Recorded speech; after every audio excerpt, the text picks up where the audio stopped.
Okay, I guess I'll give Wildfire a little try. Probably be back in regional zone.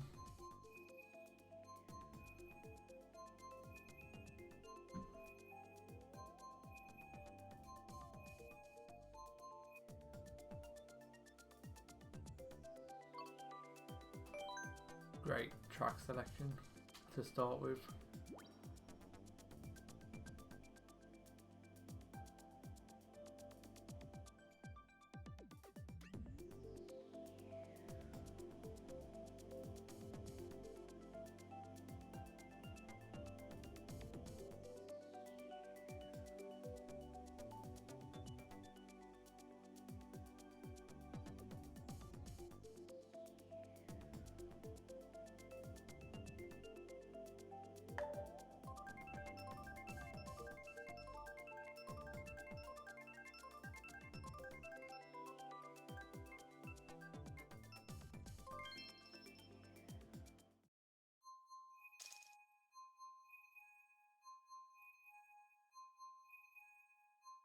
That's to be expected. It's your typical worldwide, but really it's a Japanese regional, including all of the Waluigis.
For Christ's sake, why? Yeah.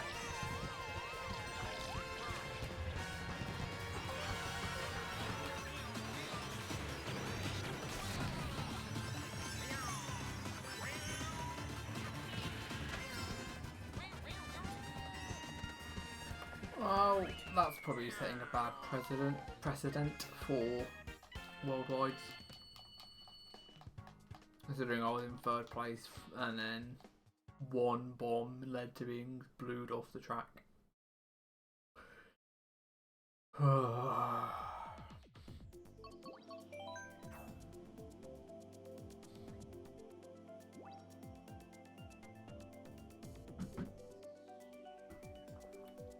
And the room's already dying, so that's not a good start either.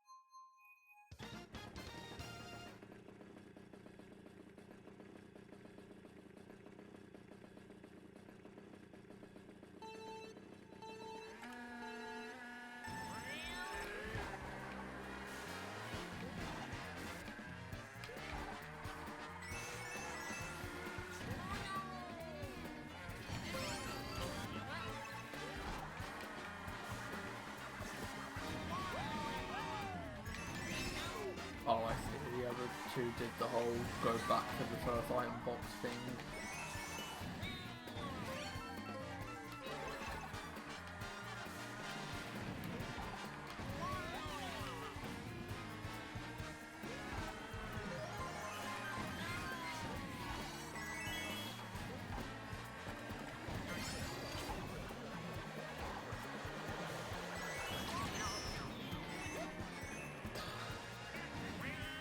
Every time I think it's the right timing, I still get it off.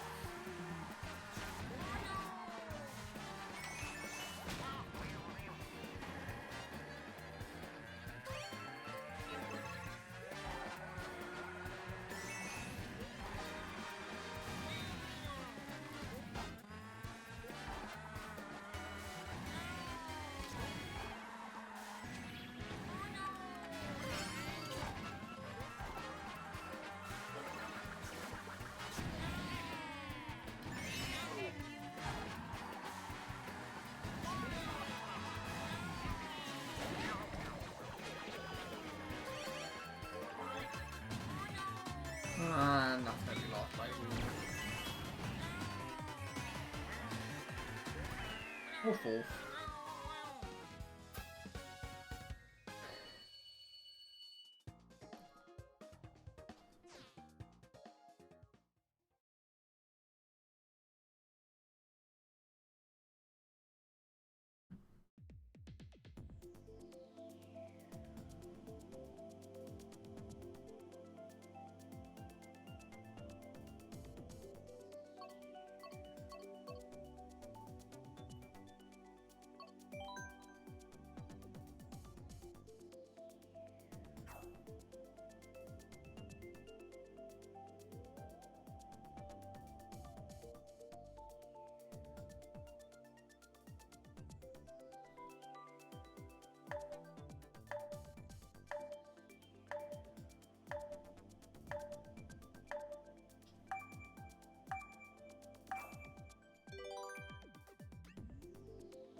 Are you kidding me? Why?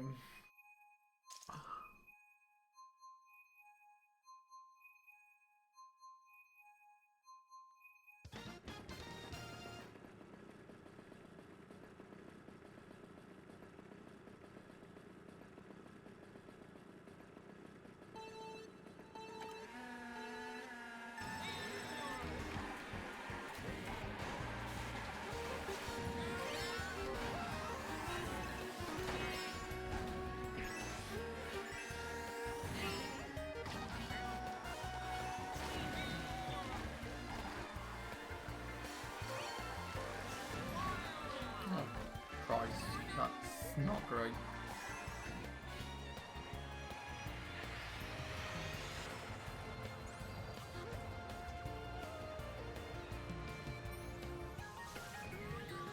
Everyone determined that. Well, I don't think either double box is really worth going for in this track. It's just too far out of the way.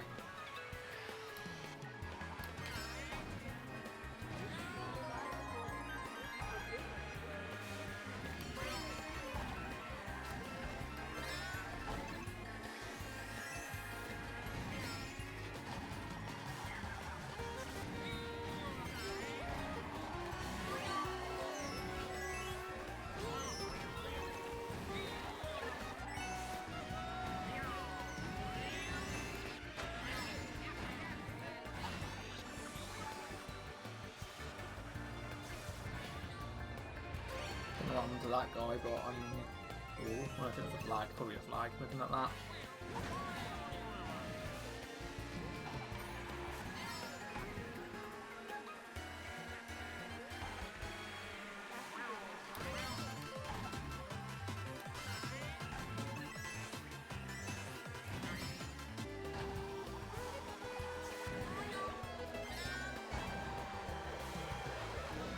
Really, between the boxes, that's probably done me in.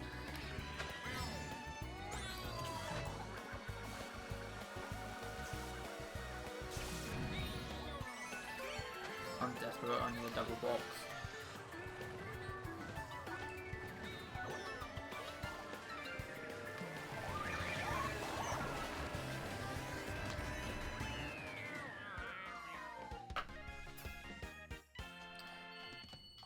Okay, yeah, I'm not playing with Japanese. It's always the same in a Japanese worldwide.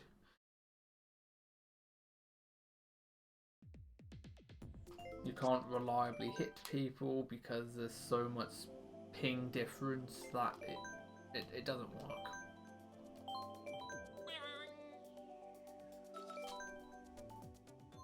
It just doesn't work.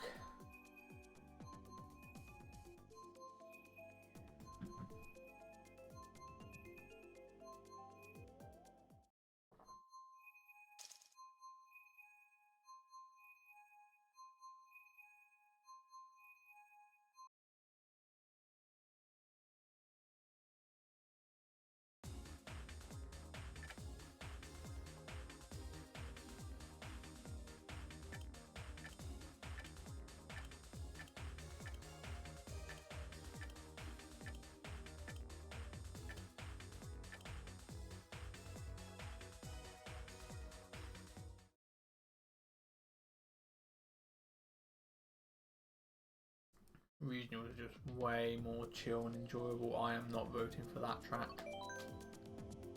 The rest of the lobby probably will though, because it seems to be the most overrated track in Mario Kart history now. Oh, I'm surprised.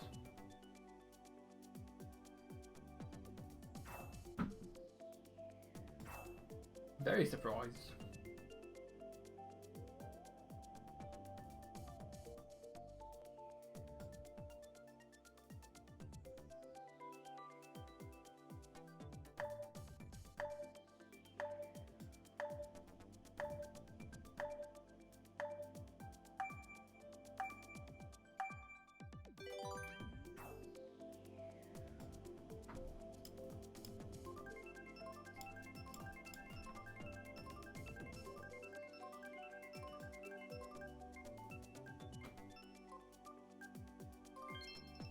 Okay, cool.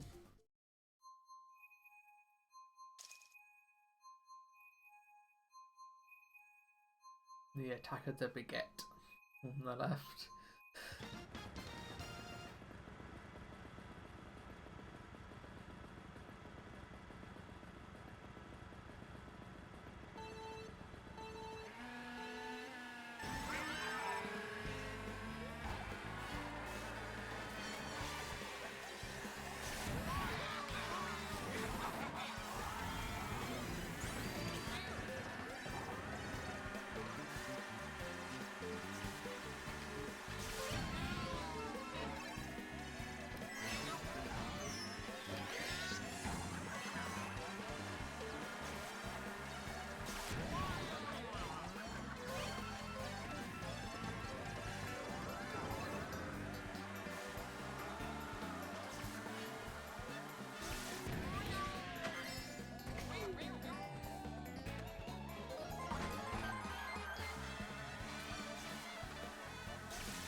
It's quite interesting that it seems to be France is the more active country online in regionals.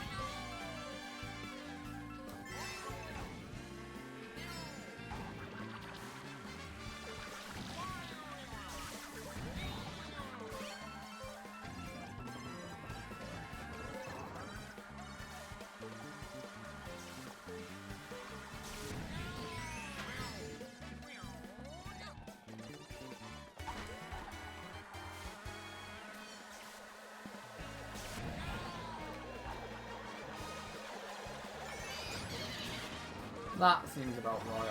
I was half expecting it. But I wasn't really planning on using the mushroom for any cuts.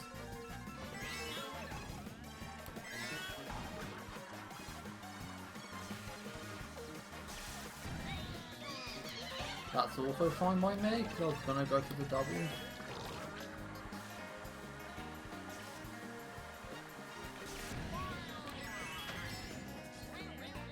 Jesus Christ, I almost hit that.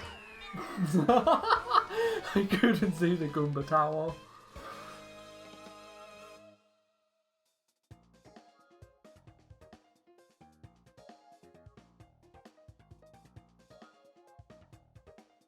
Yeah, it's just so much more chill in a regional. You don't have the Japanese taking the best lines known to mankind online.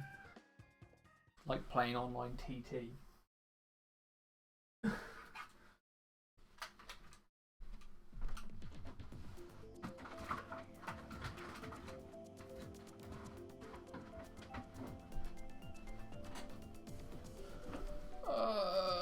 Random for now. I don't mind Ribbon Road, but not right now. Where's that stupid black fly thing gone?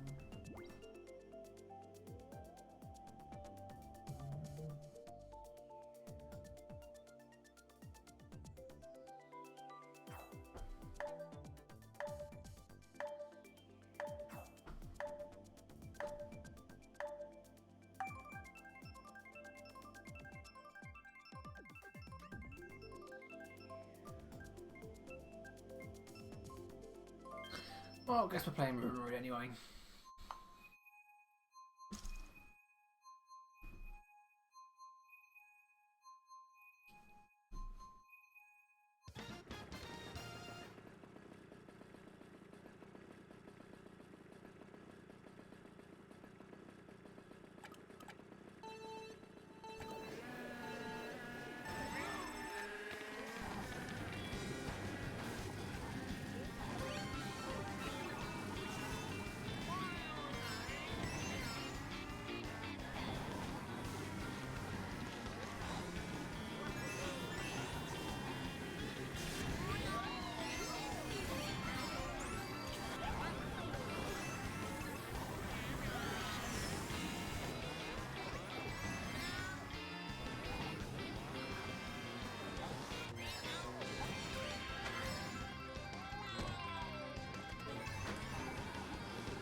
Get some coins because they do make a bit of a difference, but with items, not really much of anything.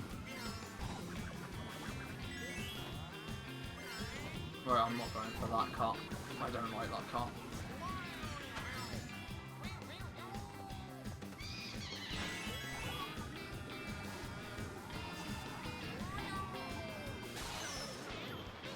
That's perfectly fine by me. Well, until I get a coin at this next item set and then get inevitably red shot.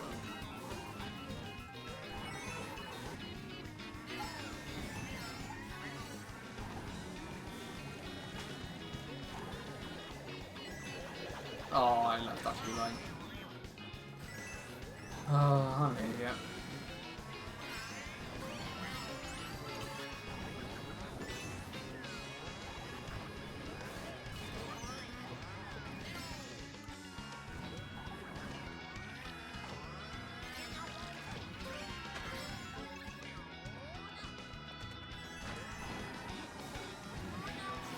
No, it doesn't even matter because the game actually gave me some okay RNG.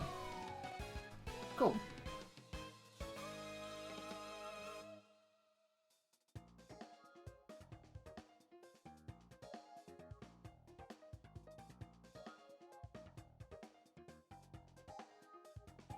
I'm happy with that.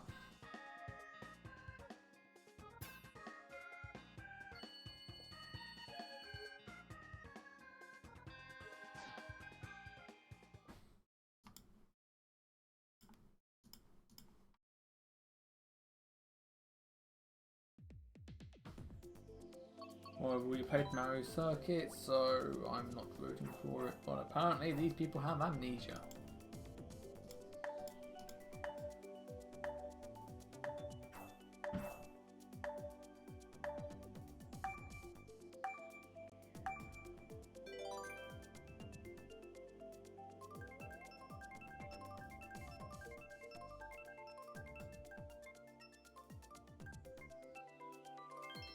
Oh my Christ. Thanks, random. You really do know how to screw everything up, don't you? Wow, that guy's got a lot of VR. He needs to go touch some grass.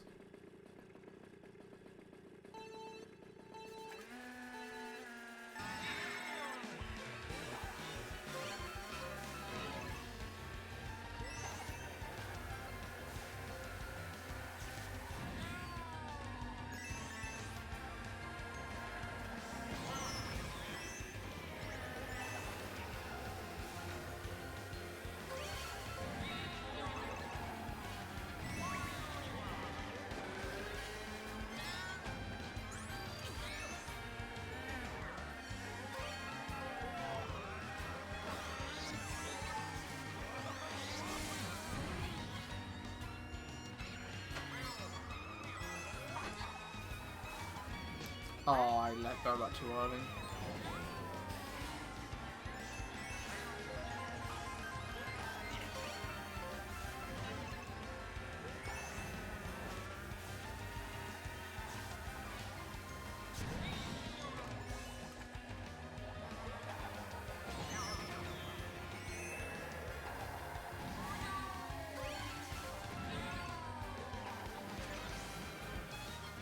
Not really getting much luck in terms of items that'll help me defend myself from the random red shells.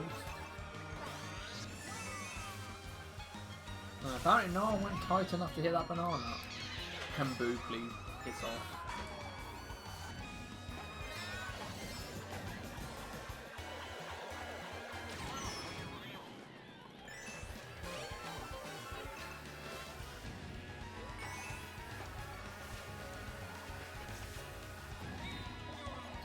You never tasted my medicine that I've been dealing with, and that's gonna go for me anyway. Yep, that's just typical. I try to be aggressive one time and it immediately bites me in the arse.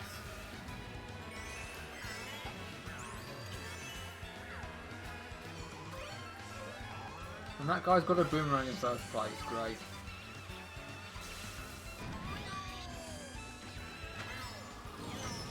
Oh, for crying out loud, that's a joke. Screw you, mate. Obnoxious bloody item that is.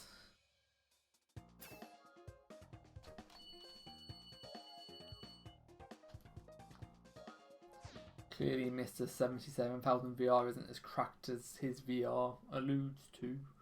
Well, actually, to be honest, VR doesn't allude to anything in this game. It only ever goes upwards.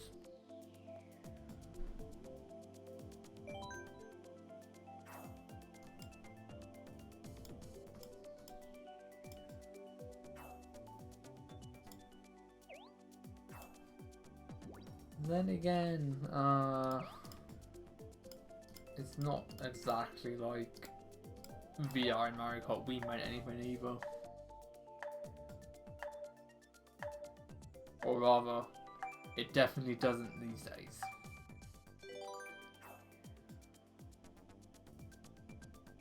At some point in its life, maybe. In reality, probably not.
I know it's a risk driving around with this item config because of the booze, but Whatever, I'll swap around just in case.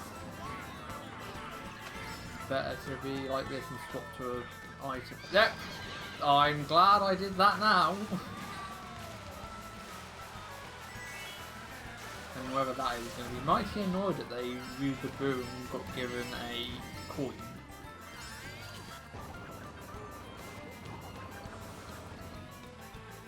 There'll be a blue shell at some point with that. Almost a guarantee. Yep, there it is, right on cue.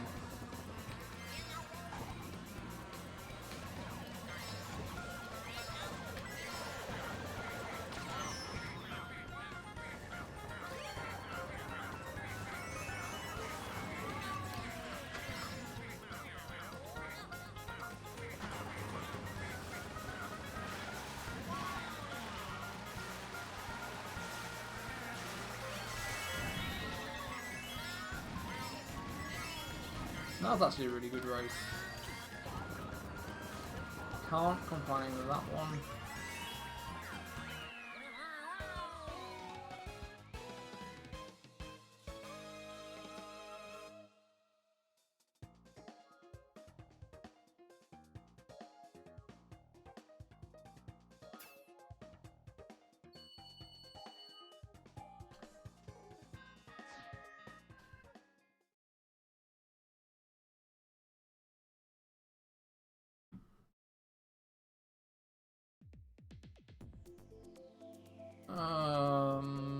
No thanks. Okay. Thanks, but no thanks. Not really that interested in any of them.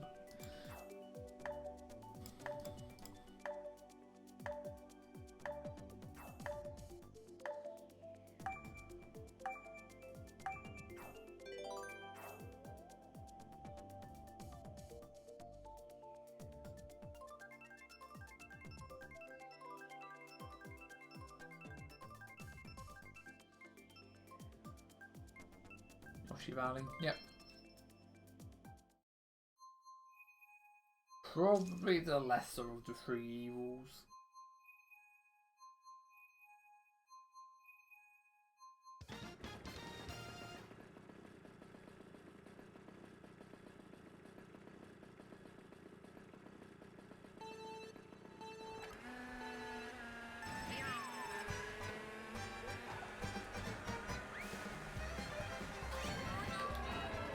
Do the big funny strat.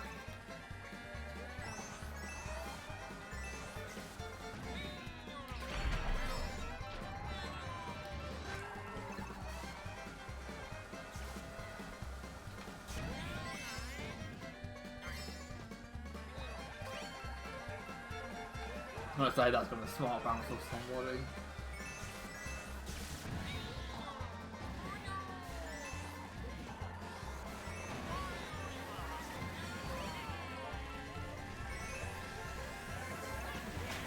Oh god, it's just death everywhere to get me out. All there.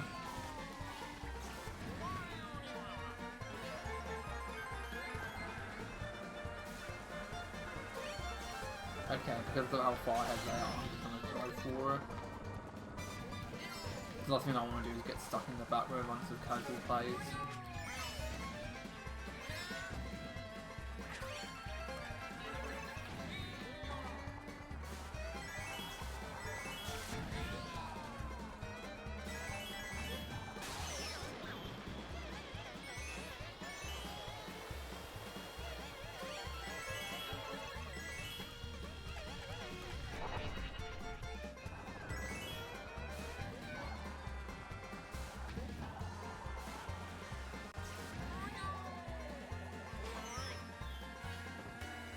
Yeah, see, like, you throw a retro at a European and they actually stop.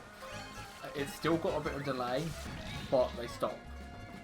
Which is more than they do in a Japanese lobby, where they all continue driving for like 2 to 3 seconds, and even then they probably still want hit by it on their screen.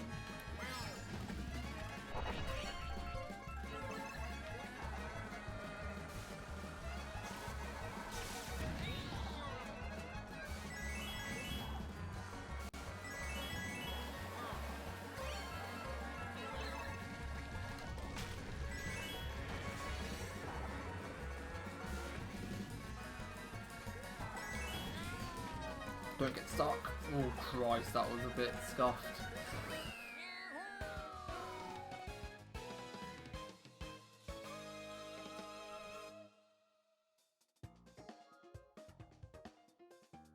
Sometimes my aggressive plays can pay off. Pay off rather. Blech.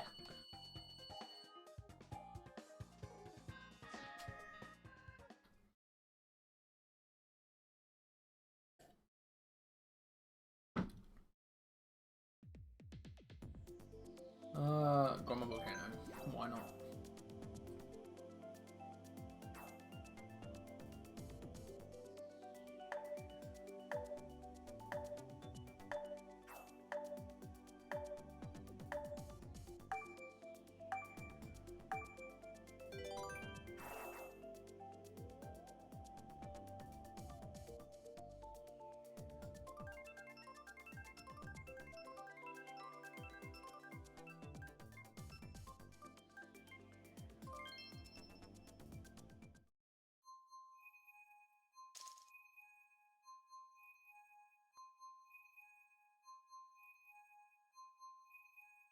And now it's time for some boring baguette.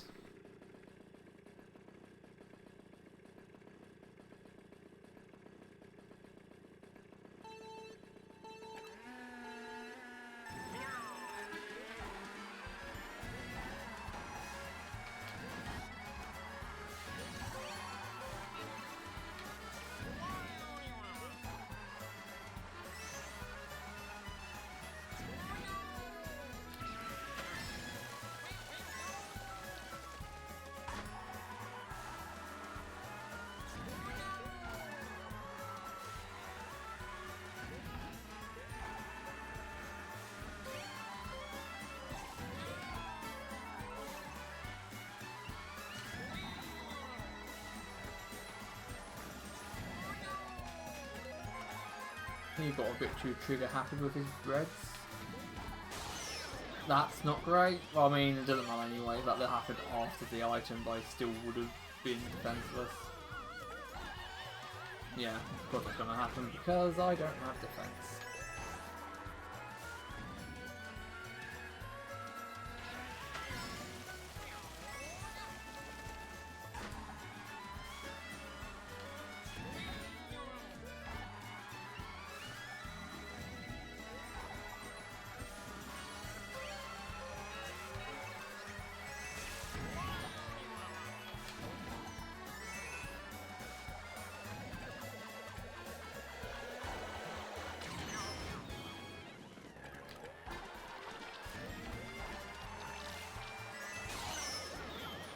Lots of shots.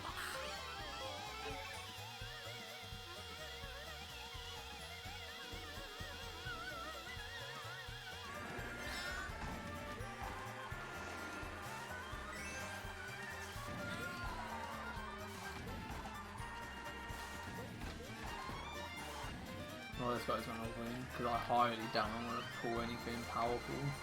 That's the set. That's gonna make a difference. Ideally, it would be single red shell and then mushroom. I mean, that kind of also works. Except my terrible driving, and then I'm getting loaded. Cool. Yeah, I kind of screwed myself up there.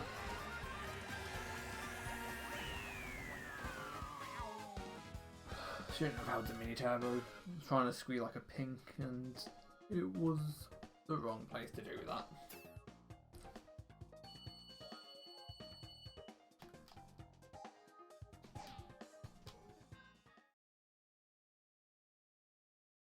It's okay, we'll learn from it.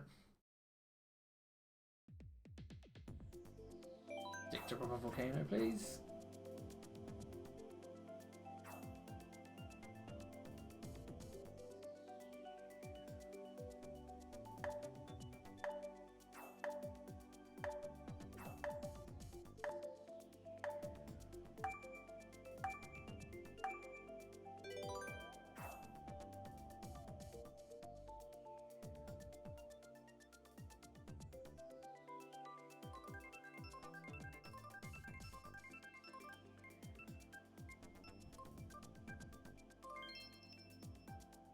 Unlike Bradley, it seems like these Europeans love Toad Circuit. Maybe they wouldn't love it if they knew the truth about the grass and the road.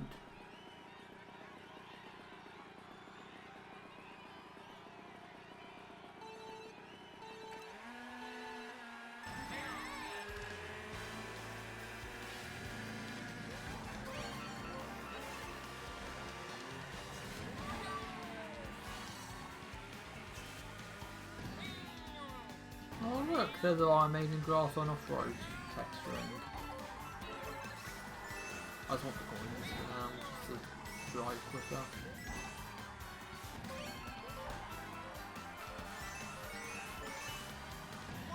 Oh, this is actually a pretty good item combo actually.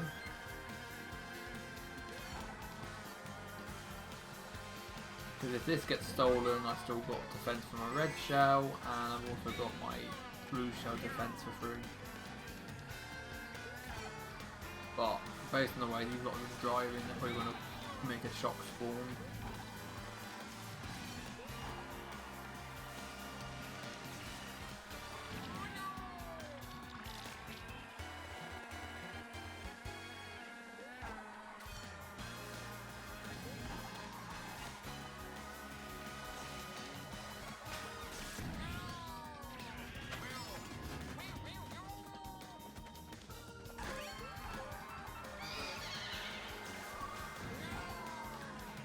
Alternatively, that could happen.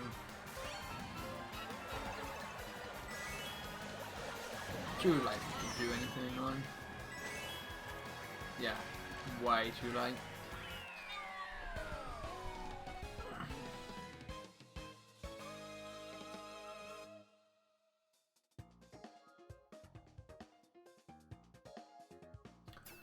I still would have lost on the super horn regardless, because I would have been forced to use it on the red shell.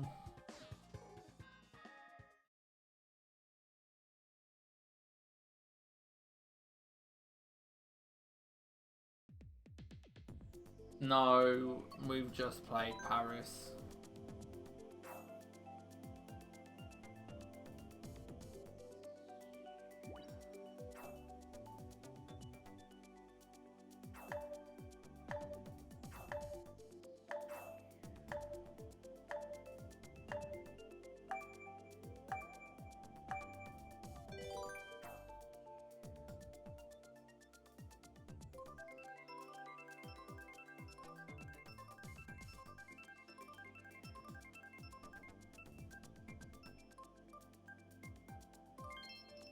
Oh.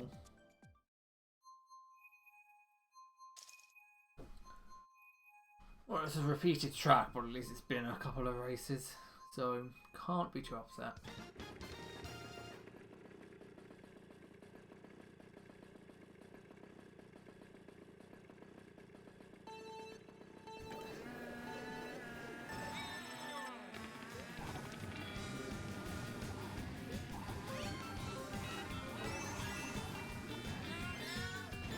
And also my car and tyres really match the track speed.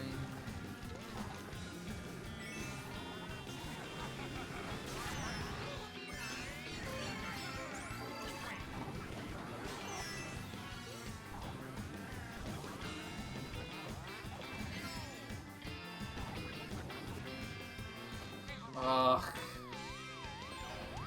I think that was the right idea, just early executed it too early.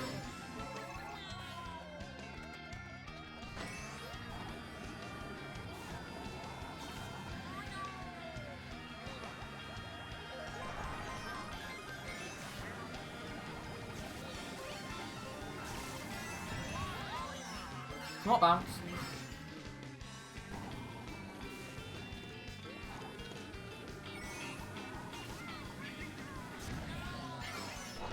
Really? You were supposed to go for the guy in first.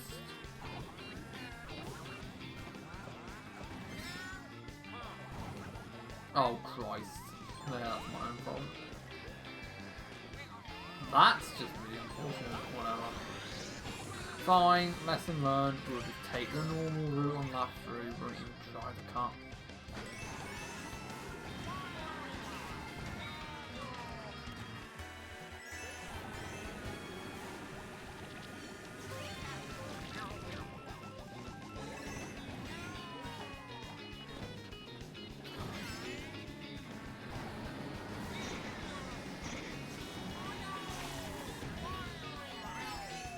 level. Yeah, like that guy's definitely one. Like, there's no way he's gonna get caught.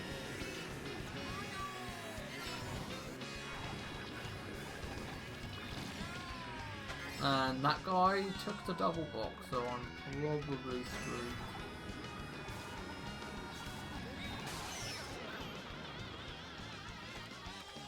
I'll take fourth.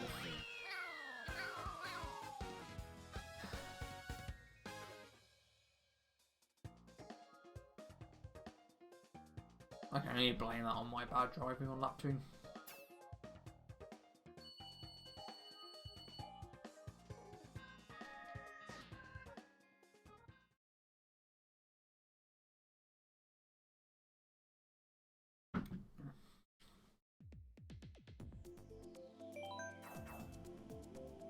Big blue at Mario Kart Stadium would be nice.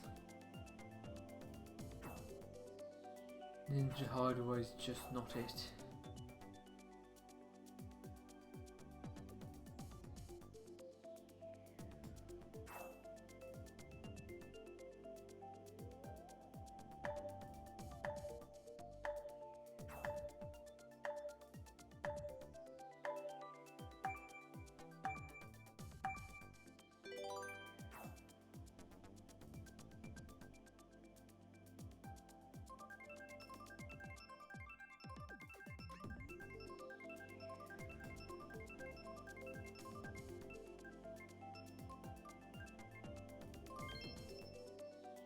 Goodbye, loser hideaway.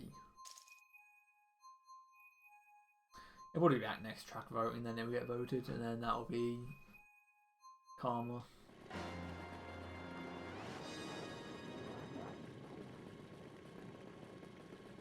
But for now, we celebrate the little victories.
Okay.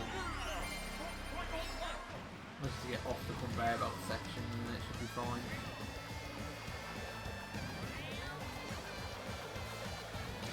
Do these guys not know about the like Shroomer's cut taking you can do on this track? That's really not great. I'm gonna get redded.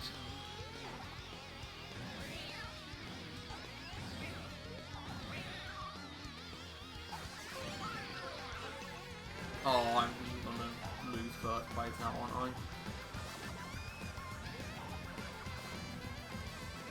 Nope, apparently they all just really bad at this track.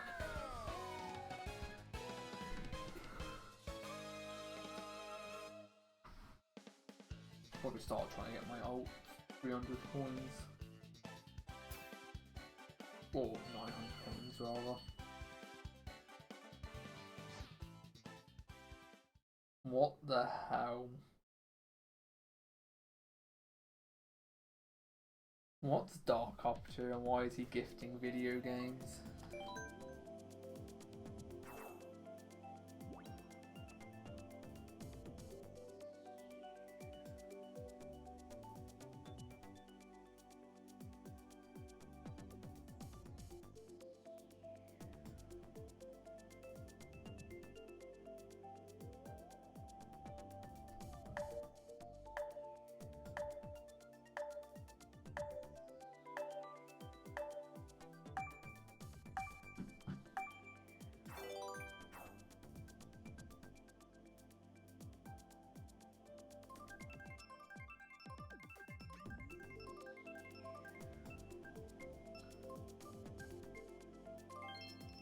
cheap beats. Okay.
That's me dead.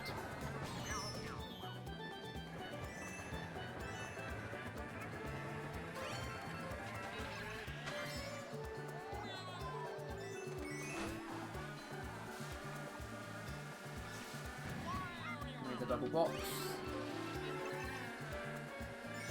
Or the double.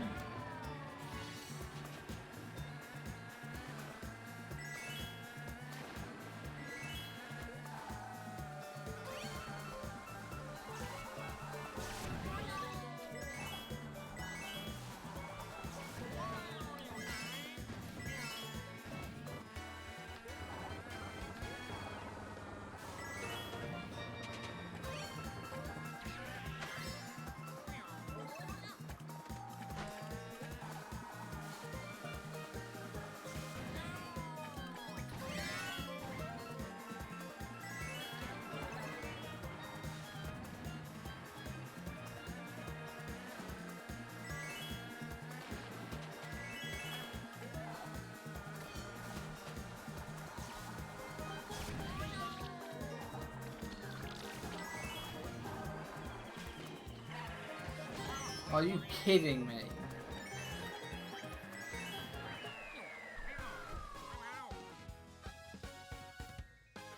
That retro was going for the gold Mario and it plowed me instead. Whatever.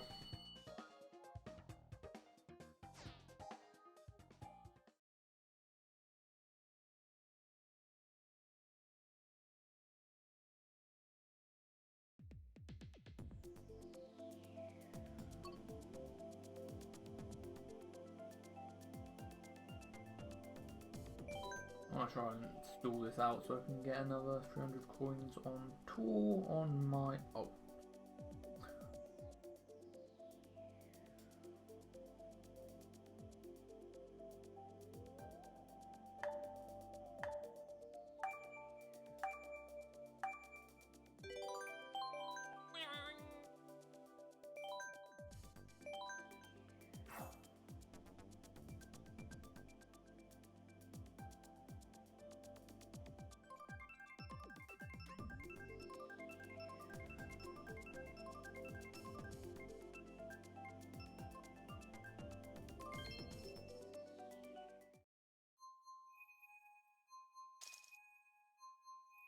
Okay, lock the phone, so it will pause the game, in quotes. Because there's no way I'm finishing one lap before this starts.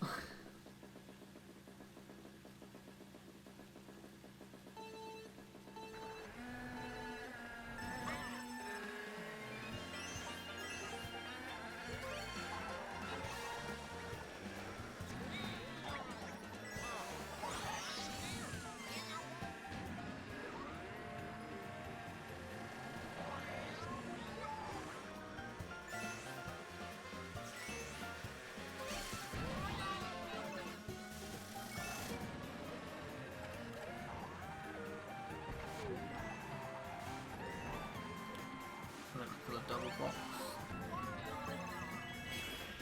Yeah, great. Bomb in first. Good item system.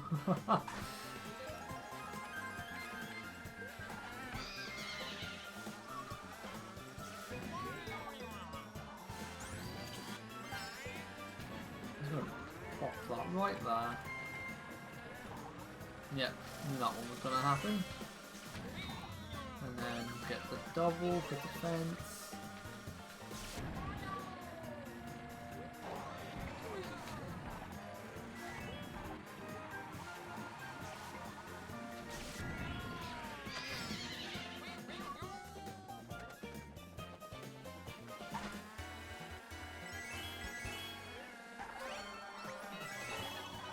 Oh, so I use my coin for nothing because red shells are very intelligent on this game.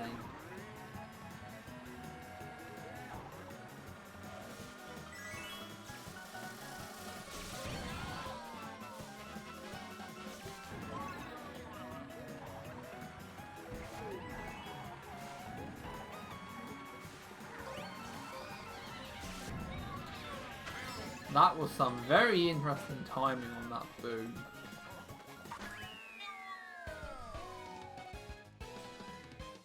Let me continue getting my coins.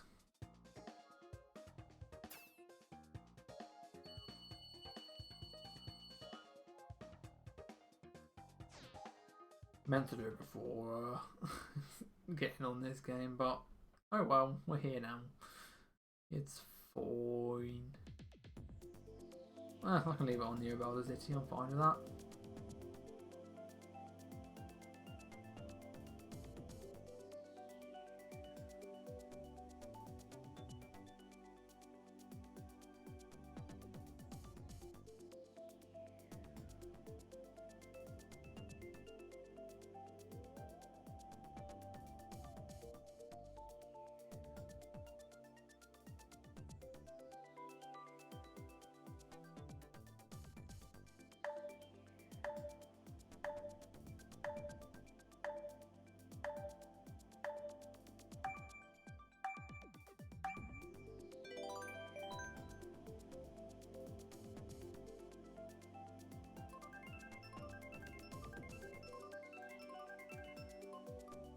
Cool, that's track number 2 down on my ult out of the 3. Oh, I knew.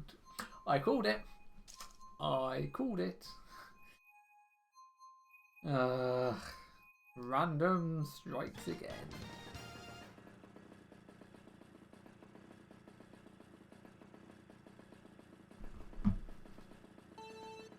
Hopefully, it's being a European lobby with fairly low VR. They won't know how to play the track.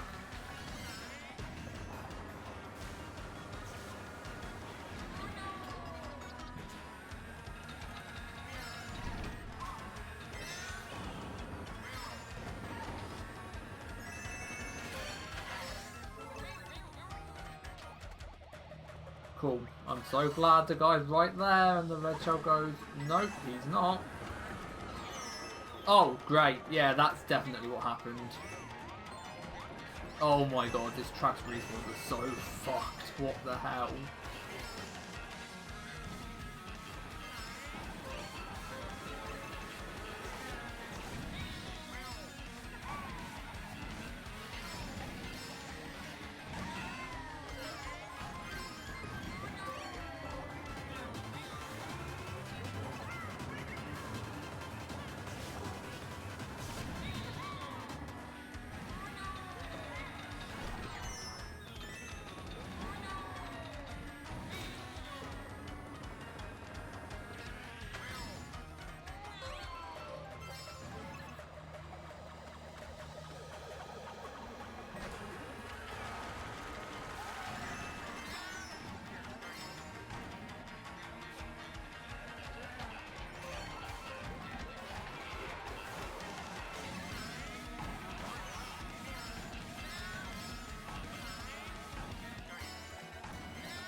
God, that final corner gives you so much anxiety every time. I hate it. I actually hate it.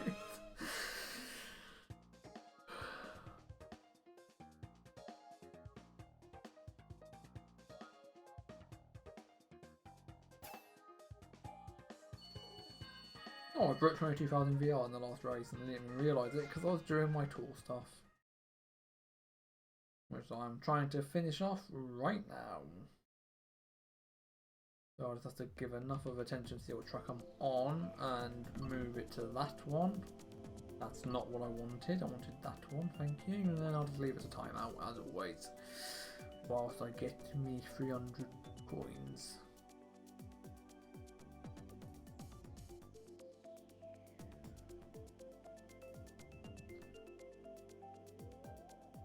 That's a penguin. That's also a penguin.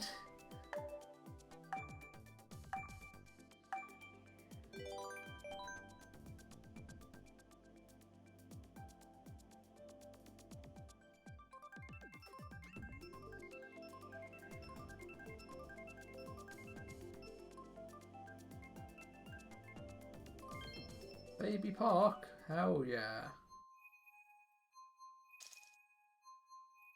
Okay, time to put the phone back onto lock so that my alt race can be paused. And time for about a minute of this.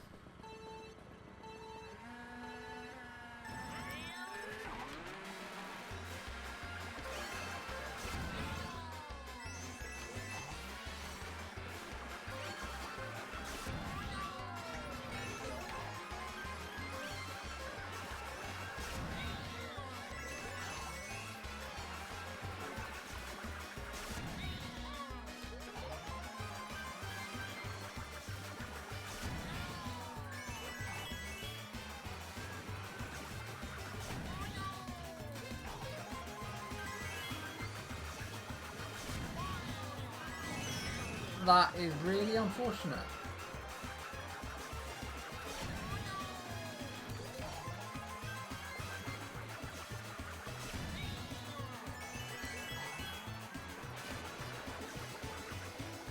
Stay wide because of the bill.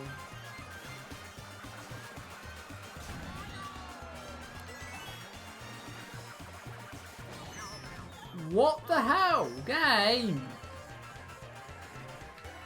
Christ's sake!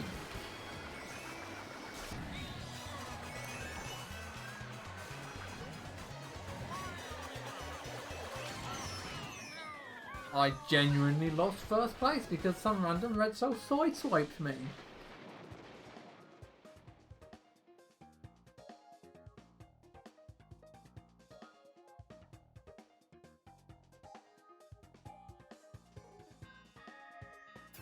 That's just really upsetting, guys.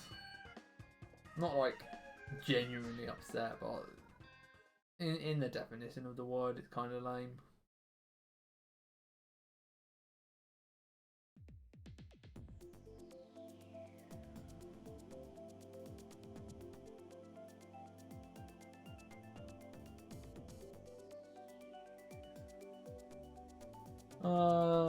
GBA Mario Circuit, please.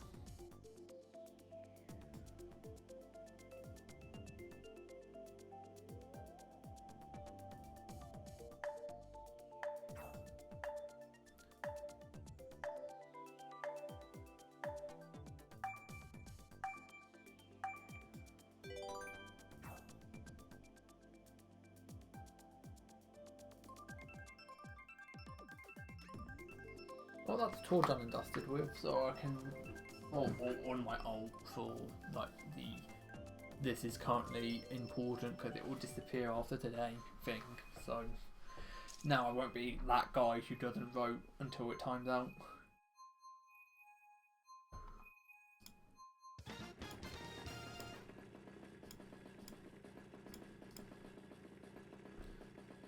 Because no one wants to be that guy. Well, some people do because they're just obnoxious.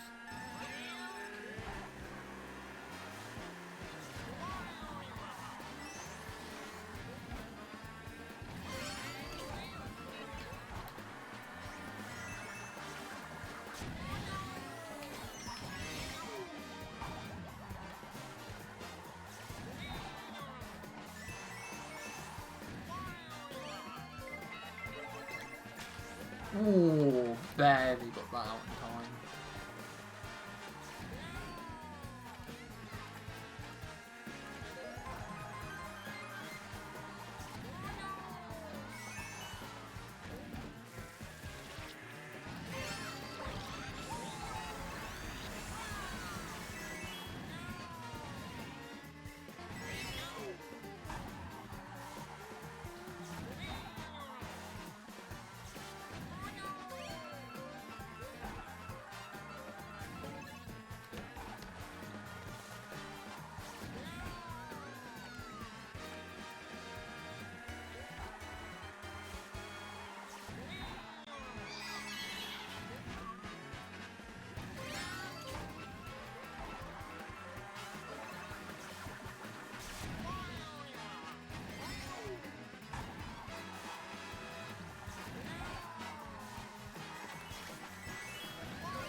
Oh, I'm so slow on that again.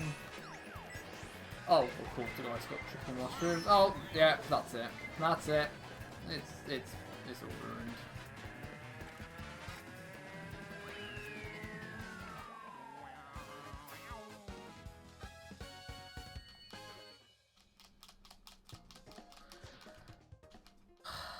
I don't understand how the blue shell works in that instance either, because I feel like I was not anywhere near still being in first at the time it got there.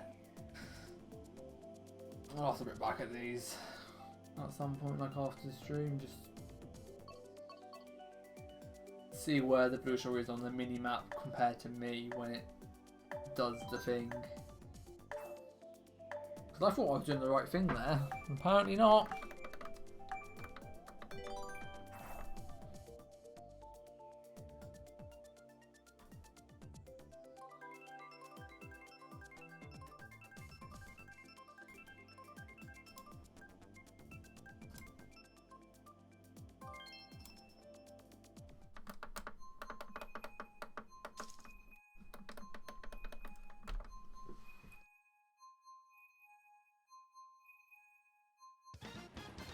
Oh Christ, why are we playing this?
That's really bad, I'm not getting first.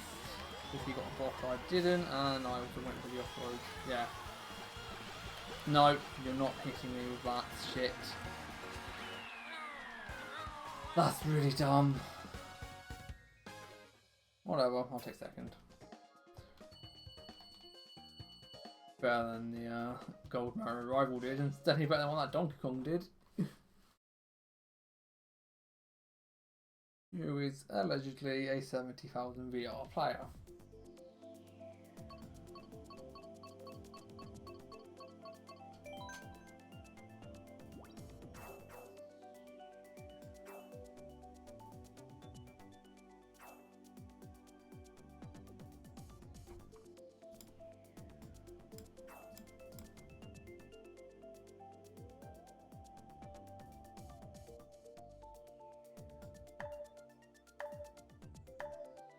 Also, I can't believe I'm going to say this, but I tried a bit of MKW, WWW, etc. Earlier with the dolphin thingy, and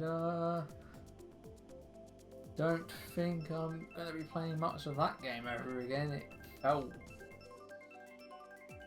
off. I don't know how to describe it, but it didn't feel decent to play. It felt a bit outdated. Item boxes felt like they took an eternity to respawn.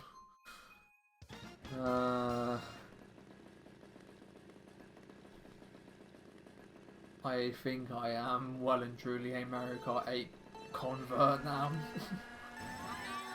I can't do Wii anymore.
Nice.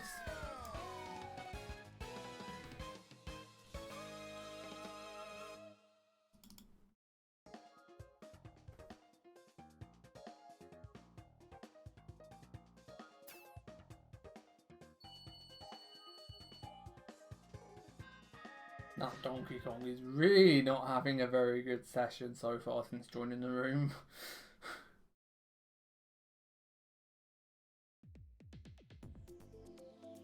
So, TikTok Clock was on the vote last set of tracks. Excite Bike was played 2 races ago. What's going on here, Nintendo?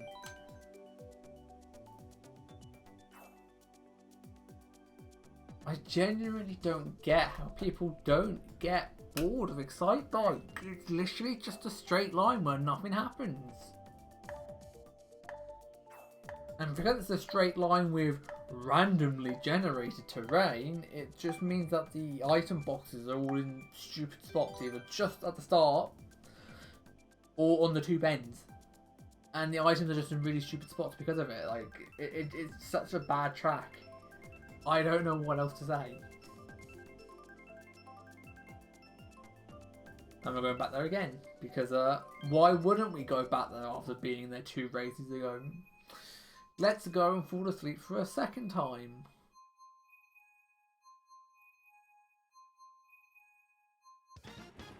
A much better idea.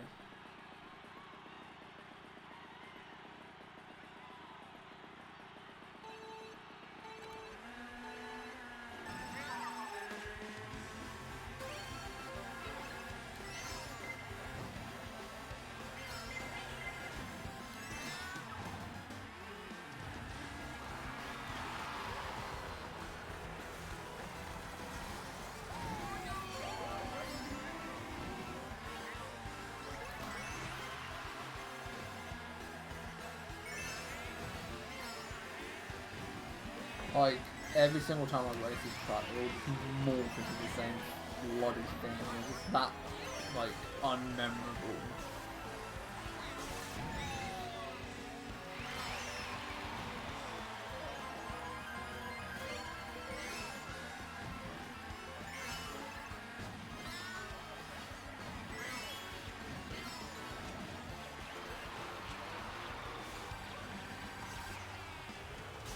Give me that double box.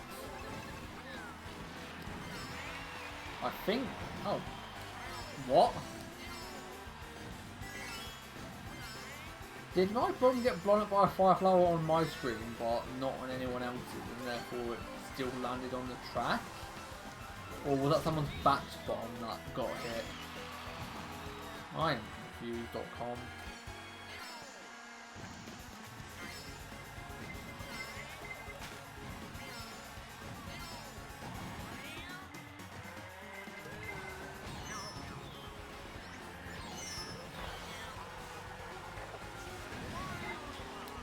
In the boxes, that's really bad.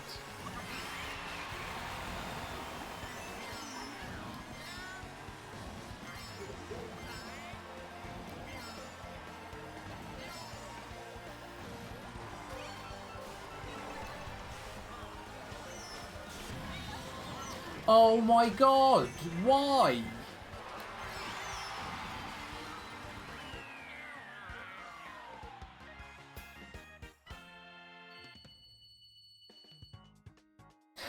Speechless. Genuinely speechless. I really better not GBAMC, and I don't really want to go back to Baguette Land.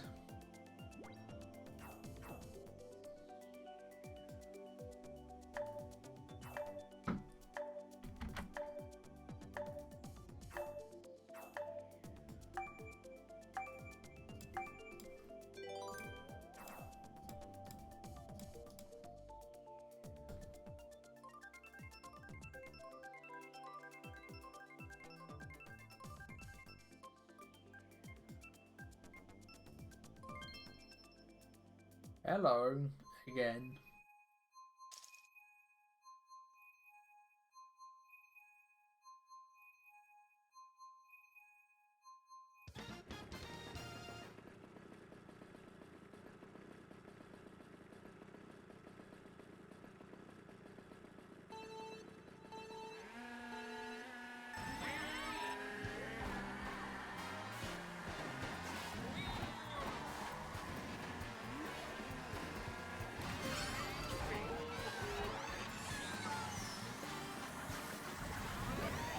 Okay, I changed my mind.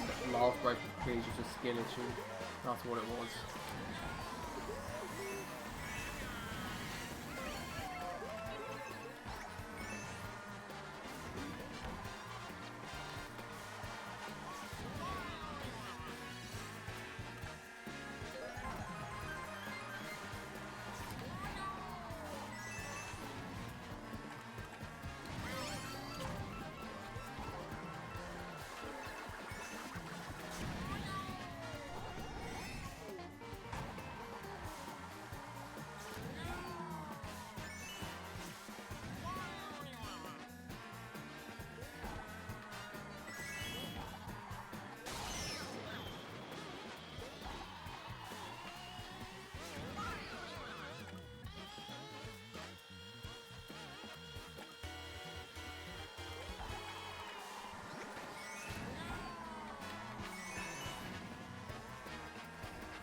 Mushroom, please.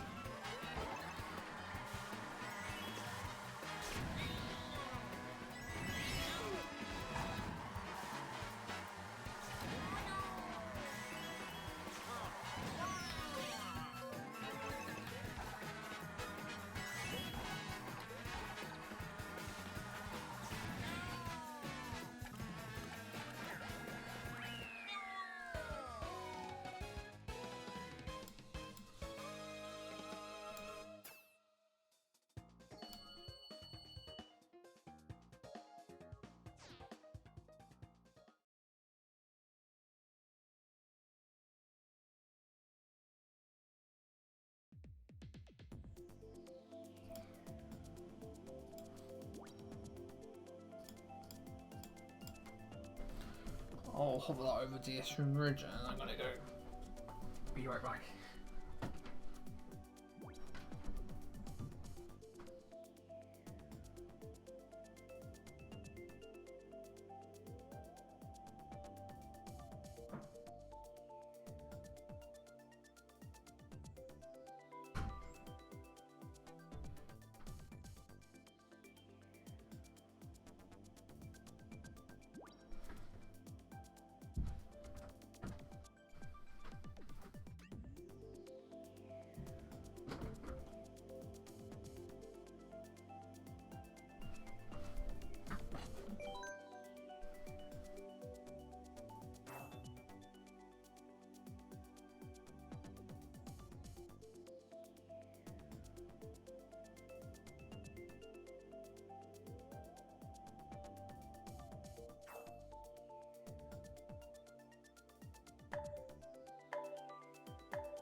That's not the right controller.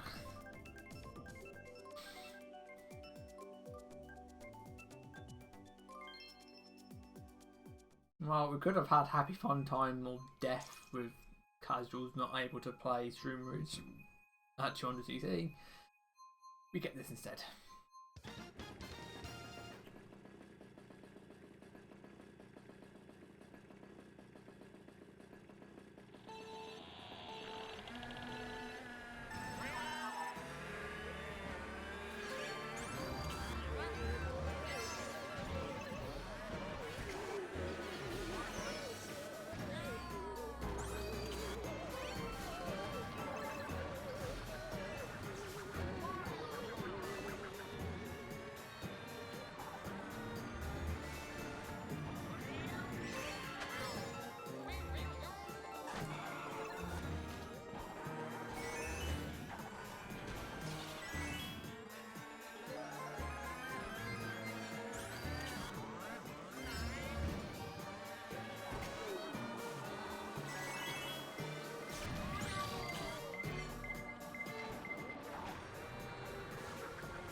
Wow, that was a very horrible double item roll and then shot.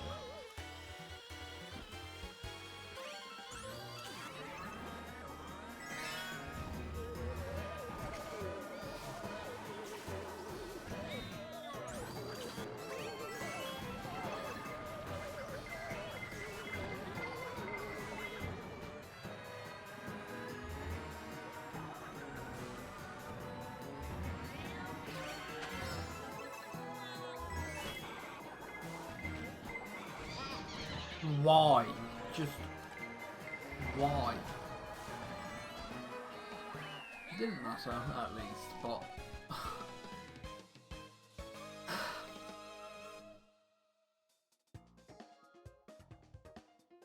yeah, the one time you're in first and you get a double that isn't coin with an item, and the game then decides an appropriate time to decide to boo half a second before a red shell.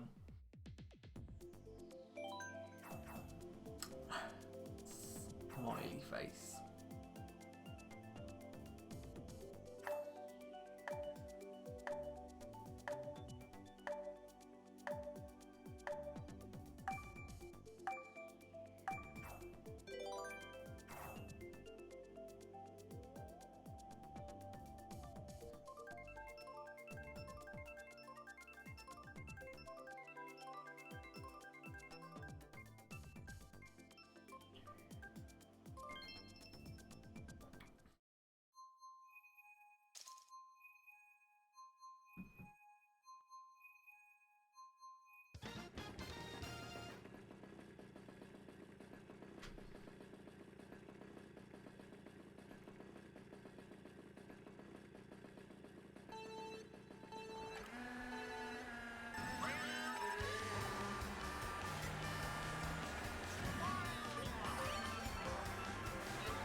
Yeah, I don't think we're not going to get here in time. Despite the game not letting me trick as per normal.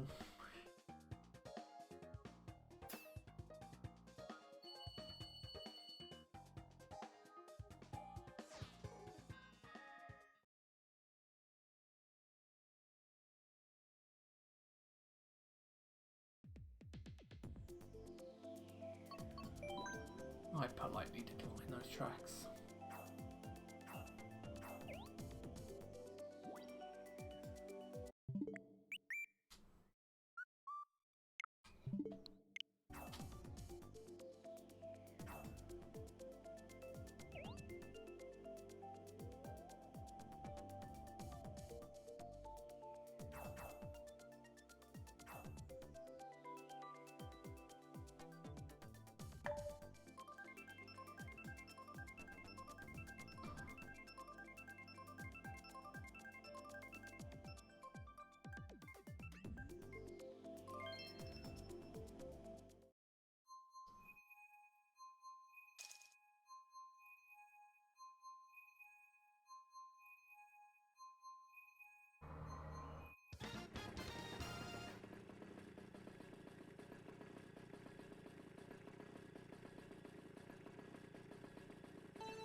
Not that guy got to suffer the enjoyment of someone bashing you go for a cut.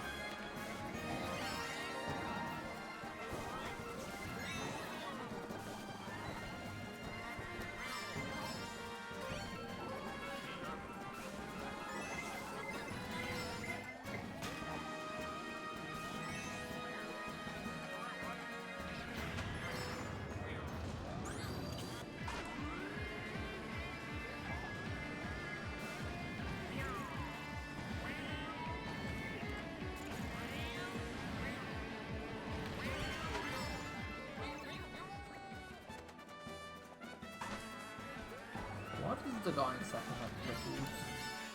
Who's now in first with triples?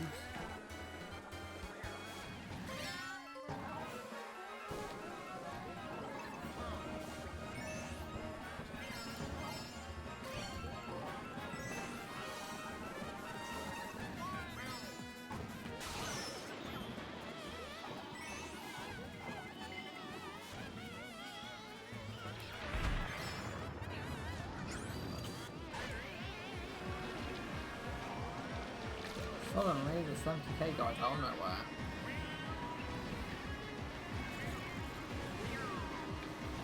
Oh.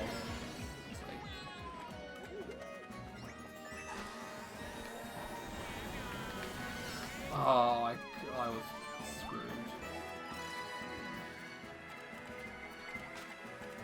That was 2 million IQ right there.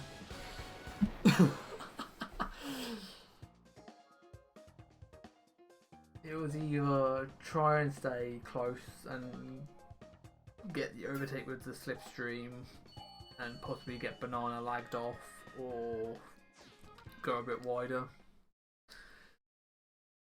which didn't work either. Rock in a hard place.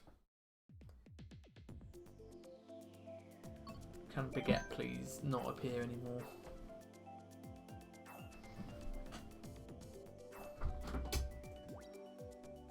A little bit tired of seeing the Baguette track.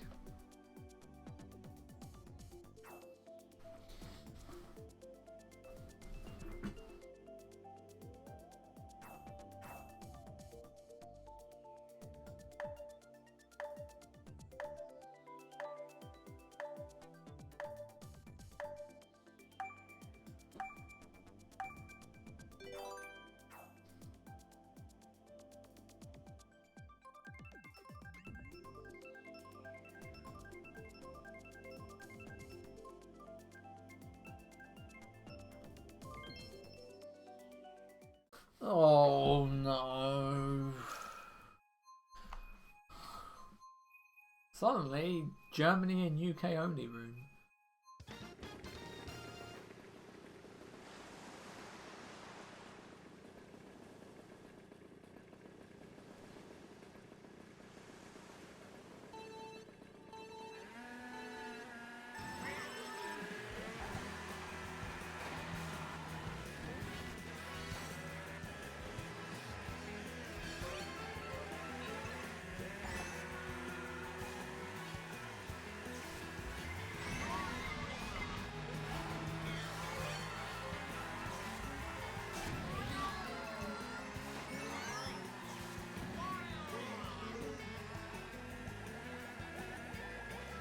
And the coins up here a while. It's gonna pay for once.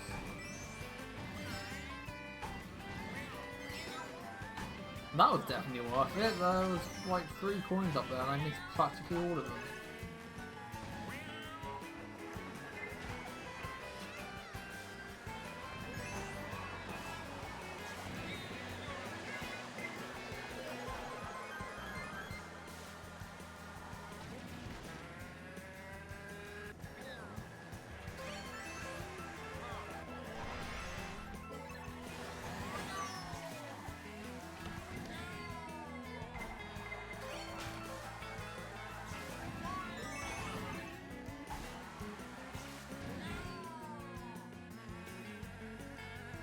Give me them. And get me back up to speed.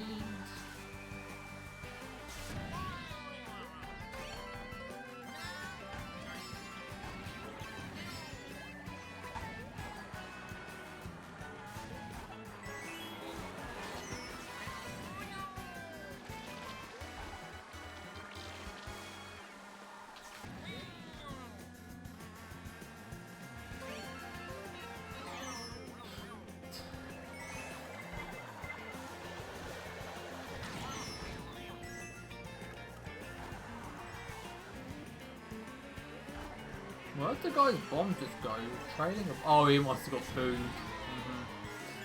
That makes sense.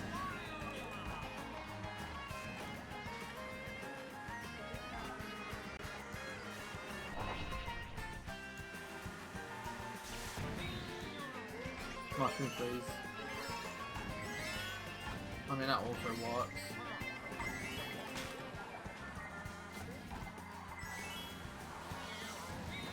You fool! You gave up first because you went a slow route.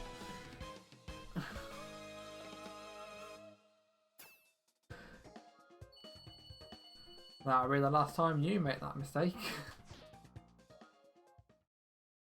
Well, maybe you won't actually realise and you'll do it again anyway.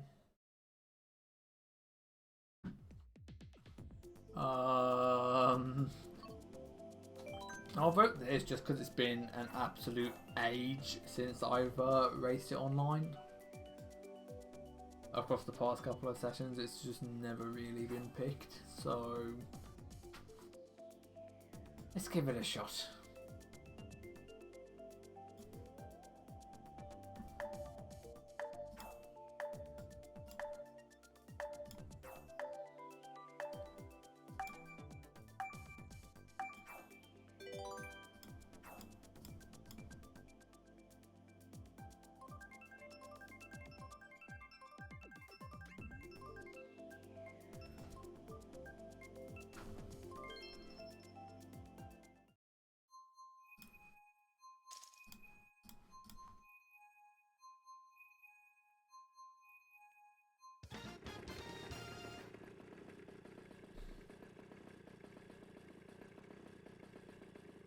I just wish this track wasn't overscaled. It would be pretty decent. It's just way too wide. It's got the Moo Moo Meadows problem of just being wide as hell for no particular reason.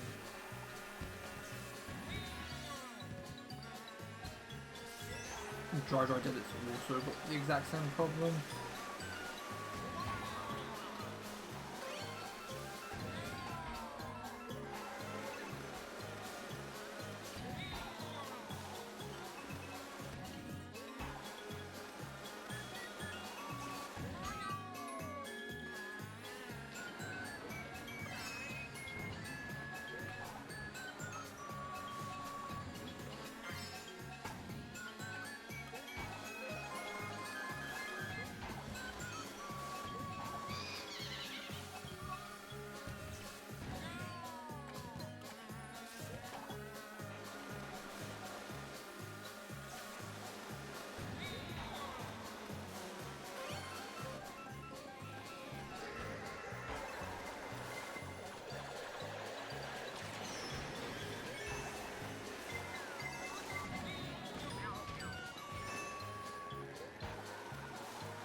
Oh, that was so close. It really tried to smart bounce him.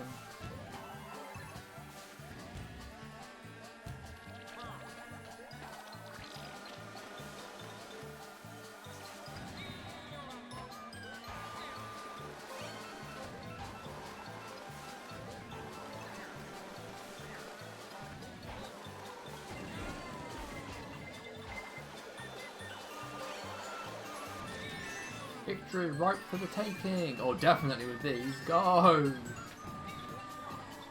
Insert default dance. Victory horn. This game's so silly.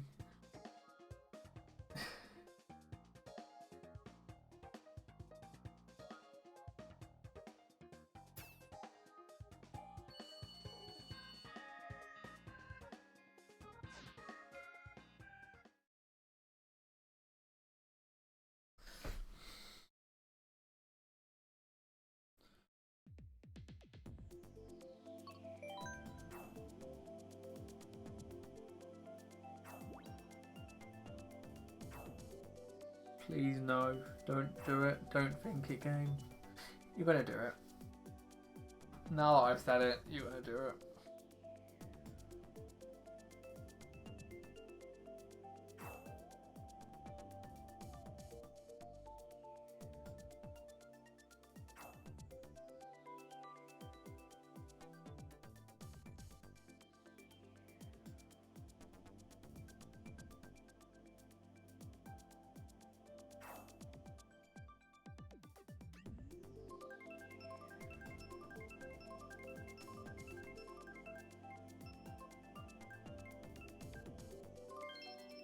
Whew, that was close. Suddenly, German invasion. You could put a light on as well in a minute because it's getting dark. 73 TM. I don't know why I said TM. It's not like he's trademarked the bloody name or anything.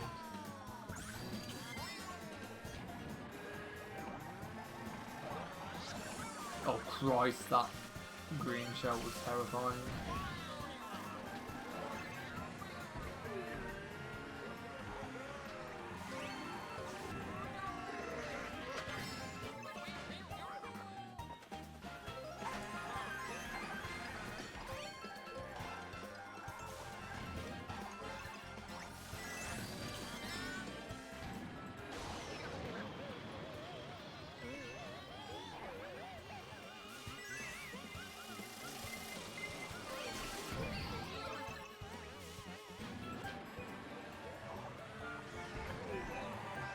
Get rid of your defensive item.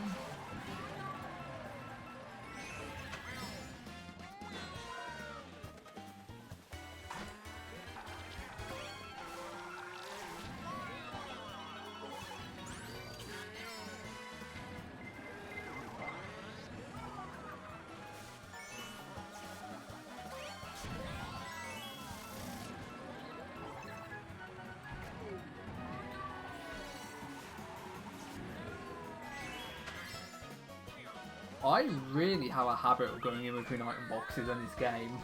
It's not good. Oh, I was half expecting to lose first there because I didn't get the box. I don't even know how I managed it that time. Like, that item set is very tight.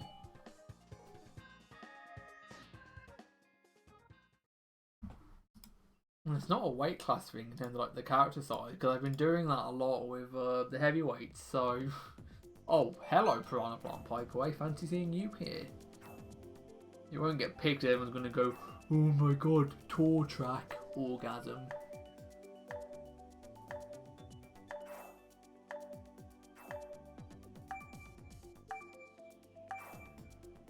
Oh, it's a sad day when 3 people vote DK Jungle, because it's clear 2 of them are 2 players, 1 Switch.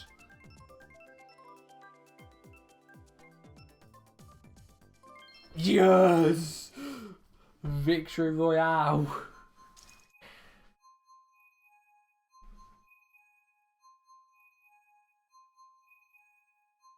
Do you put a light on actually? I'll leave the light on. Da, da, da, da, da, da, da, da.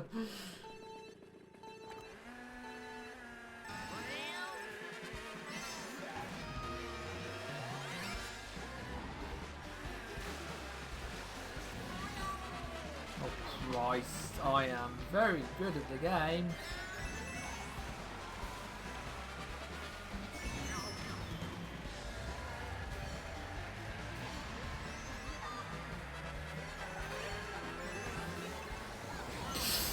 Wait, what did I get hit by? I think it saved my life from from falling off, but what?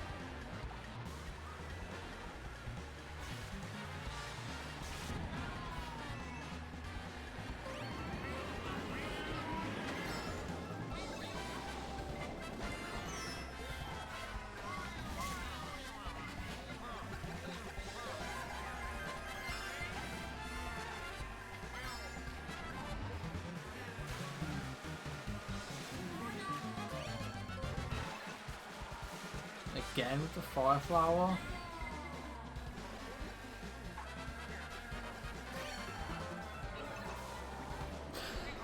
Yep, that's what I was gonna do last lap, and then I got saved by being hit. Oh, cool, thanks, Boone. Well, that guy's gonna win regardless because he's just got a massive lead, and I don't think we're gonna get the right sort of power items for this. Although that could help.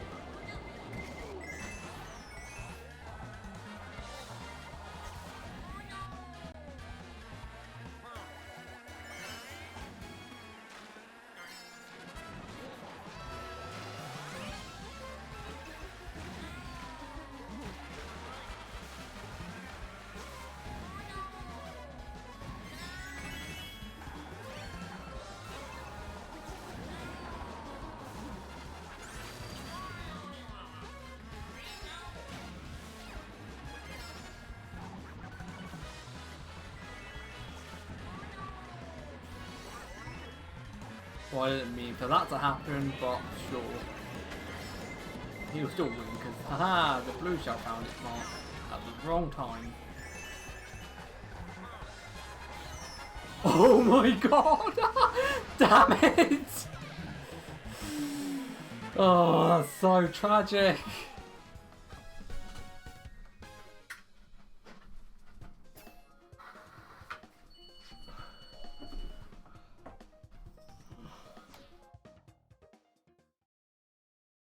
Oh, agony. Insert pain from I slap hard.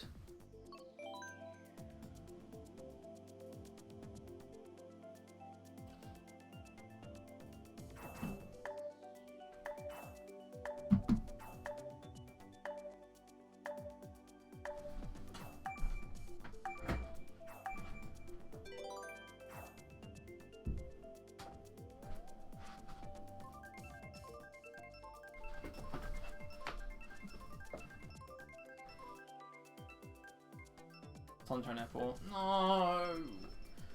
Why do people have a massive hard-on for this track?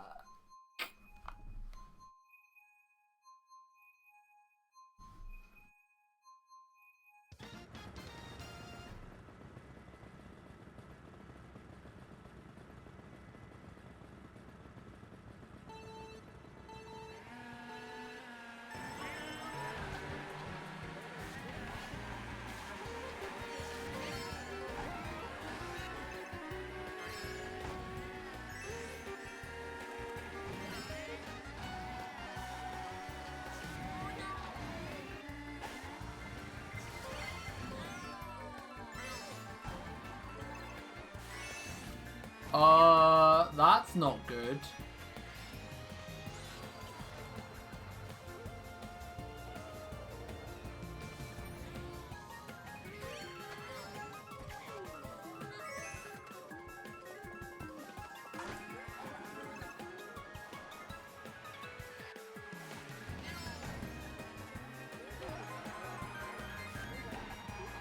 Surely the game should have done something by now.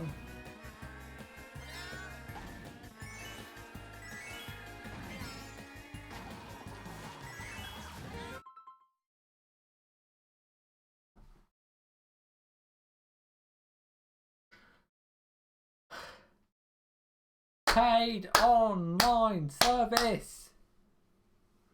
I'm gonna go for a piss. I'll be back in a bit.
me just check.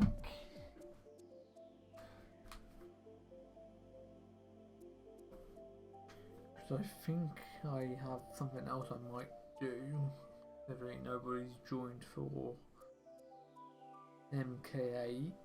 Let's just see. Click on that one.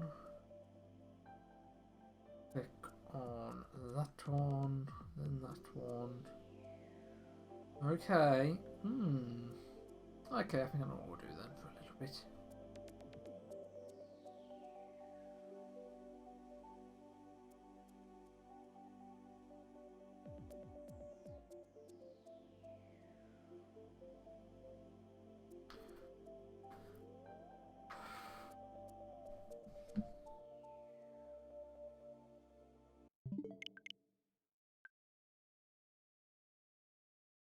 Right, I'm gonna kill some time on something else for a couple of minutes.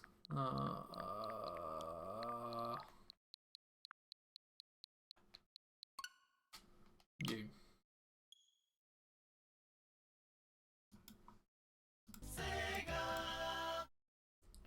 I'm not gonna update my stream title until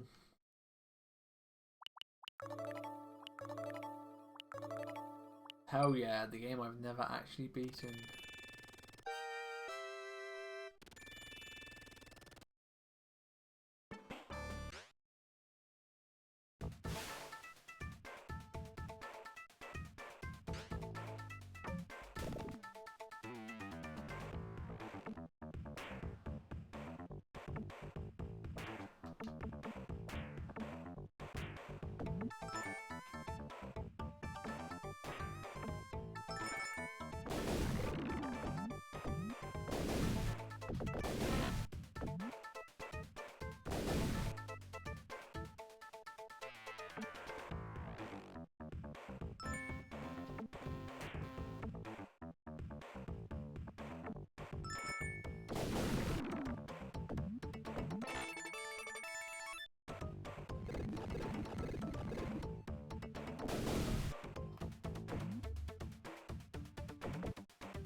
Anyway, I can close out of that so that I can do this.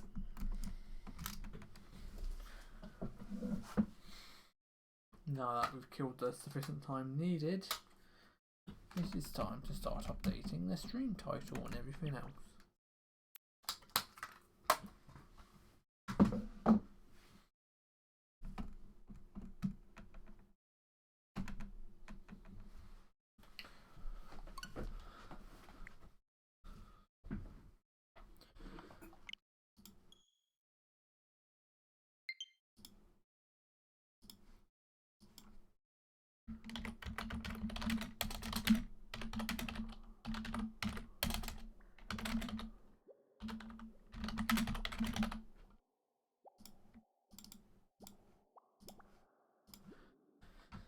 Anyone that was here for Mario Kart, sorry, but this is where we're heading now. Which, because it's going to be slower than what I will disconnect from the VC, there's no point to being in here now.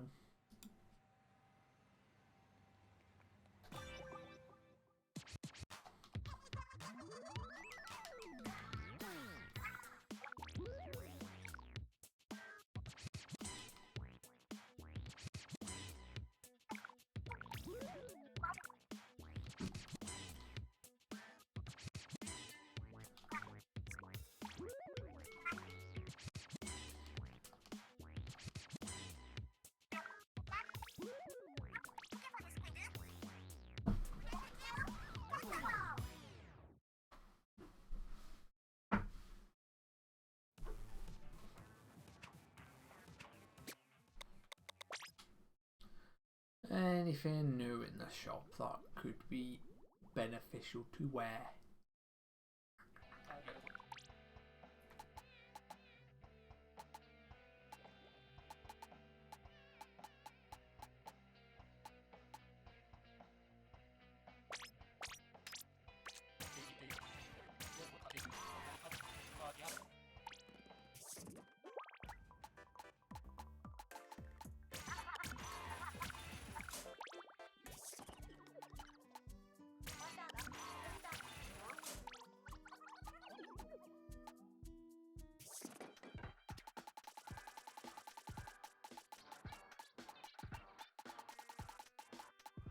When do I actually get the Neo Splash?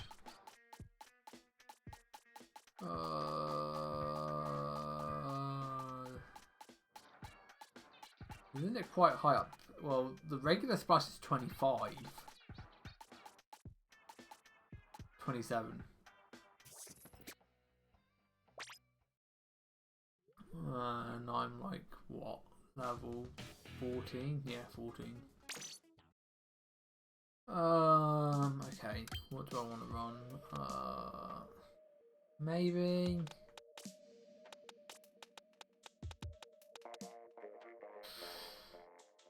I just need like a reliable sort of gun.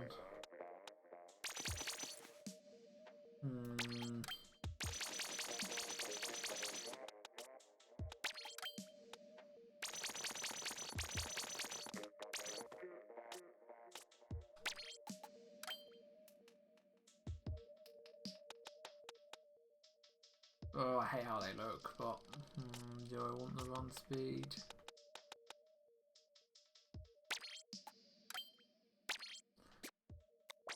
What was in Sheldon's again?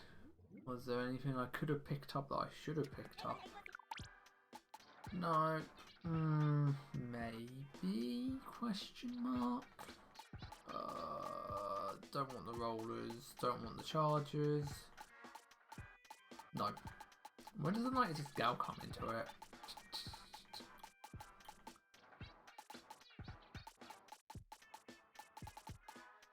Oh, why is all the stuff I want to use so high up in the levels? Okay, we'll take you.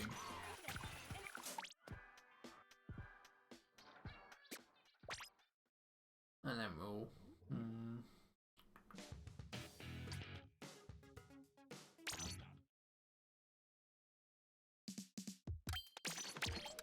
Alright. Yeah, we'll run that. Actually. Nah, I think the recover up will be fine.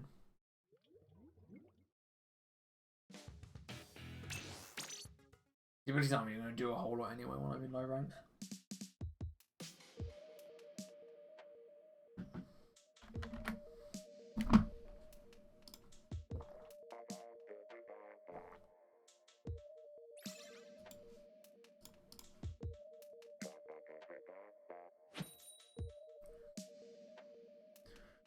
Yeah, I want the Neo Splash. The Neo Splash should probably help me get some good derusting because depending on the kits, maybe I'll main Splash-O-Matic in Splatoon 3, especially if they keep it being a 100% accurate weapon at all times, because that's kind of nice.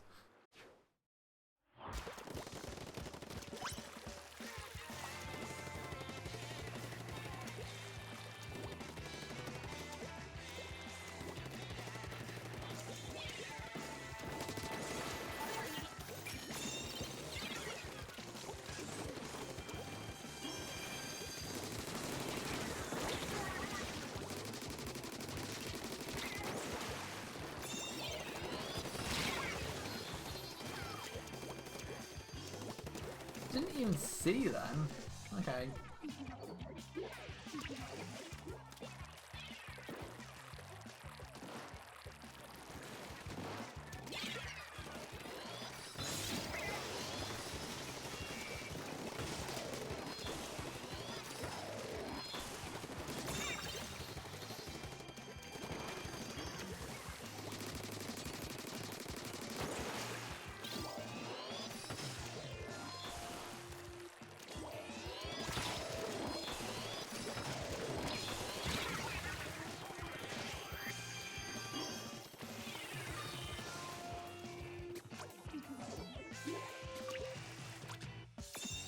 Should be a safe jump.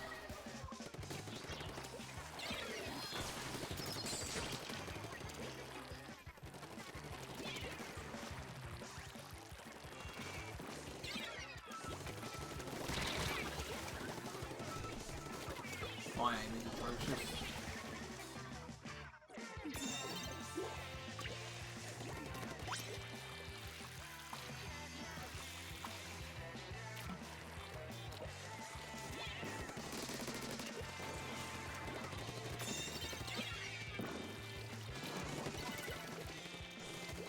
That was a very pointless reset.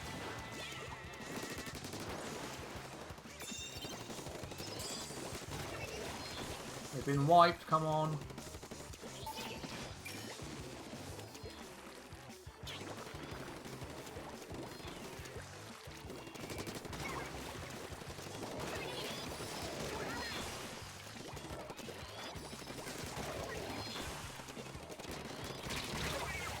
Teammate, what are you doing?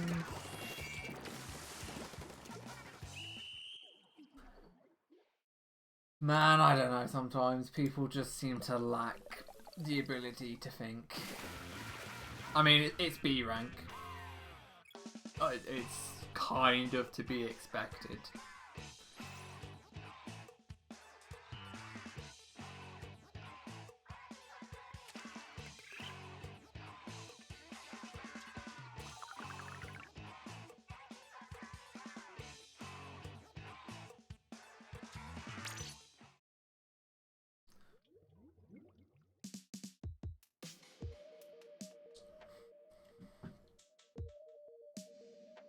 Yeah, it has come in handy having a the family bundle thingy, because we're in a situation where I can have an alt account online free of charge, which means I can derust this game without having to reset my save data, because I don't want to do that, but I also don't want to go into rank X with massive amounts of rust.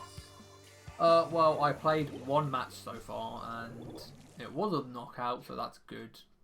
I was doing Mario Kart 8, no one joined, so when I got a disconnect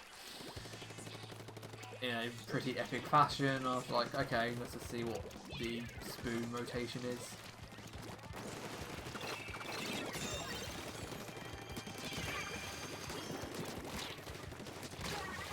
Oh, so close to being a wipe. Don't die to the slosher. Good. Why are you going backwards? Yeah, this is B rank. This is like the first time I've streamed on this account, like this alt, since the turf war suffering.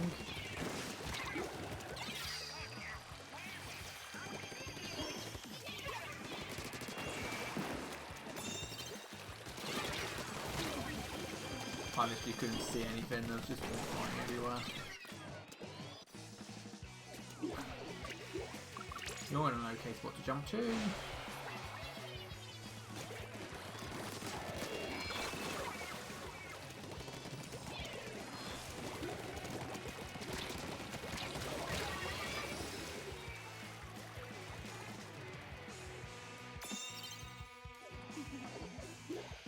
Yeah, I messed with Mario Kart Wii very briefly earlier. It wasn't on stream, but when Mini dumped like a spare Wii and I can play online on that now, and it's a weird way to describe. It's a bit odd to describe it, but the game kind of felt dated in a way when I played it, and it didn't feel fantastically amazing. And it's kind of like, when I went to play Mario Kart 8 today, even like doing it by myself, it was still more enjoyable than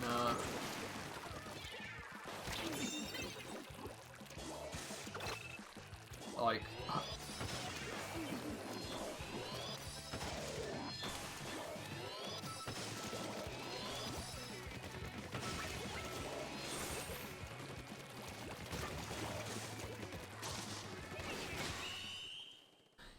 Yeah, I get the community is completely toxic. But yeah, like, obviously it was worldwide because, you know, Dolphin, but yeah, the game just felt odd. Like, the controls didn't feel great to me. And, yeah, I wasn't that interested. Like I say, it's a bit odd trying to describe what I mean. Like, I know what I mean, but I don't know how to say what I mean. But yeah, it didn't feel that great. And then when I was playing Mario Kart 8, like I did about an hour 45, hour 50. Mario Kart 8's got its own share of problems, but Mario Kart 8 feels better to drive for some reason. I feel like part of that is because I played so much more Mario Kart 8 the past sort of few months. Going back to Mario Kart Wii feels weird. Stiff, I think. I think it feels stiff because of the wheeling and how wheeling affects stuff, and obviously inward drift being the preferred racing type. Yeah.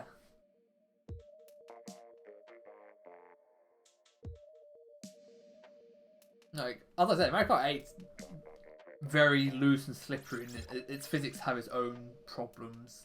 But yeah.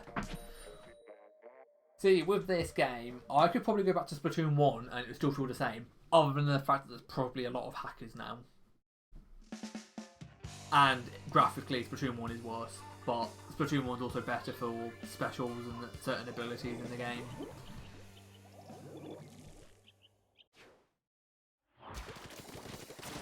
But like, I know what I sort of want to do going forward for my channel.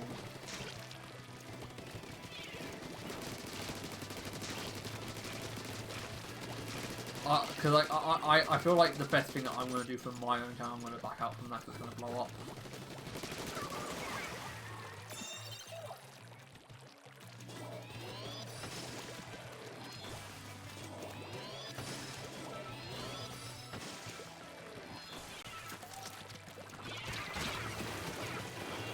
Okay. I don't know where they came from, but sure. But yeah, like, the way I'm sort of thinking about it at the moment is, probably gonna be migrating my channel to more of a, like, Nintendo,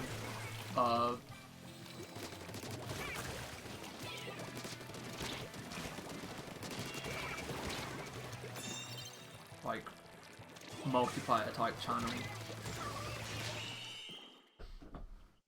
If that makes sense. So I think what I want to do going forwards is, yeah, like, you know, Mario Kart 8 Deluxe, Splatoon 2 into Splatoon 3's launch.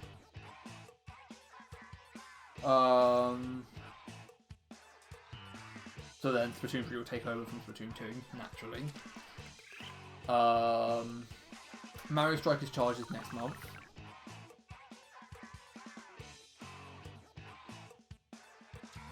I enjoy playing Mario Kart 8 Deluxe. The problem is Bradley's obviously gone back to a different work schedule, which kind of doesn't align up very well. Minnie's on and off with certain Nintendo multiplayer games, so we'll just have to wait and see.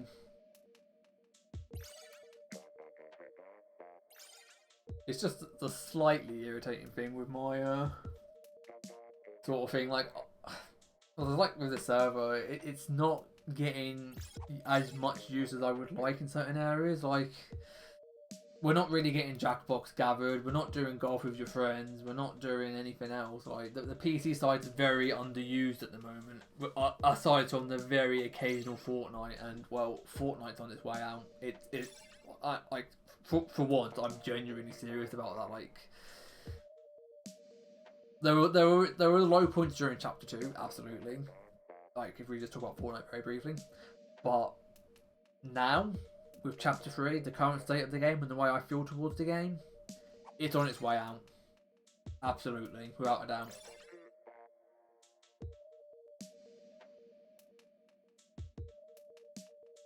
I mean, that's fair. Like, my only issue is, like, I don't know who to bring into the server. Like, I want to keep the server, like, relatively closed off.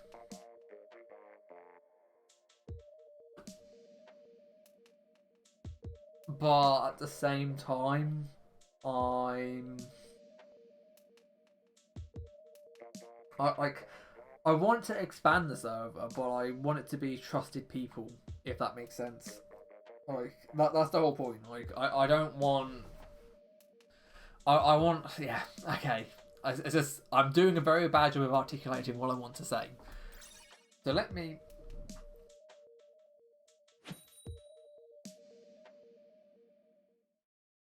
Well, I'm not going to rule you out on that, but I would say just think more thoroughly about it. But no, what I was going to say was, like, the main sort of purpose when I did create the server in the first place was to have a a more private and closed off set of people to play all sorts of different games with that are more mature, behave more maturely, and are just more comfortable to be around. Because, you know, like, it's not great playing random games in pubs that have, like, open voice chats.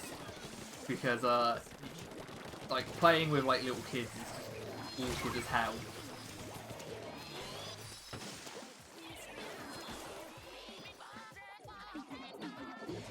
So, like, what was going to get out? Like, that was like the main reason why I started the server. Like, let's have a server where we don't have random people jumping in that could ruin the damn thing for everybody.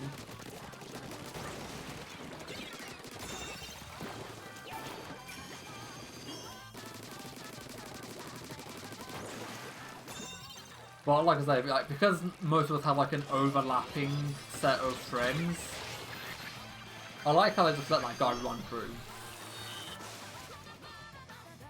Man, this team is terrible. But like, that's what I mean, like,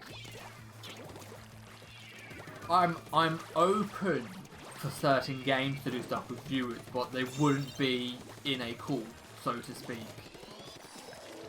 And like the one thing I learned from when we did stuff like the odd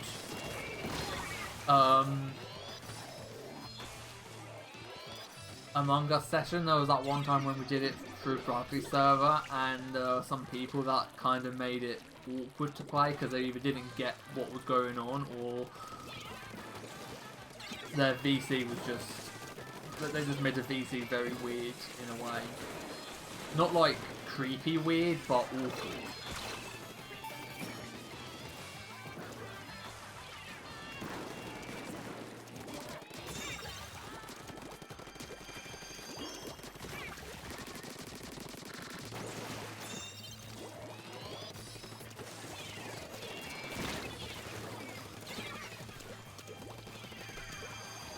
Yeah, like that's sort of what I want. Like, I don't want massive servers and massive calls, but I want there to be enough people for something like. And sometimes it can work with bigger calls if you're playing the right sort of games for it.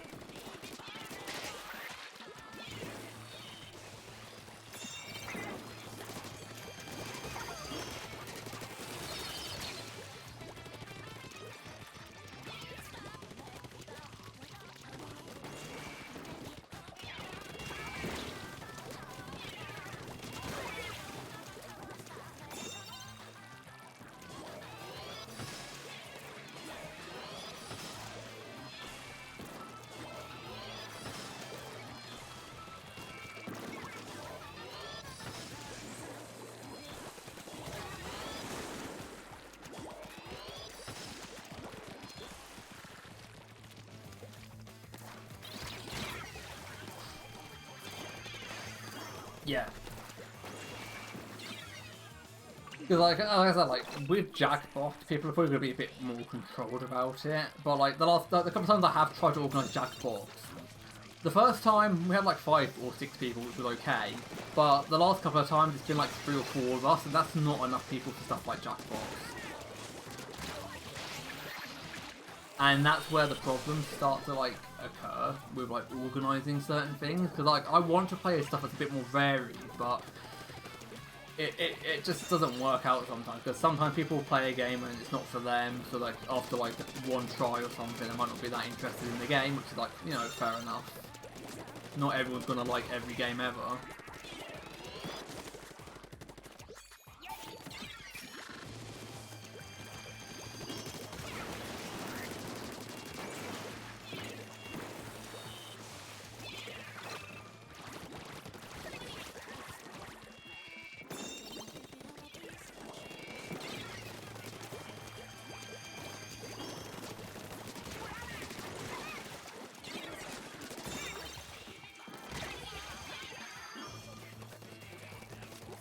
Yeah, it is going to be trial and error. But as long as people like are more mature and responsible with how they behave, you can get people that you know to be invited. But as I said, the problem is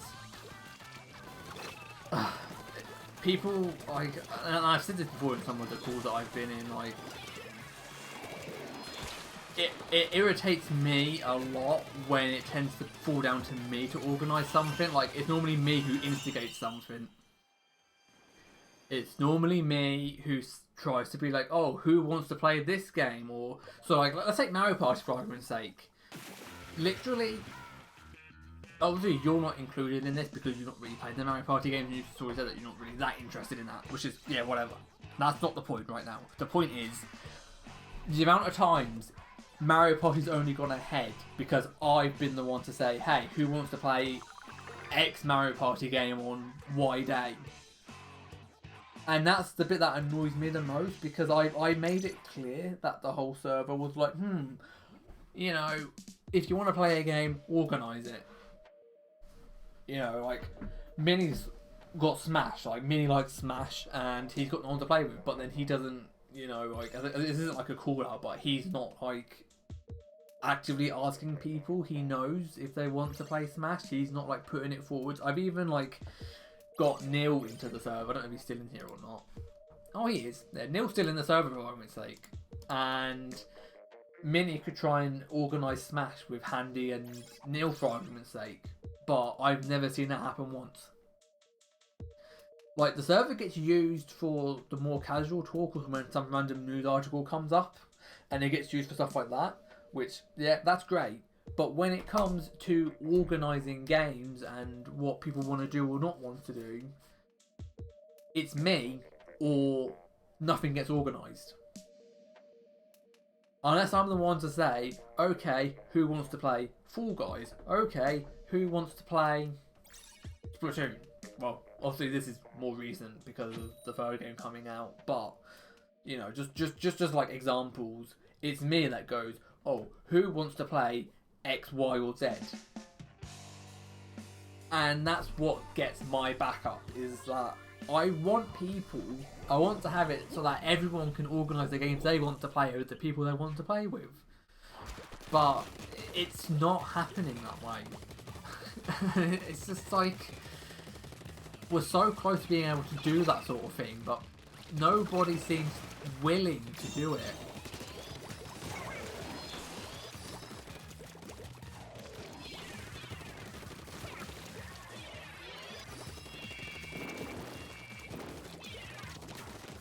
It's not so much about having like a conversation, it's more about just being able to organise a game with people that they've got that game in common. Like, if they want to play that game with friends and have a chill time, they can.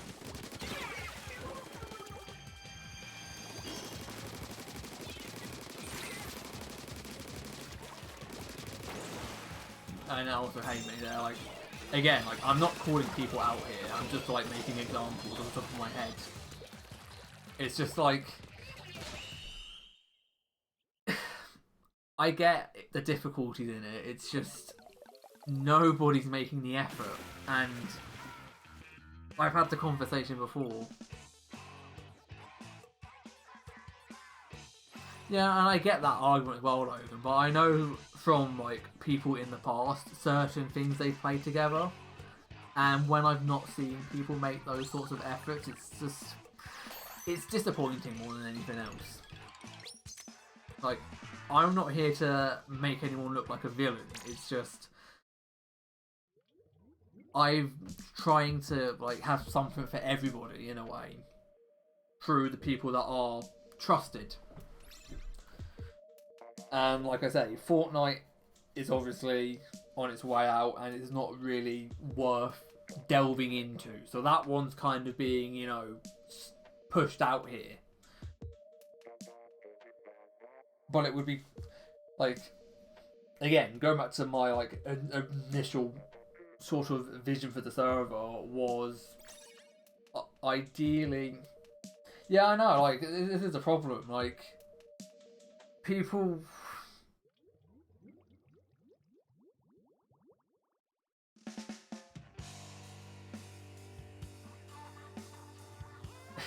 yeah, it's just frustrating in a way.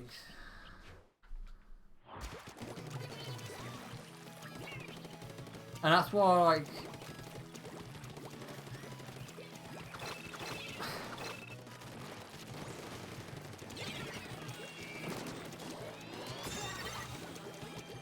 I'm just trying to think about how to answer this while playing this game.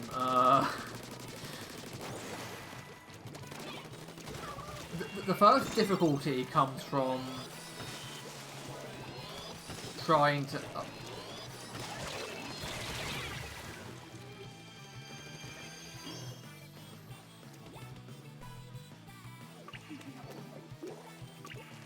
Yeah, and I get that, like, social awkwardness is just something some people have.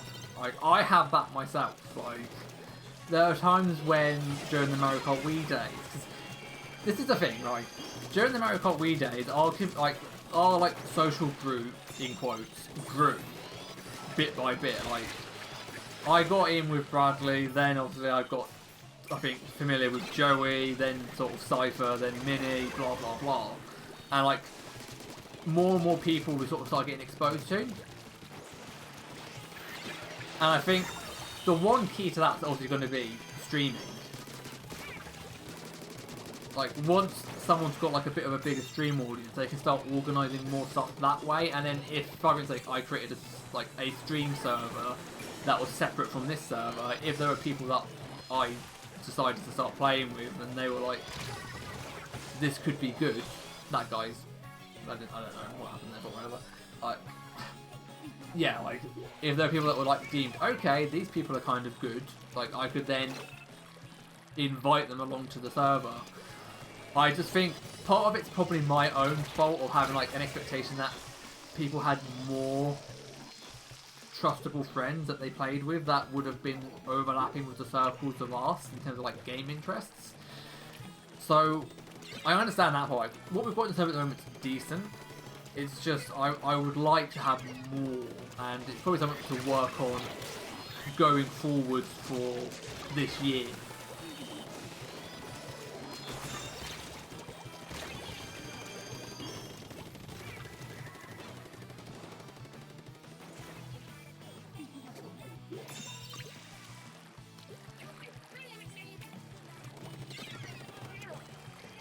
It's just, yeah, like, I'm also, like, guilty of being a bit difficult to try and, like, expand the community and have more people to sort of chat and chill with.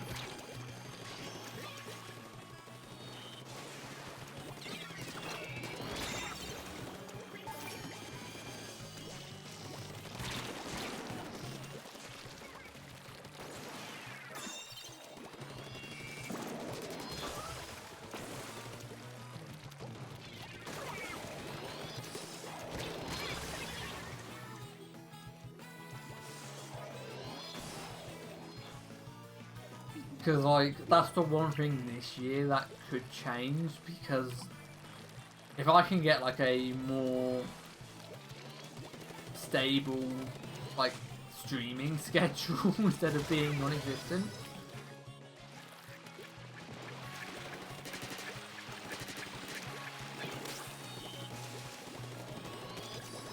I mean, I was already contemplating getting rid of private.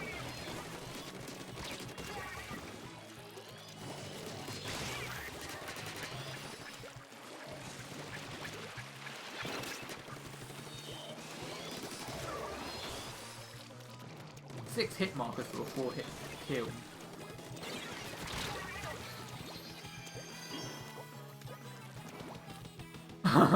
No. We were looking at some old videos yesterday, but yeah, no. Because the one thing that could potentially happen here is if I stick to this game in like the coming months, I might be able to build up an audience for Splatoon. And maybe get a bit of a community for Splatoon at least, if nothing else. And that would probably have opportunities to bleed into the likes of Mario Kart.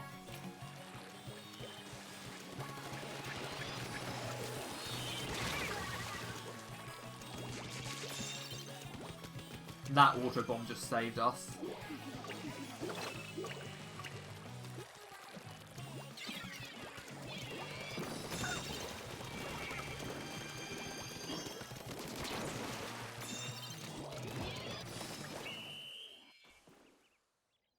Because a lot of the time when streamers tend to like start building up viewer bases, it's on the hype of a upcoming game, whether that's a sequel or like a remaster or something.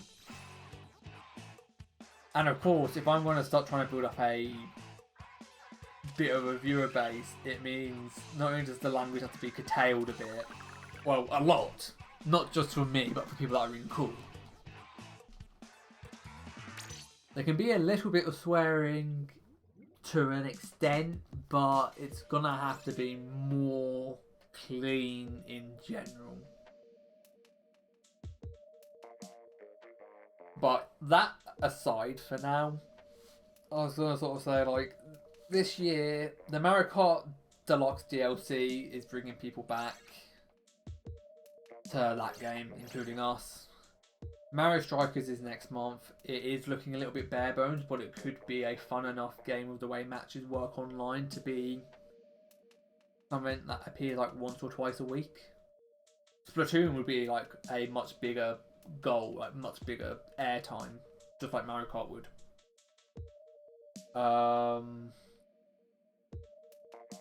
yeah, so that's sort of what we've got this year. And going back to what I was going to say, because that was what was on before my train of thought got interrupted. Yeah, a lot of streamers tend to get a following when it's either a brand new game that's getting a lot of hype and attention, or it's the build up to a game that's got a lot of interest. So, Hypno is an easy example. He got like in the run up to CTR Nitro Fueled, he was still playing like OG CTR, and his viewer base, because I was still watching his streams on the regular at that point. His stream was starting to gather traction, and it never stopped because people were obviously like excited for CTR, like Nitro Fueled, and not only were they excited for CTR Nitro Fueled, but they decided they wanted to watch like the classic game to sort of prepare their hype levels in a way.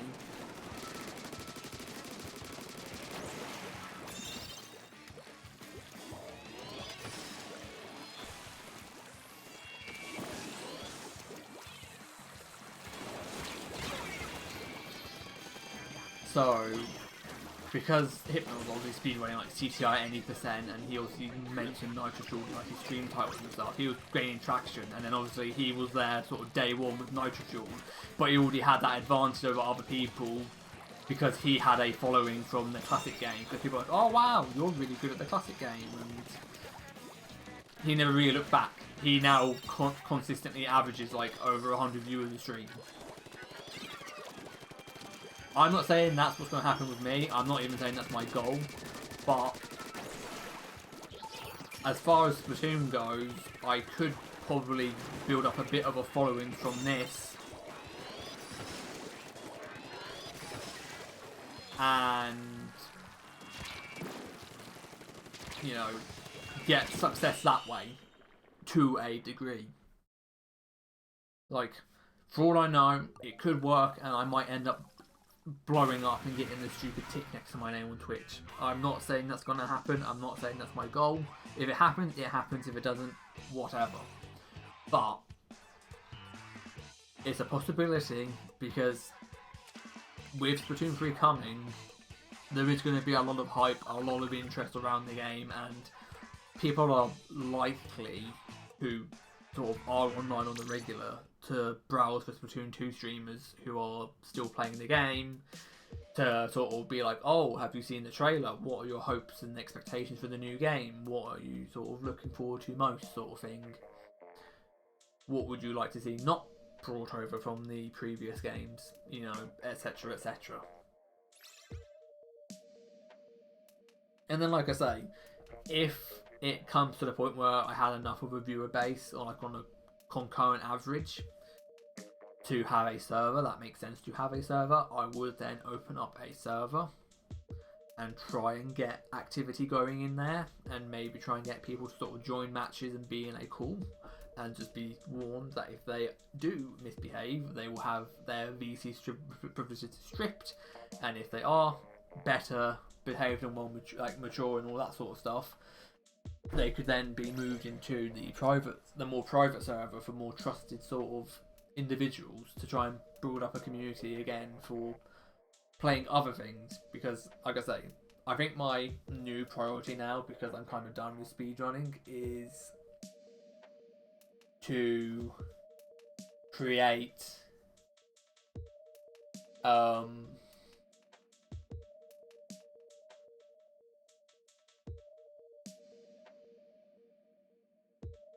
yeah, so like my goal would sort of be primarily Nintendo multiplayer games with the occasional single player walkthrough, let's play type thing, because it'd be easier to do that when you've sort of got a bit of a following for multiplayer games. It's easier to commentate multiplayer games solo than it is to play a single player game solo most of the time. Single player games work better when you've got an audience that will stick around, because even if it's like 10 people but you've got 3 or 4 actively chatting because they want to watch the game with you, it helps for single player games.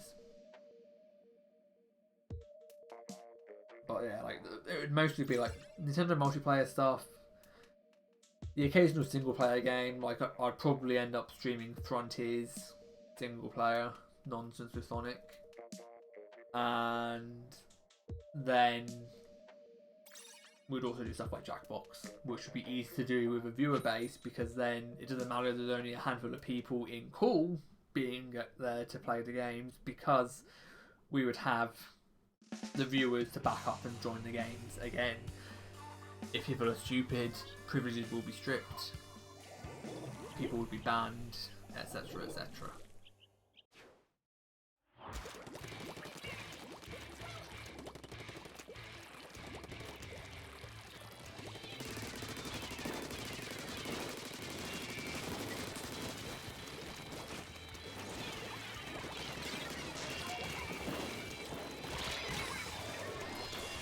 That was not smart. Oh great, I'm glad I died to that weapon.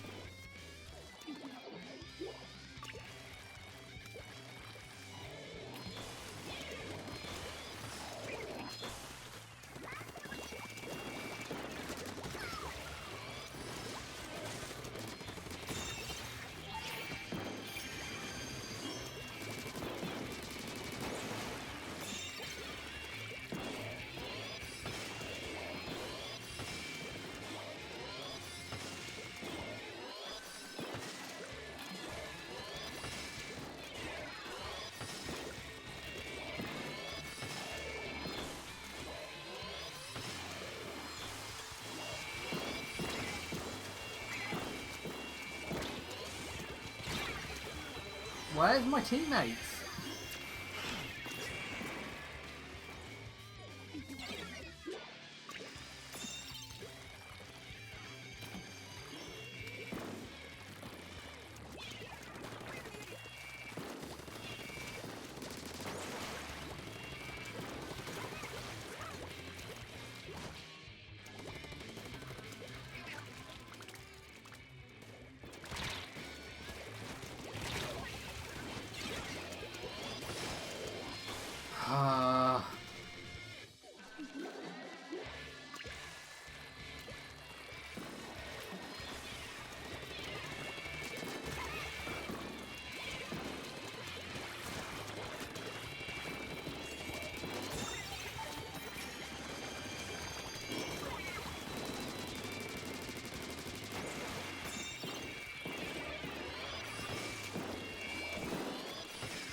This team is actually really, really bad.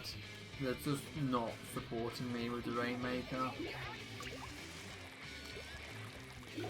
Like, that other team's getting coordinated pushes here, they're taking the map control, but like, that time when like the Rainmaker was popped around there, they just weren't there.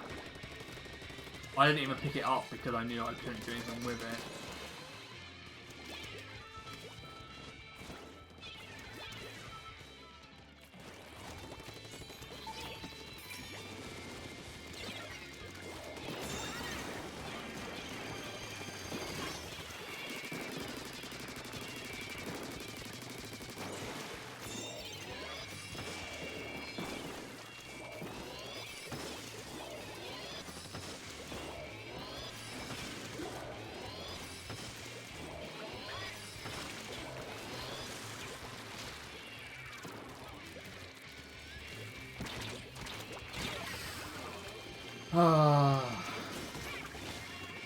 I get what they were trying to do there, but it doesn't help when there's like a roller holding around that corner.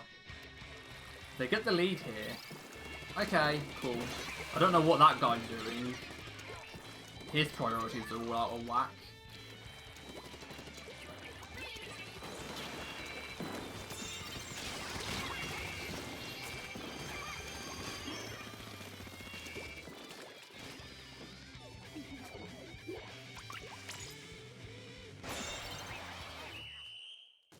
Okay, they turned that around. But yeah, like in terms of like community and trying to sort stuff out with games, it's just a hassle. Like I said, I wasn't picking people out on purpose to be able to call out, because if I was going to do that, I could have just outright said names for people who play games and then kind of disappear after playing it like once or twice, despite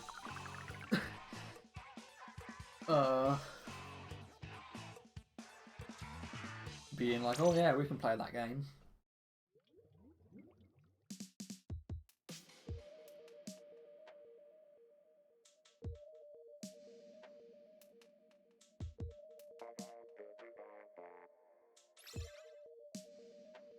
Because, like, on that, like, initial topic, that subject, this game is the perfect example of that. Splatoon 1, mostly courtesy of Joey, we did have, like, what was it, 6 to 8 player private battles on occasion. And I'd even do silly nonsense like hide and seek and stuff in private battles. But the point is, Splatoon 1 played far more like squad ranked sessions and private battles and stuff, like actual private battles that were workable because there was enough players to make it work, than I did in this game. Had way less people to do like league battle with, which is different from the ranked squad mode in 1.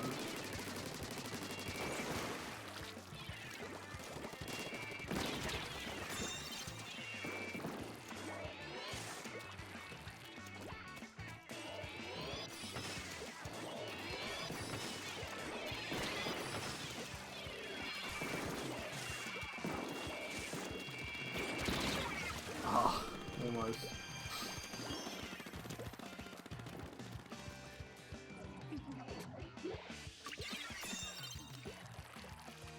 Well, like in terms of like gathering an audience and a viewership and stuff, and, like the way Twitch and YouTube and stuff work with live streams, like the reason why I've always been so anti like hosting and raiding people is, yes, it can help, but 9 times out of 10, 90 to 95% of the people who are watching the streamer who just stopped streaming will leave within the first 2 minutes of being redirected via host or raid. Because more often than not, they've ended up watching that streamer and they like that streamer or the game they play and how they play it, and they're not interested in seeing other people watch it. Like, not interested in watching other people sort of play or their style of streaming, rather. So it's like, whilst the incentives are nice, and also on top of that, people do it wrong. Like, the amount of people who have like 5 or 6 viewers on a concurrent average, who then host somebody who's streaming for like over 100 viewers, is staggering. It doesn't help that streamer in question because they've already got a bit of a following and some notoriety behind them. And it doesn't do the smaller streamer any favours either, because they've just helped out somebody who doesn't necessarily need the assistance in a way. Like, I can understand it more if you've got like several thousand viewers like concurrently, like whenever you stream on average, because if 5% of that like is, you know, what, yeah, thanks Bradley, very funny. Anyway, the point is, let's say you're, you know, you have like 5,000 viewers on concurrent average. Like, 5% of that, if they stayed, is 250 people. If those 250 people actually like that person's stream and their content, that's just boosted like a smaller streamer, right? But 5% of like 2, for argument's sake,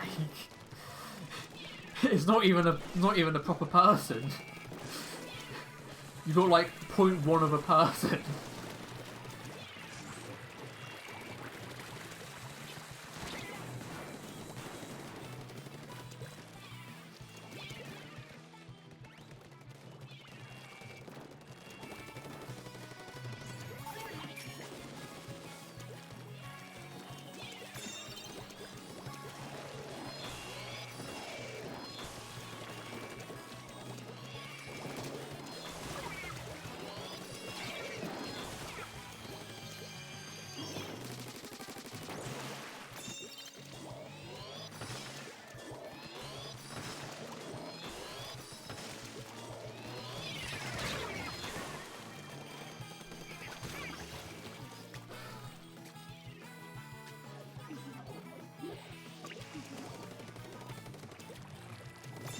like, that's just sort of my stance on stuff like hosting and raiding. Like, yeah, like, if they worked as intended, it would help in an ideal world. And of course, Twitch is never going to say no to having those features, because if they get more people on the affiliate program courtesy of it, that's just more money in their pocket, which is what they want as a business at the end of the day.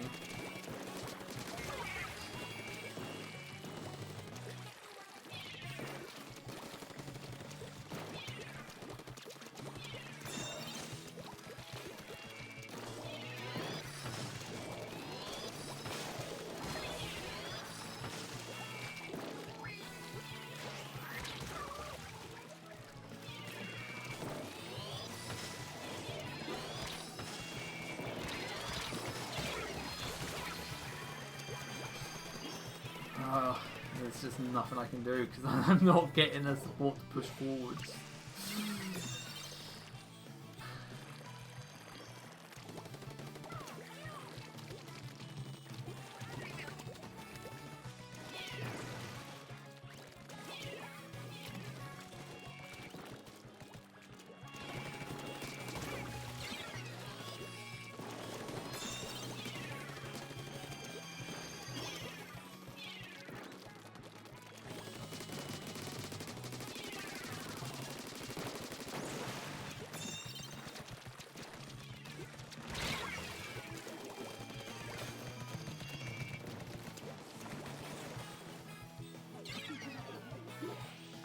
And also, going back to your comment about the whole still hanging out with people, if someone stopped being friends with people because they became big on Twitch, unless the person themselves is the problem, as in like not the streamer,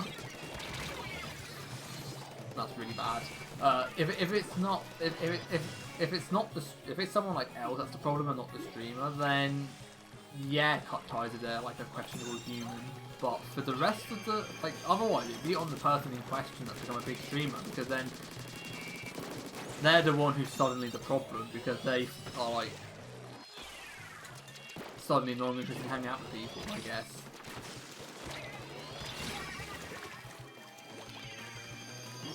But surely that wouldn't happen if you still went about your... Again, I'm not sure how that would work, because once you have like a stream schedule and stuff, you would still have time to communicate with people outside of streams.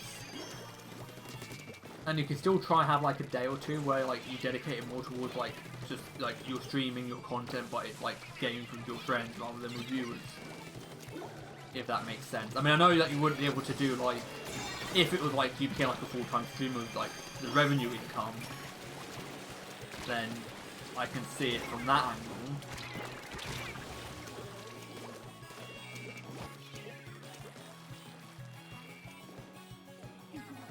I mean, a lot of people lose touch more through a full-time job than if they became like a successful streamer. Like, I would argue that if you were like making like... Okay, let's try and make it like a more normal type of wage. Let's say you're earning about 1,500 per month on Twitch on average.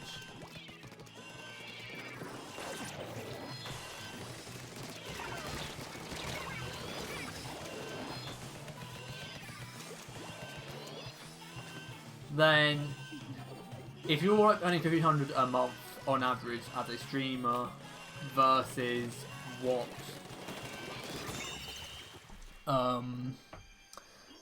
a full-time worker does, you still technically have more time to communicate with your mates, because if your work hours are your streaming hours, for argument's sake, and you do like 6-hour streams a day, you do still technically get those like me time moments, even if it is still playing games, which may or may not be healthy depending on your lifestyle around like being a full-time streamer.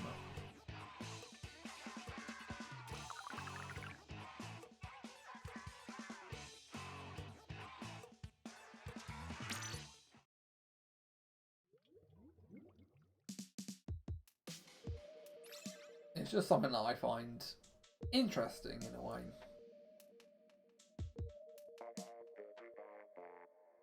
again, we could take Hypno for argument's sake. He streams like what, 5 to 6 hours a day on average, 7 days a week. Like, even if you assume like 6 hours as like the actual average by 7 days, that's 42 hours. That's it's technically 5.5. Okay, hang on. It's technically 4.5 hours more than what is classed as like the typical working hours of a UK week. But he's not commuting to work. He's not like, assuming you can call it his line of work, and like from the sub numbers he normally has on average and people cheering bits and stuff, I'd assume it is. Like, you don't have commuting to and from work, you don't have petrol and stuff, so you get more of your income as yours for yourself as opposed to going to and from work. And because you're already at your computer before and after streams, you still have time to have chats, like whether it's in a VC or just through a couple of quick DMs before and after streams. And a lot of full-time streamers in that regard only do 5 days a week because they have so many viewers and subscribers and cheer bitters, I suppose. Bit donation givers, I guess. I don't know what to call them. Not without using words that could be deemed as derogatory by Twitch, where you then get cancelled. Oh no, they said Simpsons. It's got the bad word as the first 4 letters. But yeah, like that's just sort of what I would view as...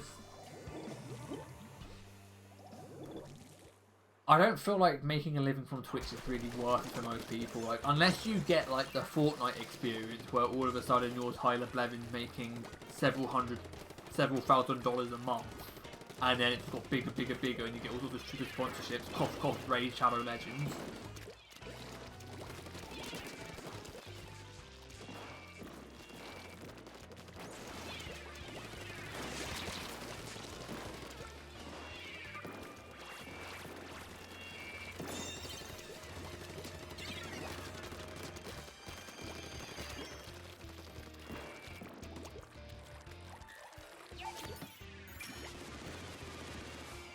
Oh, I wonder what the 5th marking was for then. It was a Rainmaker.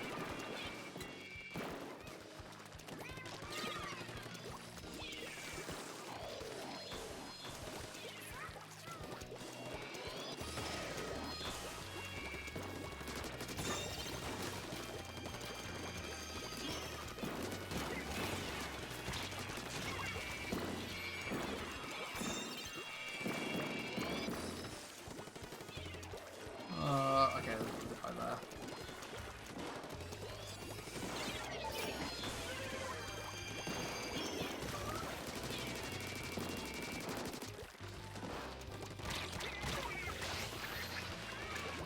Wow, is that guy lagging? Or is that my internet?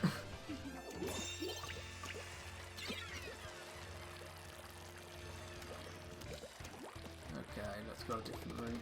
Don't want to be predictable. Let's try going around here.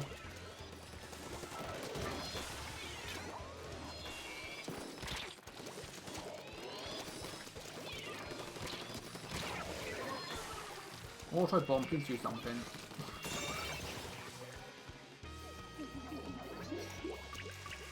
Like, the thing is, the people that do make it big are set for life, even if their career only lasts like 2 years, for argument's sake. Like, I don't even want to know how much money people like Ninja made in like the first year of Fortnite from when they blew up. Like, from like when they first all sort of quit. Like, from when they blew up to when they first quit the game. Like, you know, like, there are people who have short careers, but they make so much money that they're basically set for the rest of their lives.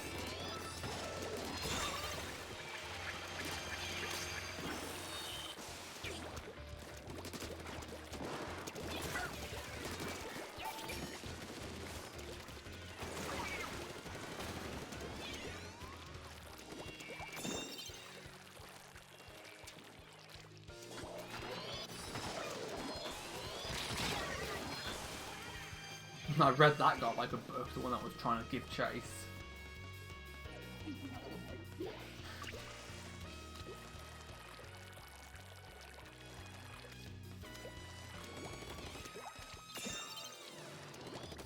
Like, going back to like my own future plans, I don't know, like I might try looking into competitive Splatoon 3, because I was interested in competitive in Splatoon 1 day, but never was really able to. I wasn't really that interested by the end of Splatoon 1 into 2.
Like, yeah, like, I don't know. I don't think being a full-time Twitch streamer is really all that great in my eyes.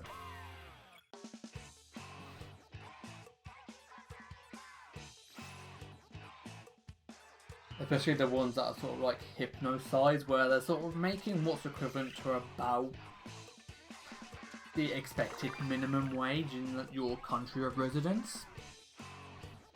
Because then you're in a bit more trouble if you're dependent on that for your livelihood.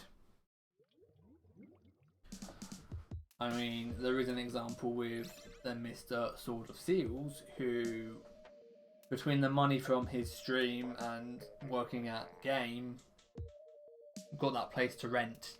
And then of course the whole thing came out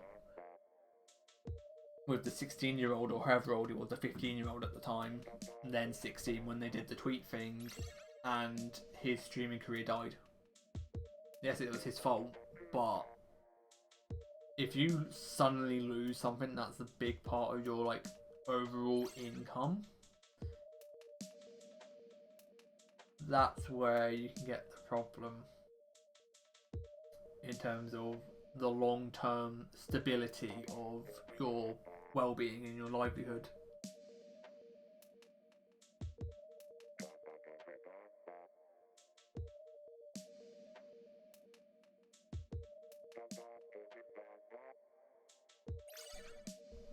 And yeah, in terms of like the mega big streamers, they just get lucky with a special game.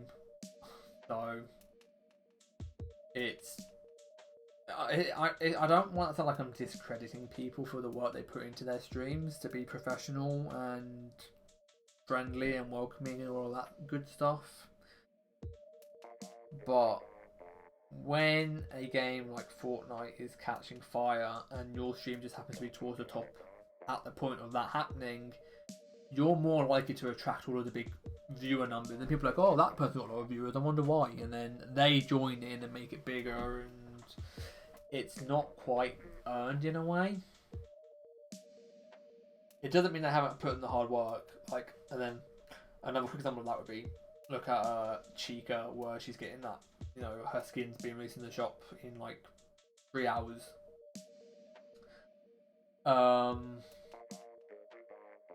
She did put in all the work with her stream, and she put in the work with like all of that stuff, and she decided to do something different with the TikTok like angle. Like, she was using TikTok, but she was using it for Fortnite clips and her being silly and messing around and stuff. And people were telling her not to do that. If you want to get big on this platform, do what everyone else is doing. She kept on with her own thing, and then it did blow up. Again, it is partly down to luck and timing.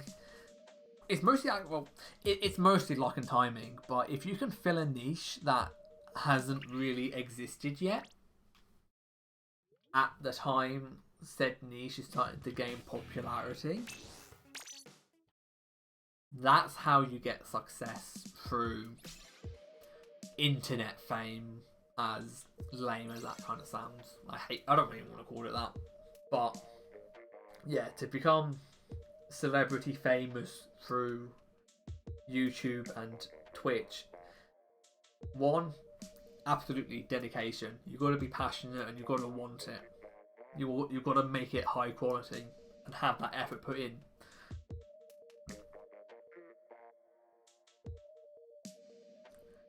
As for the other bit, it is down to luck and timing.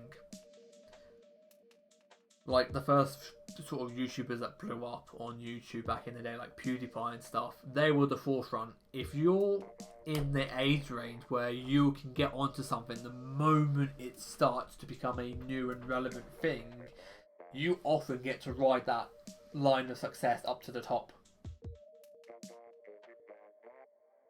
I suppose in a way you could kind of compare it to like stocks and shares investments. Everything's got a risk, but if you get that opportunity at the right time, things can work out very nicely for you.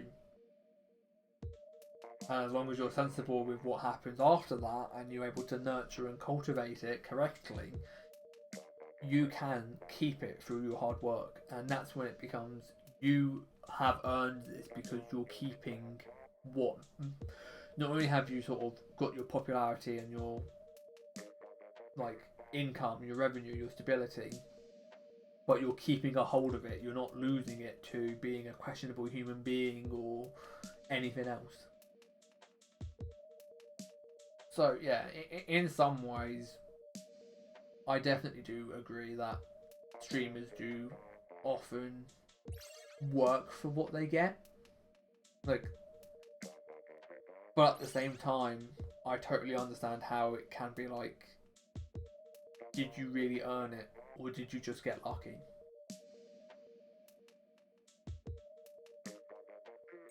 And again, it sort of leads back into, do you really want to end up in a situation where you could potentially be stuck streaming to not become homeless or other bad situations occurring? Because it would really suck to start doing streaming as like a hobby or because you enjoy it, and then it becomes your job because you start earning enough money to make it your full-time job, and then you get to a point where you're not really interested in it anymore, but you've got to keep doing it because you've got bills to pay. That's where it can be a bit like a nightmare. I can see it beginning like, yeah, that'd be it really. It basically becomes your nightmare as opposed to a dream in a way, if that makes sense. I think it makes sense. I don't know if anyone else will see it that way, but this is a very interesting topic that I've been rambling on about for the past half an hour, considering it came from random talk about Discord community and future goals and what I kind of might try and do for this year.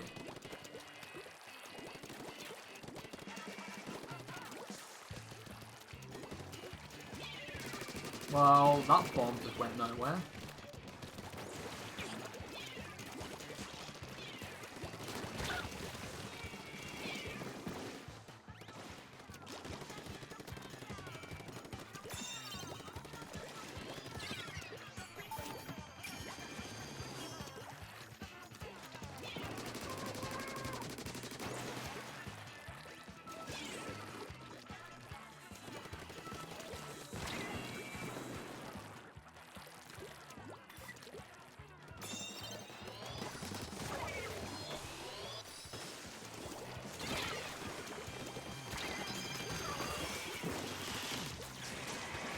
was a pretty good flank by that guy.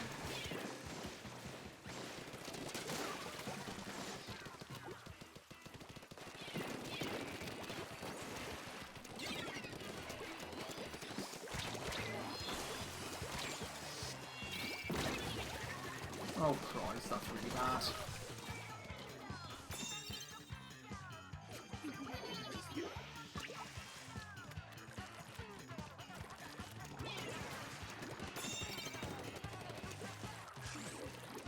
It's not the end of the world, we can definitely come back from that.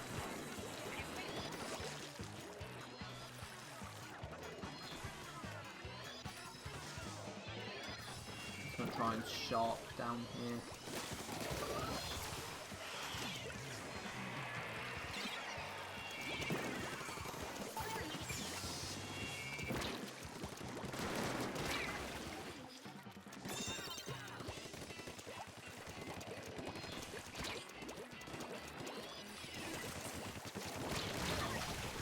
I'll take that trade. Come on, teammates, please get the push. Oh, good thing I didn't get that jump off, because I'm pretty sure that would have been the end of me.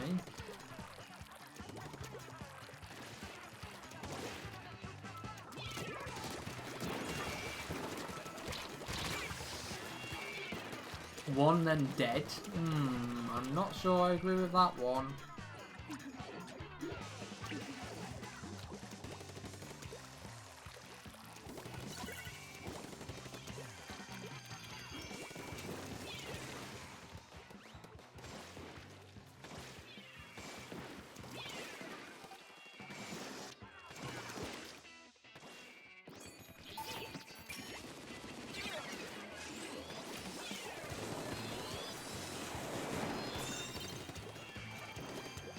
Oh Christ, don't fall off.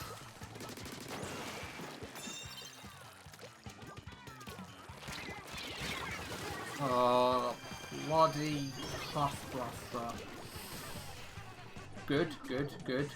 Good. Nice. We like to see it.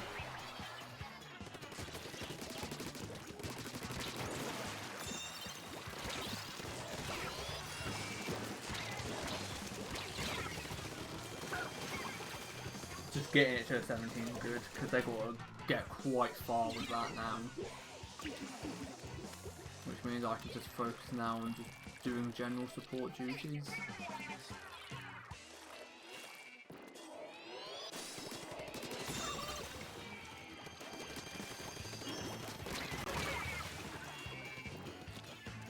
Yeah, main power up, awesome. Main power up was such a mistake for this game. They should never have added that as an ability in one of those patches.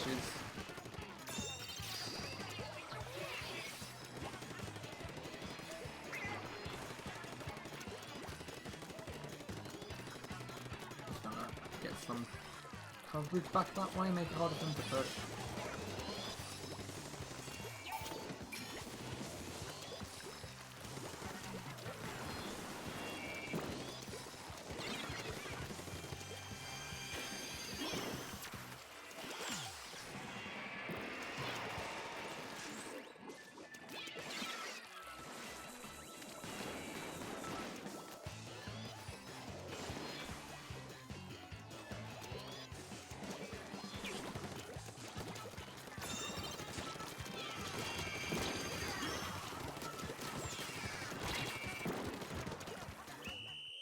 Okay, cool.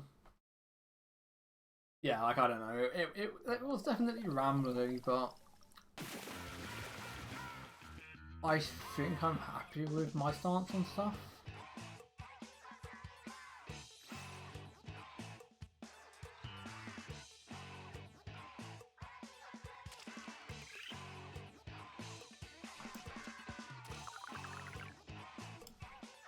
I don't know. I'm just hoping that I can sort of actually, you know, just become a more regular multiplayer type thing. Because I don't know, like, I feel like a lot of single player type games aren't really my thing, unless it's like a platformer or something to that effect. A lot of single player stuff isn't necessarily that interesting to me. Especially when you think about like mainstream type games. You know, like your Elden Rings, your GTAs, your FIFAs.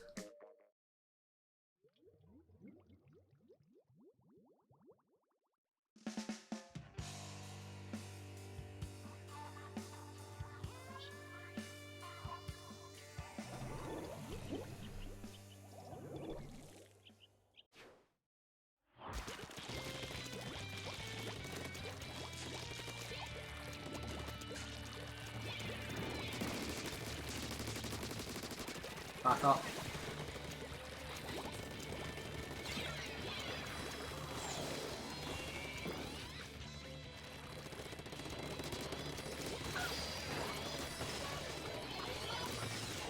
How is he not dead? How is he not dead?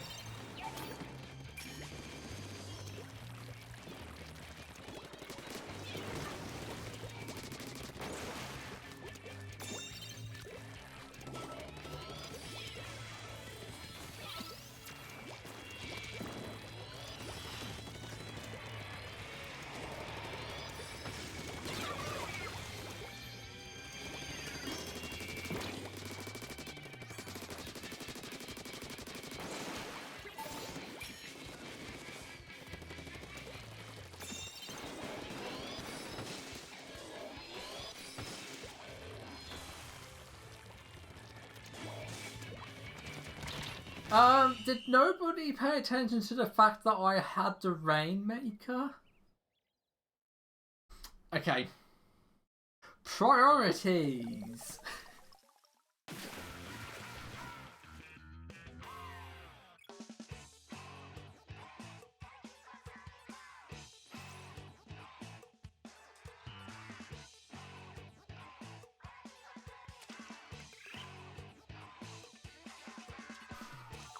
So close to that next rank up.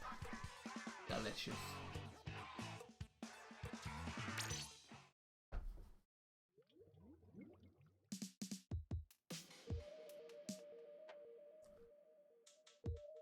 Yeah, like as far as Splatoon goes as well, like with the first game, it was before Discord had kind of murdered everything in terms of like places to communicate and talk about games. But point is, there's that website called Squidboards, the forum, which is the sister site to Smashboards. Anyway, that was the forum for, you know, talking about Splatoon 1, the maps, the weapons, the modes, anything else, gear combinations, gear loadouts, all of that good stuff, and also for competitive news and updates. Like, I was a frequent user of that site back in the day, talking about different updates that were coming up for the game, and what we were getting on like our RNG rerolls and all of that sort of stuff.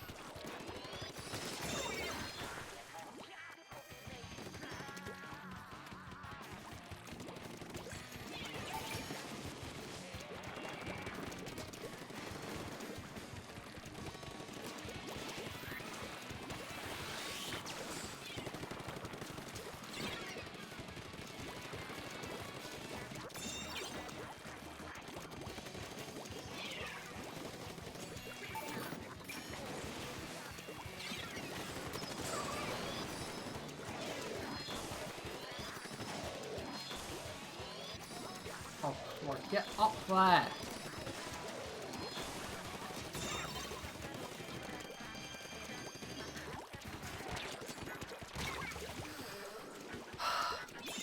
Yeah, I thought they had both 96 cows.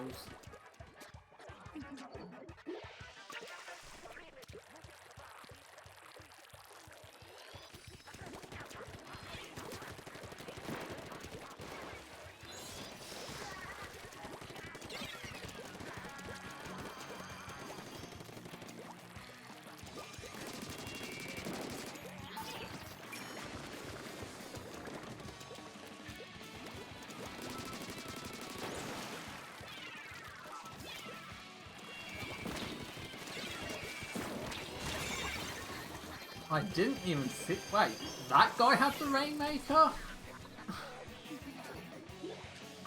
I need to flank.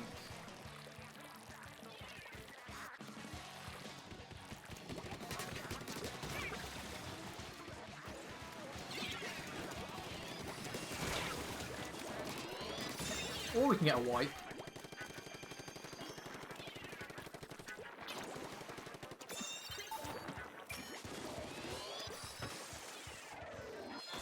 Another guy up there.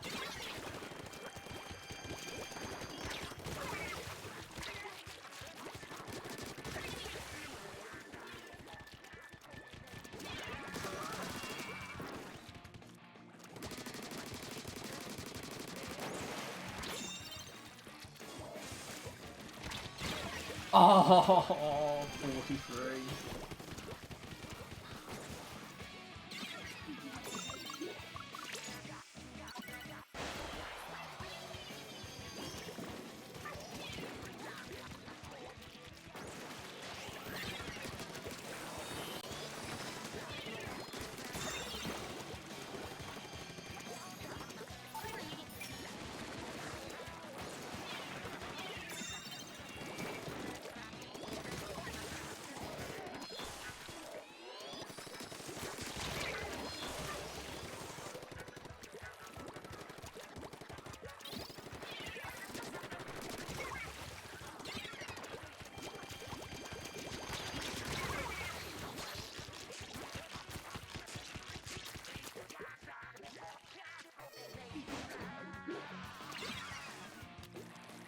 They're going to totally suicide that off the map to reset it. No?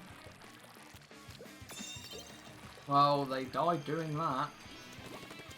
Can you go up that way? No.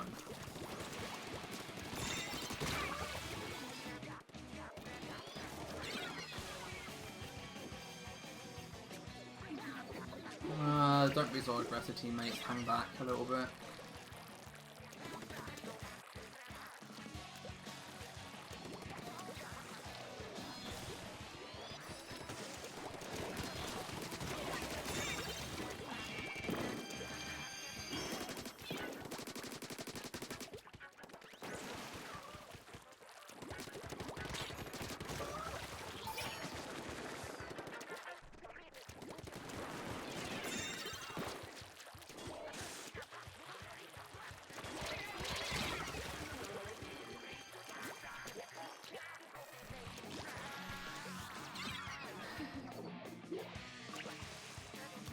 Okay.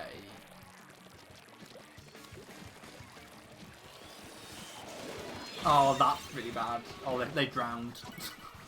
They must have panicked and went into squid form.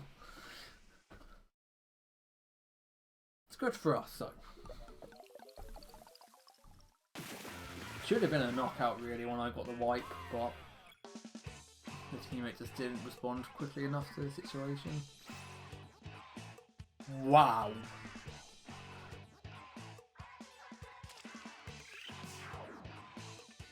We have got our first S rank on this account. That's pretty pog.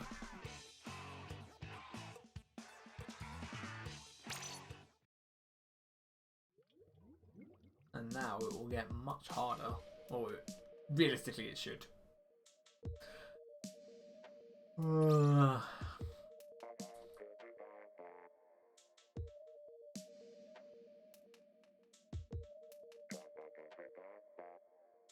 I'm just grateful that there's still somehow enough people in the lower ranks to get matches going.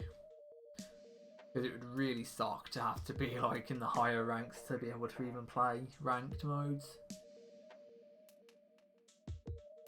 The real question is anybody in S rank? Because this isn't looking very reassuring.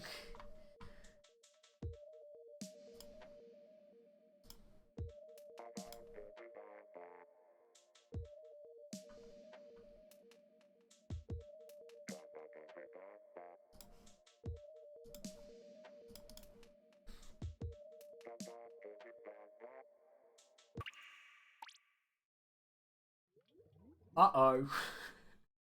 Uh-oh.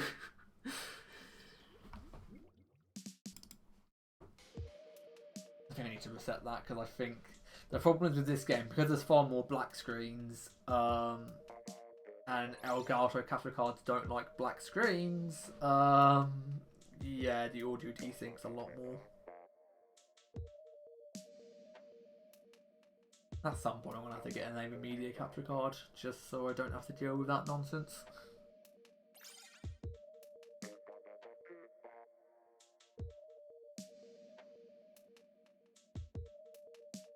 Like, the Elgato in terms of its video quality is perfectly fine and serviceable, but the fact that it's so susceptible to audio desync.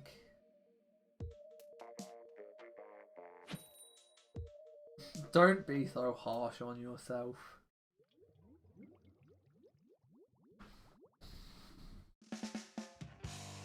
Especially if you get a special keyboard and mouse for Splatoon 3.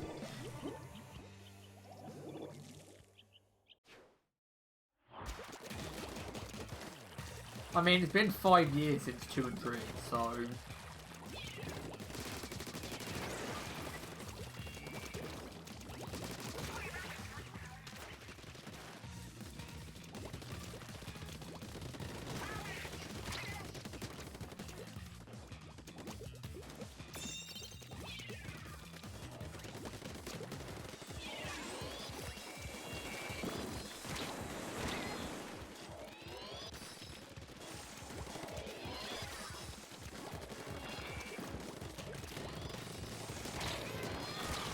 I am really bad. I missed every single one of my shots. This is not going to end well for this guy because of the... Yeah.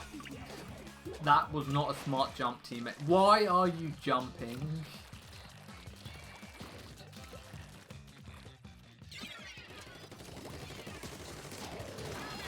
That guy made a mistake doing that, and apparently they're all just going to keep blindly jumping into mid.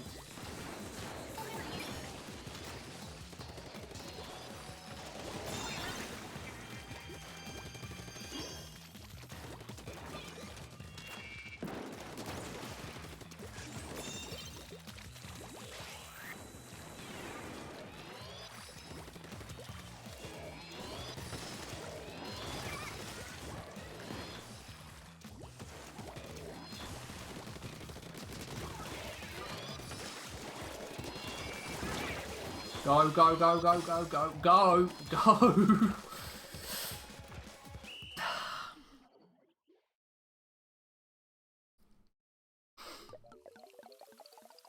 Yeah, jumping into mid when your team's got no control is a very silly idea. And 2 of their teammates did that.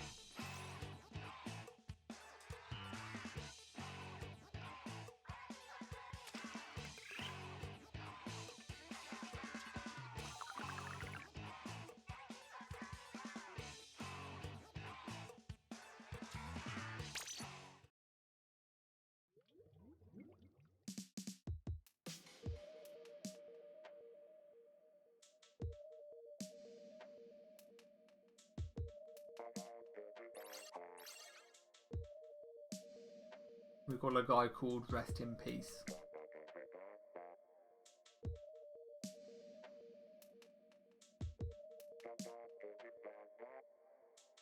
And also Dad E.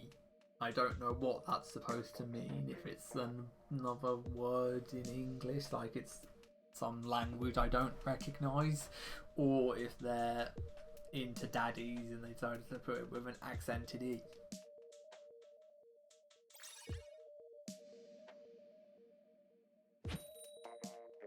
And we've got someone called Smiley Face, that must be Bradley's ult. See, Bradley, you can get S rank before Splatoon 6.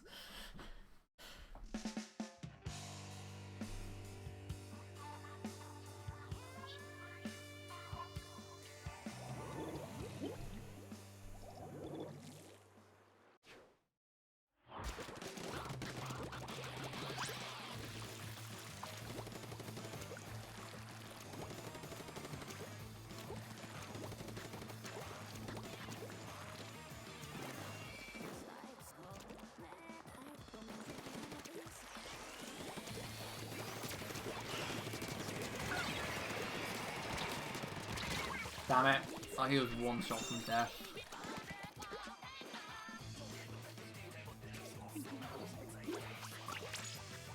That's probably faster than jumping and shouldn't get a kill.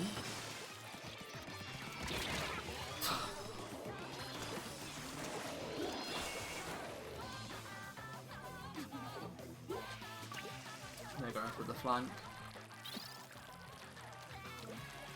Meanwhile, my teammate has just gone kamikaze.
God, there's just ink everywhere.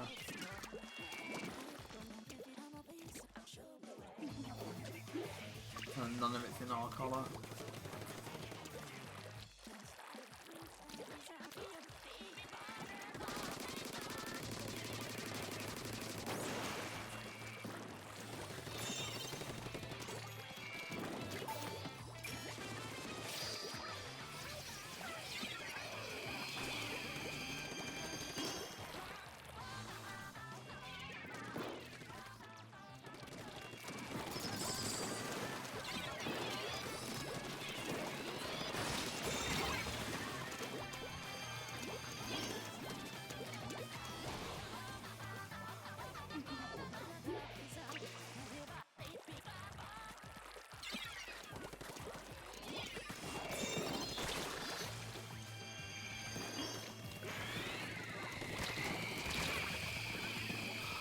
How is he still alive?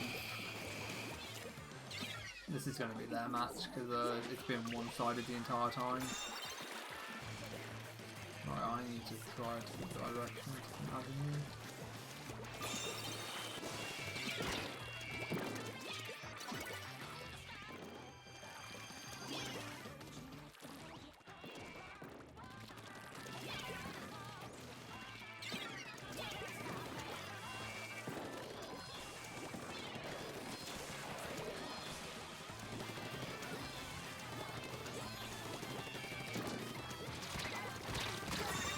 Jesus. How are they that quick with the Rainmaker? Do they just have all swim up or something? No.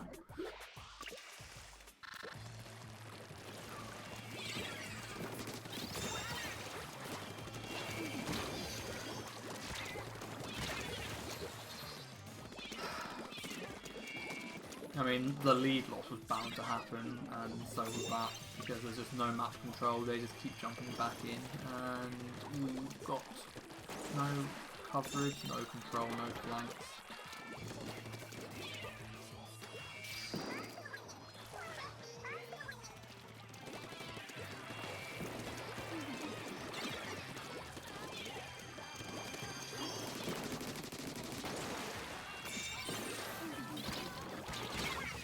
Or I can just fucking WP like that.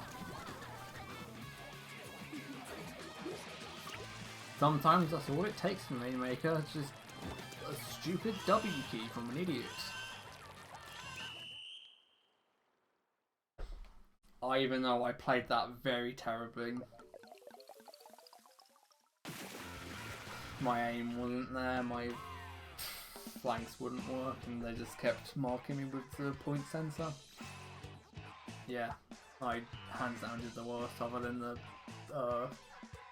splatter shot. Oh, not splatter shot, the air spray. But then the air spray is a very bad weapon anyway. It's not meant for ranked, especially S rank. I don't know what they're playing at. I mean, if an air spray can get into S rank, anyone can get into S rank. Jesus.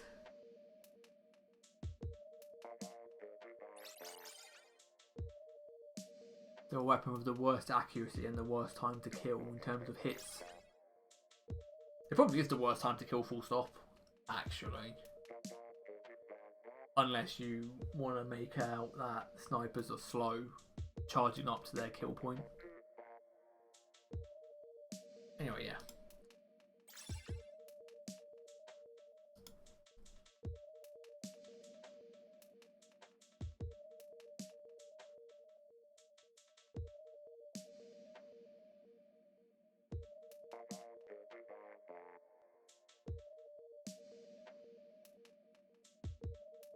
Oh yeah, here's a fun story that I found out about like last week, I think it was. Putz 12, the 30-something-year-old rage extraordinaire, apparently made some like teenage girl cry at a in-person Splatoon tournament because he was getting angry and abusive at his teammates. In his, you know, usual manner.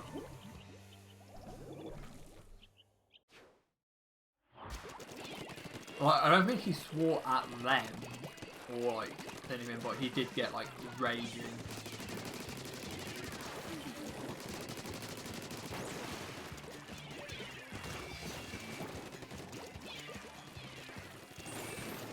It was one of the predicted, like, one of the autofill search options on YouTube was like, Putz 12 makes girl cry. And you're like, what?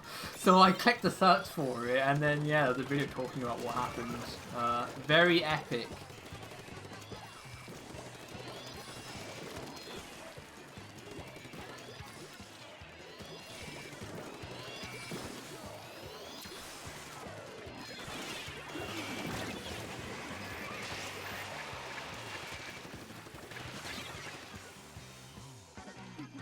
Well, that Luna was a very smart person popping his baller when he did.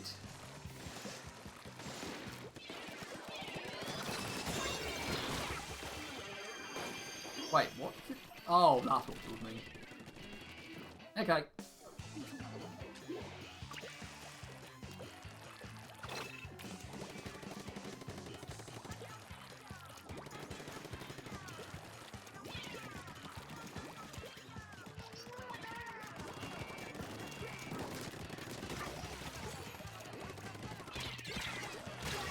I know that guy's hiding up there, but we've lost. We've lost now.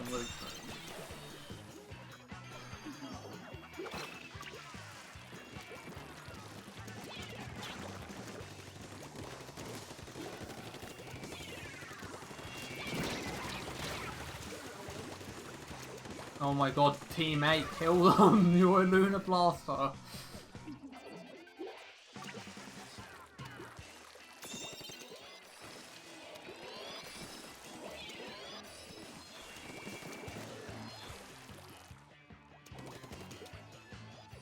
Why does that want to come from that direction?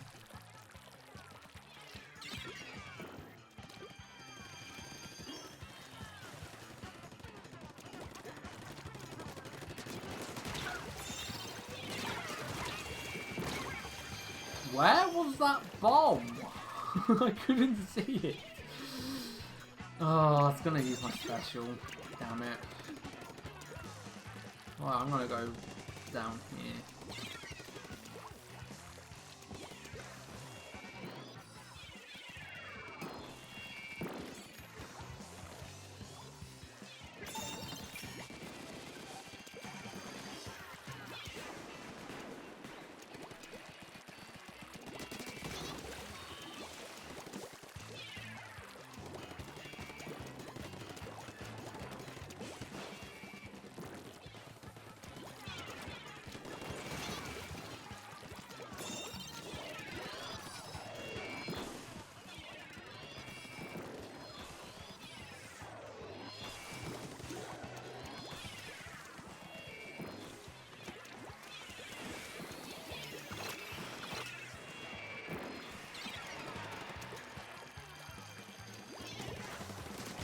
Oh, I am terrible at aiming. I should have killed that. Oh god. He was wall hacked for me and I still couldn't kill him.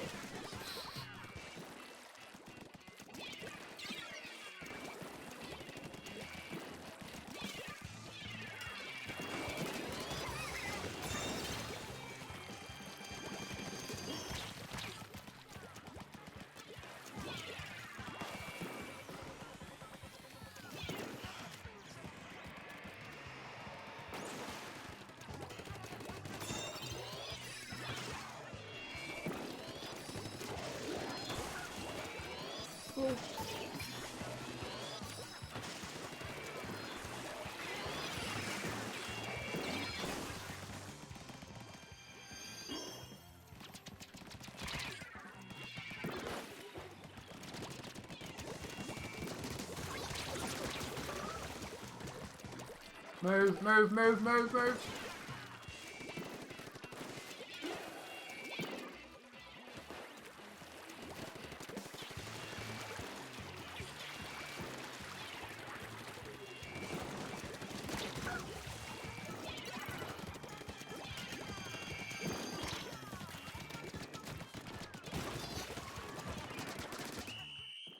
Yeah, there was no way they were going to get that open.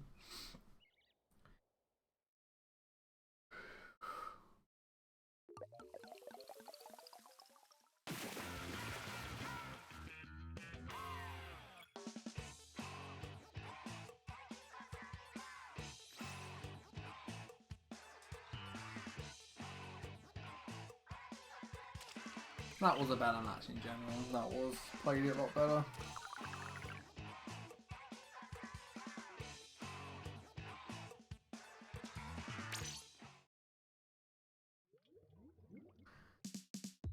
So, yeah, I don't know if he's streamed since the last time I saw his VODs.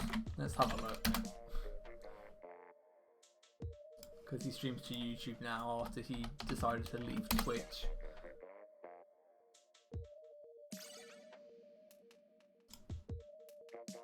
Oh boy. 3 hour stream 18 hours ago. Half an hour stream 1 hour ago.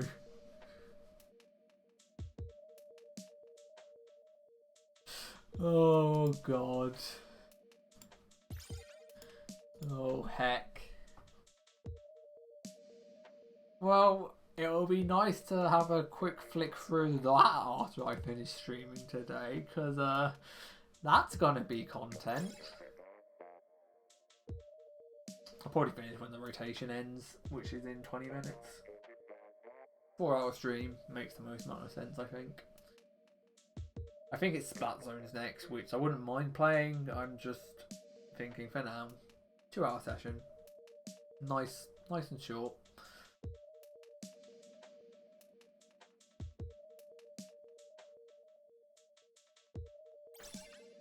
I wonder why the first session was half an hour. I don't know. Maybe he got so badly stream sniped. He was like, I'm gonna play Rainmaker offline.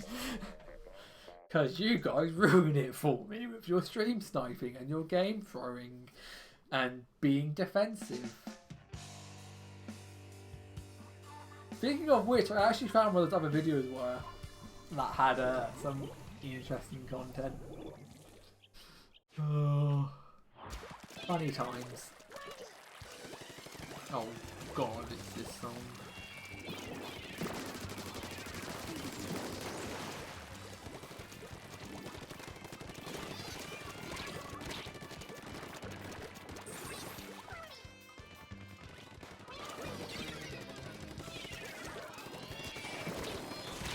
Oh, I couldn't aim. GG. Big GG's on that epic start. Oh my, yeah, that's over. That's a wipe. Well, I think that's the first actual loss though.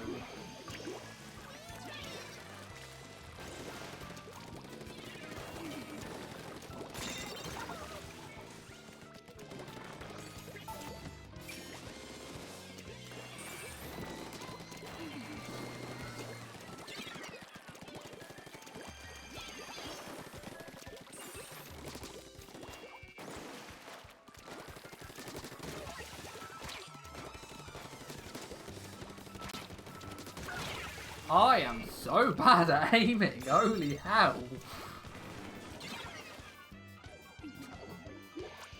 Right, you're okay to jump to because they haven't got a sniper.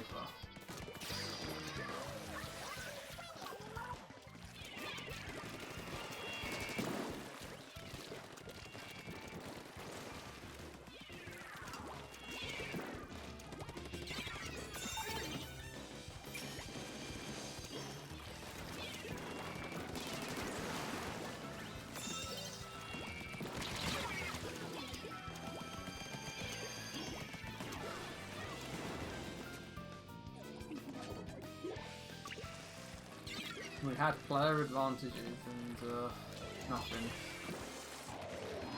I did push aggressively, but I had to take the opportunity.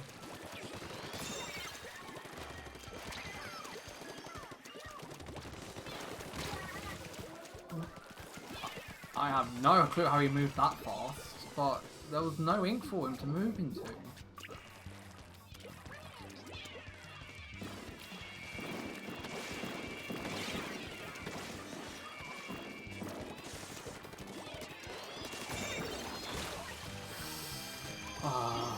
I had nowhere to move.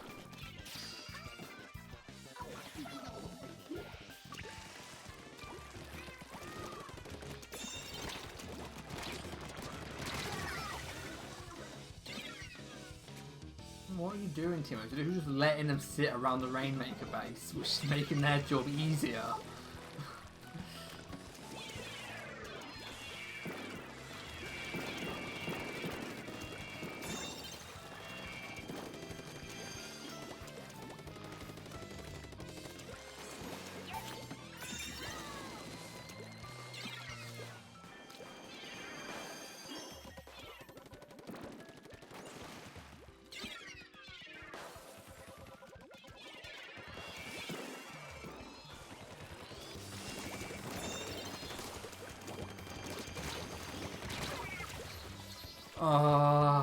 Where are my... Oh, we've got to disconnect as well. I think they might have rage quit. That's not helping either. You can't play a game with a missing teammate. It's such a big disadvantage.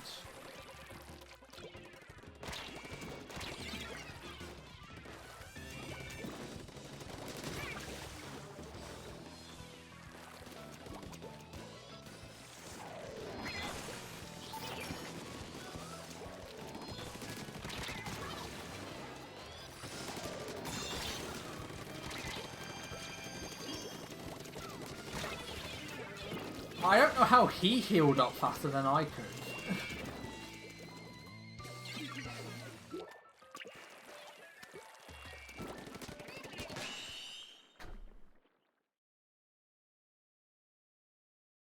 We had a disconnect. It didn't help. I suspect the guy rage quit.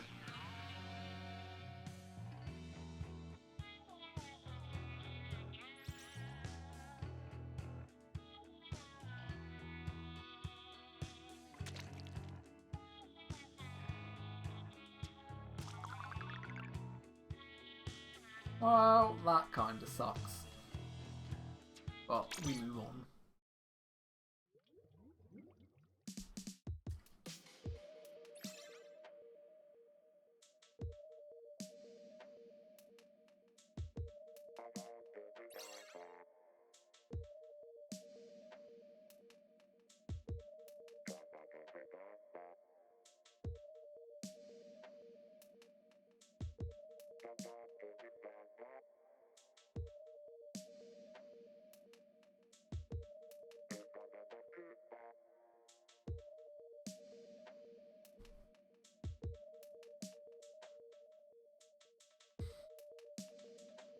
Still kind of crazy that it's only 4 months until the third game comes out.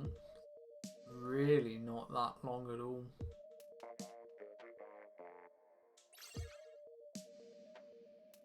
But yeah, first things first, Mario Strikers. Hopefully there's enough content in there to give the game a nice set of legs.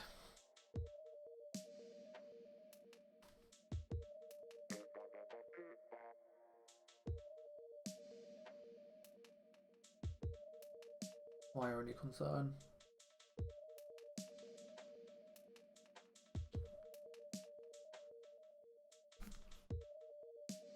It'd be a shame, and it would also signify the end of buying Nintendo sports games, because it's been a bad trend that seems to be that it started with the Switch.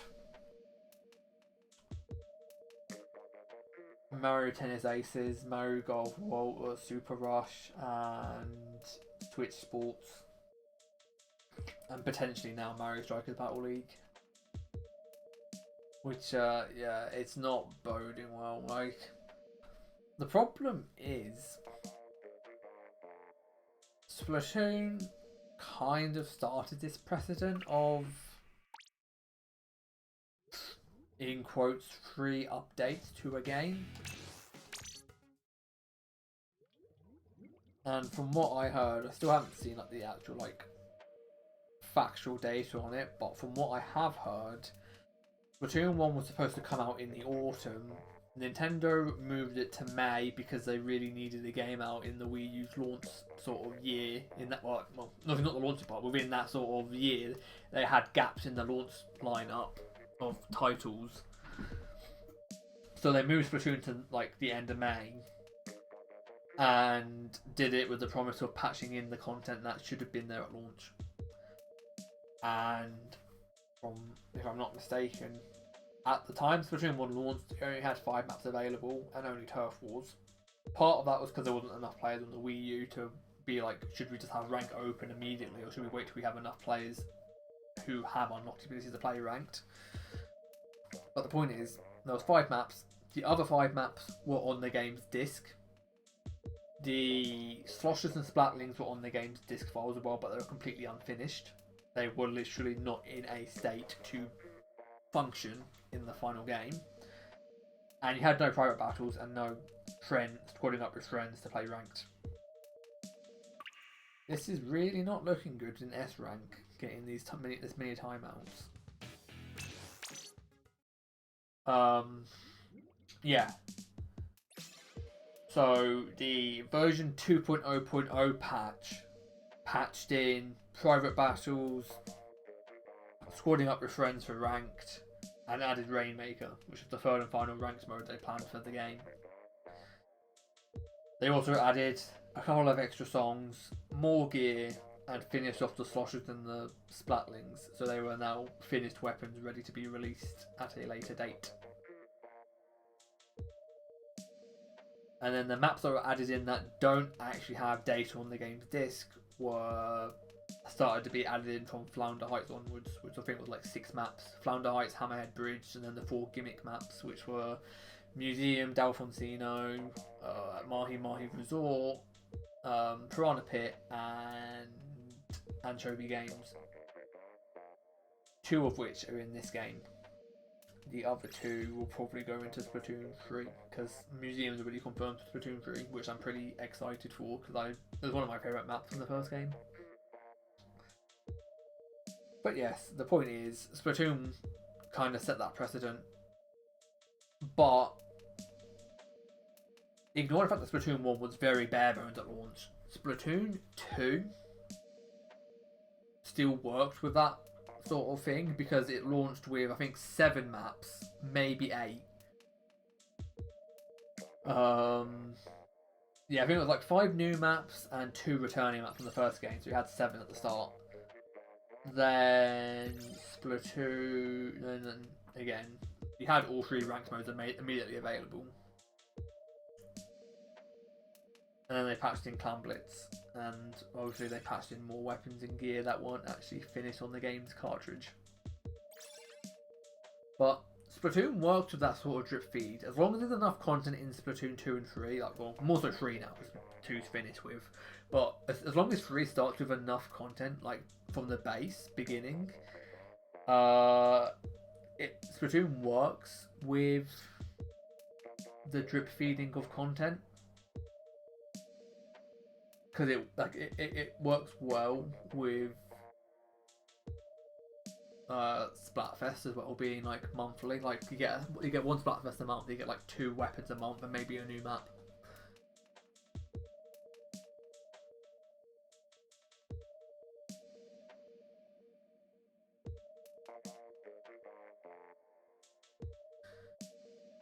The only way you can fix that by playing solo. I know what you'll probably say in a second, because I know what a lot of people are like when it comes to solo matches. They don't really like playing solo ranked with randoms because it's not as good, blah blah blah, and other bits.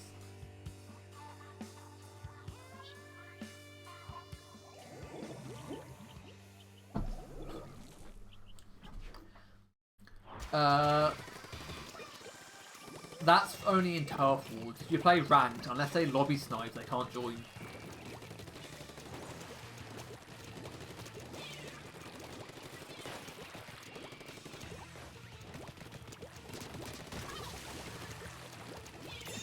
I think the one thing I want to see the most from Splatoon 3 is a casual ranked queue. I want to be able to play like the ranked mode without having to, you know, be leveled up enough for ranked.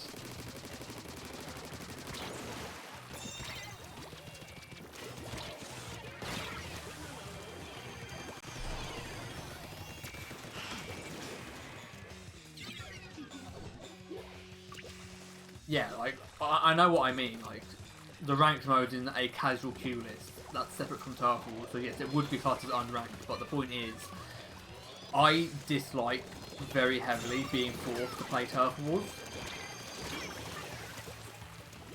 Like, the ink mechanic works well enough in ranks, like, without being strictly turf wars. Turf wars, I've never really got on with them.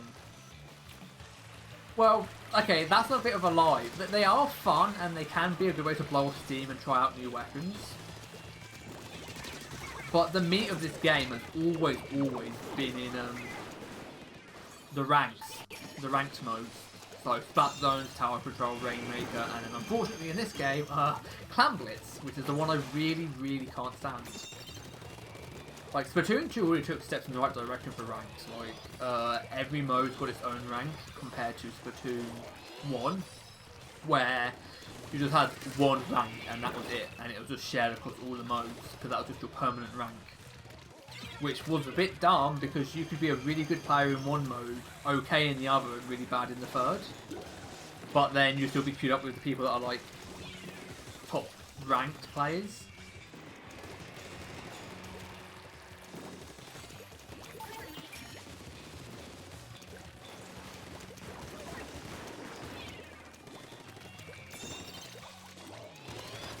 You're body blocking me, teammate. I can't support you if you body block.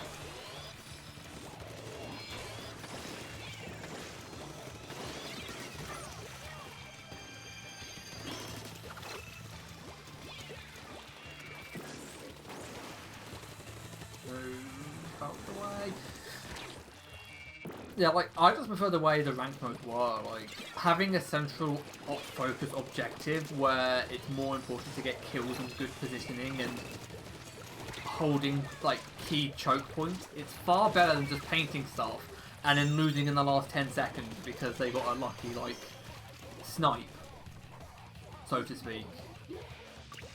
Or, like, you know, they kill 2 or 3 teammates and then they just paint lots of the map.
Because like I said, like, this game works best in the ranked modes, and that's why I feel like a casual area where like having like them as an unranked way, it gives people scope to practice the modes, whilst also accommodating for those who aren't really that interested in like playing for a rank. And it also means that people can earn more coins and level up experience, like experience for leveling up their level to get better weapons sooner by just playing the ranked modes, but without the pressure of being in a ranked environment. I think that was our last match. Yeah. That was definitely our last match. We're not going to queue in before it updates the maps.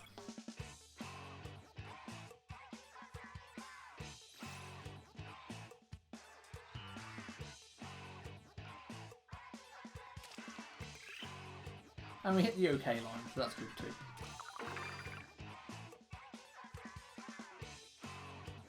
Yeah, it's now 11 o'clock. Yep. Flat zones.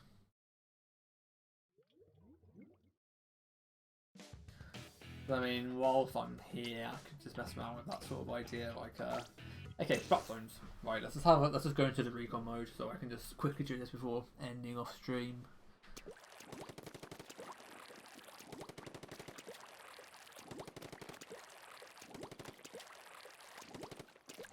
Okay, I forgot. Yeah, the zone's slightly different in this game compared to Splatoon 1. It's a very odd zone shape. Yeah, so it's like, yeah. So I'll just expand that to max size too. Yeah, so as you can sort of see here, with splat zones, the entire thing becomes focused around this particular point on the map. So then, instead of it being like, oh, you had all of the map covered from here to here for 2 minutes, and then in the last 30 seconds your team got wiped, and then they took majority coverage. Oh, guess you lose. It's also the fact that it concentrates an area of a map to fight over. So obviously here in Port Mackerel, for splat zones, everyone's going to be focused on painting the splat zone to. Wait a minute, what the hell's going on with the ink? Oh, there was a helicopter. Oh, interesting.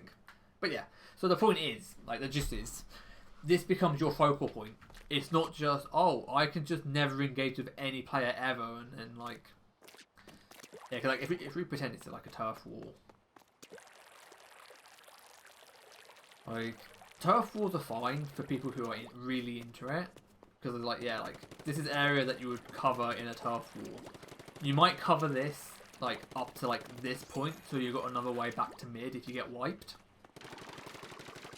If I expand the sponge, yeah, like you can use this as a way to get back to mid, just like you can use the other side to get back to mid. Right there. So those are perfectly fine and valid options, and it's like you have those areas, but it's like certain parts of the map you don't have to paint or fight over, and it's just like it's more focused as a mode. It's not like, and then it means that you can then take an objective like in the splat zone, and if your team pushes up here or something, you can then sort of start sharking and being like, okay, someone's just come out of a spawn, they come out this way, they're now here, and then you can be like waiting for them and be like, okay, I'm gonna throw my bomb, and then I'm gonna, you know, pressure them, or I'm gonna use my special. I see what the other map was as well. Oh, the other map's the Salisbury Rig 2.0. It's the same sort of like down the middle, like down the horizontal line for thingy, but it's actually not as rigged as Salisbury was.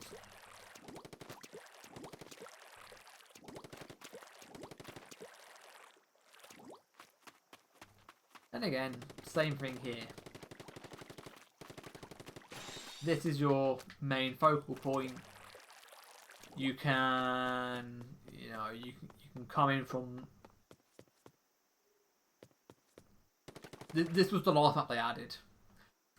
Not gonna lie, I'm not familiar with most of the maps in the game either, because I didn't play 2 as much as 1. There's also significantly more maps in 2 than 1 in this game, which doesn't help. But yeah, like the point is, like, that you can see there, like it's got the beam of like rectangle light going off to the guy telling you where the splat zone is. So like I say, like you can go from spawn that way and down to contest. You can come across this way to contest, but then like these parts of the maps are then no longer needed. Whereas like in Turf War, this is like an area you'd want to cover because I mean look at how much turf this covers. If I just paint it in.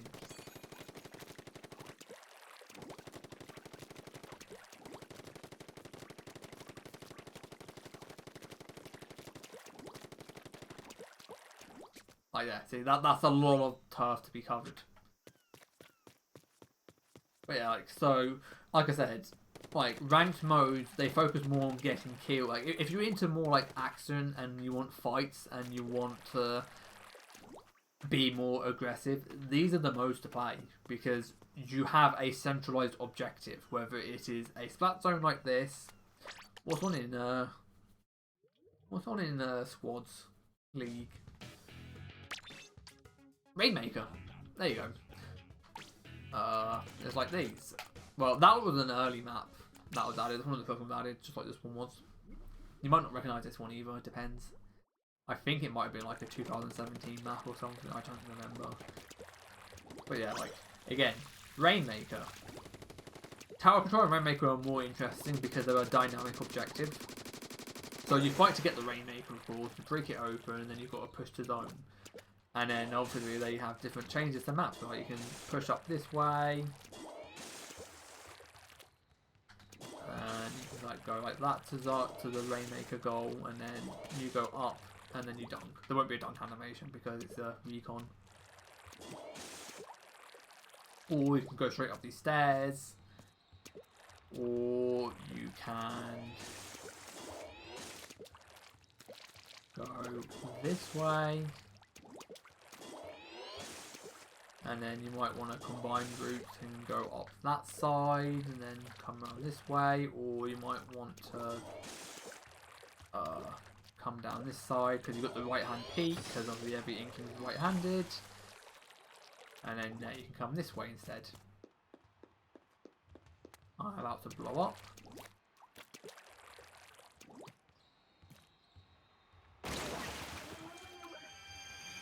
You can't dunk it.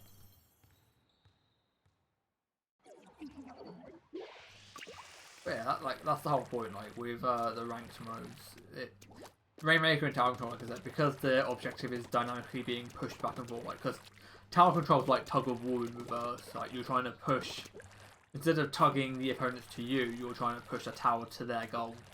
And then Rainmaker is a similar sort of concept, except whoever picks up the Rainmaker has the special weapon. It's also doing where you can get like enemy ink in a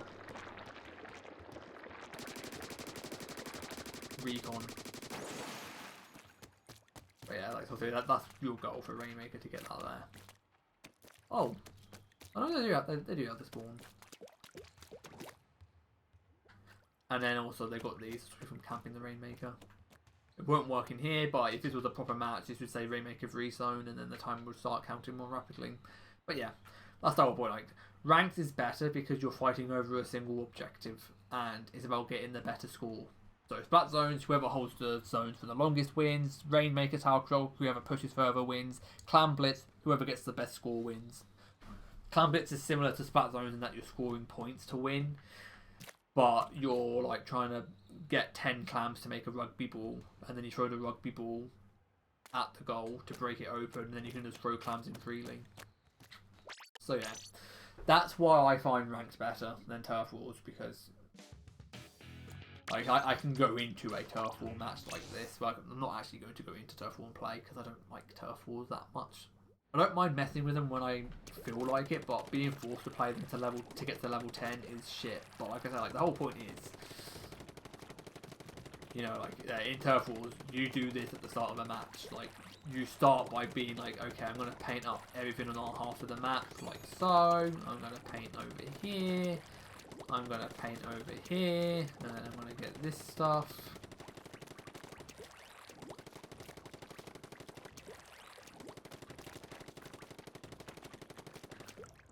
And it's also like the dynamics change as well, because the focus in Turf Wars is more about having a weapon that paints well.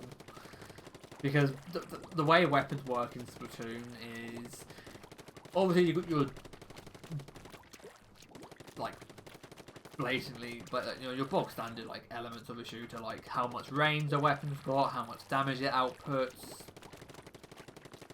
and all of those sorts of things.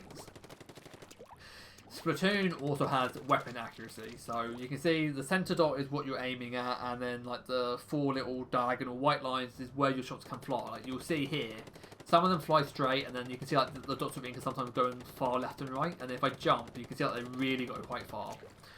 But not only that, with certain weapons, there's something called like ink droplet. So like as you drop fire in the air, you can see like I'm shooting about here and landing here, but it's painting like other bits in the trajectory thing.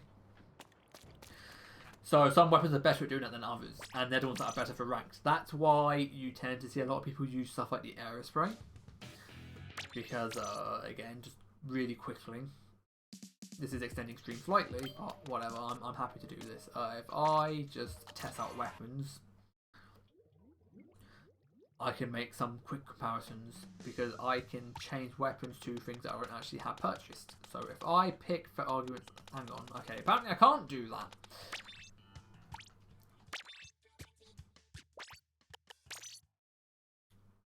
I'm pretty sure you maybe I have to be. Do I have to be in his shop to do that? If that's the case, that's dumb. But I also wouldn't be that surprised. Okay, I've got to make him speed up.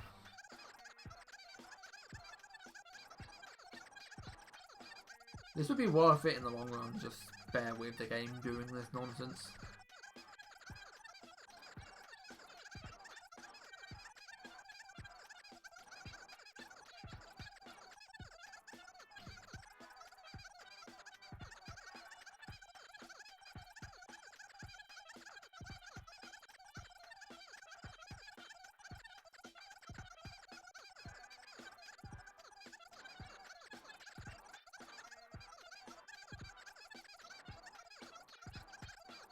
There's way too many weapons in this game.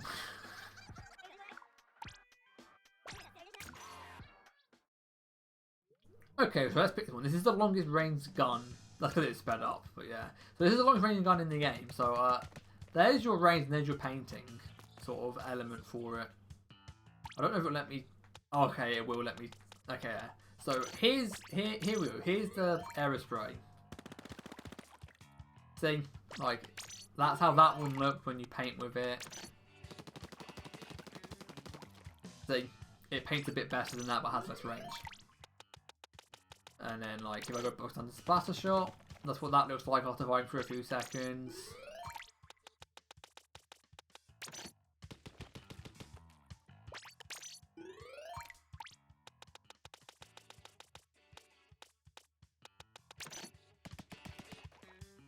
Some weapons are more accurate than others. You can see that the accuracy more in play here.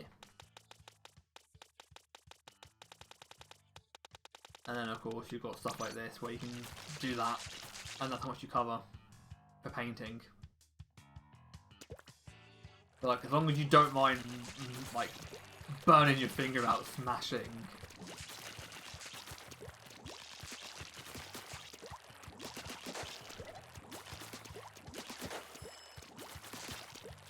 you can paint very quickly with a weapon like this.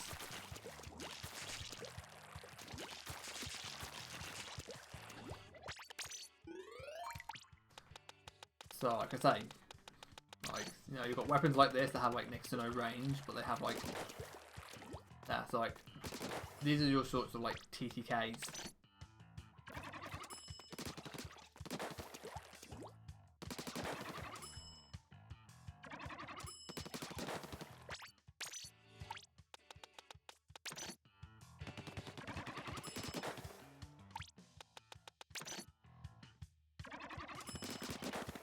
This is why the weapon's really bad. It's the only weapon that requires 5 hits to kill. All it's really good for is painting. That's its only strength.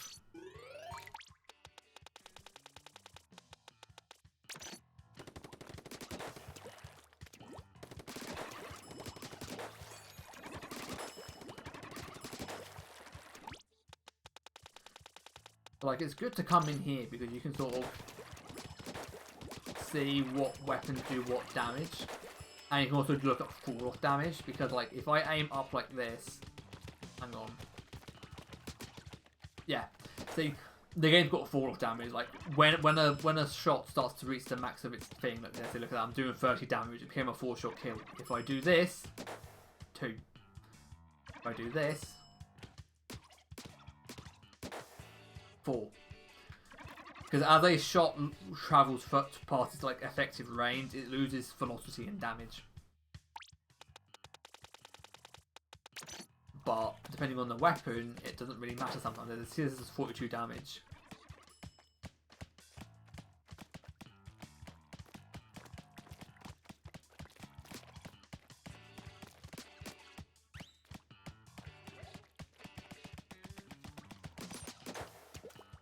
There you go, 4 hits. 4 hit marker.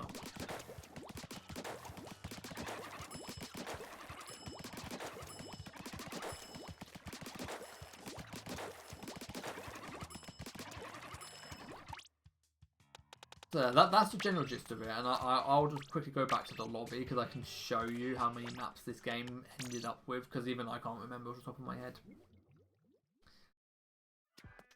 Back to the lobby. That is not what I wanted to hit. I didn't even know that was a button on here anymore. Anymore? Like, okay. On here, full stop. Didn't know that was a new button. Interesting though. Yeah, so if I just go, I'll just pretend I'm on a ranked mode. Stage select, yeah. So, yeah, the game started with Reef, Muscle Ford, Starfish, Humpback Pump Track, Ink Blot, Sturgeon, Murray Towers, Port Mackerel. They then added Manta Maria, which was a new map to 2. They brought back Kelprum as the next map. They then added Snapper Canal. They added Black Belly. They brought back Black Belly Skate Park back. Oh, I see what they did here. Well, what they did for a while, and then they didn't do that anymore. Then you had Mako Mart, which was a new map. Walleye Warehouse came back. Shellendorf was a new map. Arowana Mall came back. Gobi Arena was a new map. Piranha Pit came back from the first game. Triggerfish came back from the first game. That was a new map. That's a new map. That's from the first game. That's a new map. So yeah, so that's what they did. So those all, there you go. As you see, like, there's 23 maps. And you can also like disable like certain maps from the random selection as well, if you don't want them on there.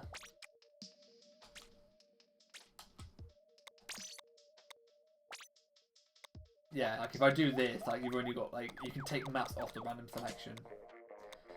And also, something they added at the very end of this game is this. You can see that the map count jumps. Because for the 2 years of Splatfest, they added new Splatfest maps, like the Shifty Station. And you can see here's your special like nighttime versions of map icons. You might have also seen another option as well, but I'll get to that in a second. So these are all of your Shifty Stations from each Splatfest. Starting from there, all the way to this.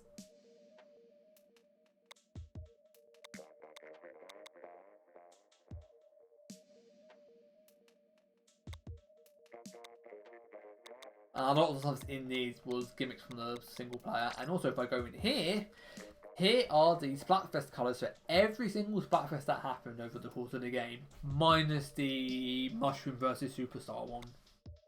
So Rock versus Pop and Cake Ice Cream from the demo, Mayo Ketchup, Flight versus Invincibility, Fries versus Nuggets, which was a McDonald's sponsor in Japan.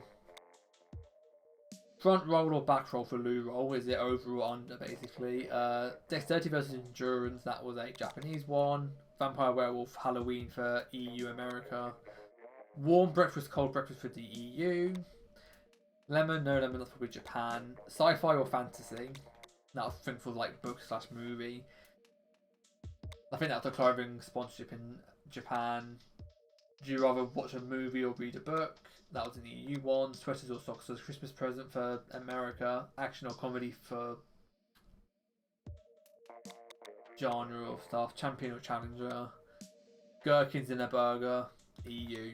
Money versus love. Would you rather have money? Would you rather have love? That's America. That was a repeat of a Splatfest from Splatoon 1 in Japan. That's a Japan one again. Which came first, chicken or the egg? Newest / most popular. That's probably a Japan one. Baseball or soccer? America. Salty popcorn or sweet popcorn? EU. New life form or future tech? This was Teenage Mutant Ninja Turtles for EU and NA. Hello Kitty versus another Hello Kitty character, and then the other two characters from Hello Kitty. Pulp in orange juice or not? That was EU. Squid versus Octopus, that was the same for all three regions, because if you picked the Octopus team, you played as an Octoling, even if you did not have the DLC. Don't know what that one is. Would you rather go on an adventure for a holiday or a relaxing holiday? Fork or spoon, don't know what that one was for. Don't know what that is, that's Japan again. Retro or modern, what would you prefer? Trick or treat for Halloween. Don't know what that's supposed to be. I think that might have been. I think that those colours were. Would you rather save the best thing on a piece of food to the end or eat it immediately? Salsa guacamole. Oh, that's okay. That's eat it, save it. Never mind. Is that one? Salsa or guacamole? Hero or villain? That was a Smash sponsored Splatfest. It had the heroes on like one shirt and the villains on the other. Would you rather spend time with family or friends? That was a New Year's one. That was worldwide. That's another Japan like comedy type of comedy one. I think that is. Pancakes or waffles? That was America. Knights or wizards? Hare or tortoise? Which is tortoise in the hare story. Don't know what that's supposed to be. Would you rather be able to time travel or teleport? Would you rather have pineapple? Well, probably like pineapple on pizza or no pineapple was probably in Japan because we had that as an EU Splatfest in Splatoon 1. Unicorns or narwhals? That was an America Splatfest. Would you rather be a kid or a grown up? That was an EU Splatfest. I picked grown up. I also like the ink colour for that one. And then Chaos versus Order, which was the final Splatfest, and Order lost to Chaos. So yeah, that's your lot. I'm pretty sure. I mean, I'll drop out to the lot thing. The last thing I'll do, because I'm pretty sure I have a screenshot of the ink colour. It was a really nice one. Might not be on this Switch. It might be on the other Switch.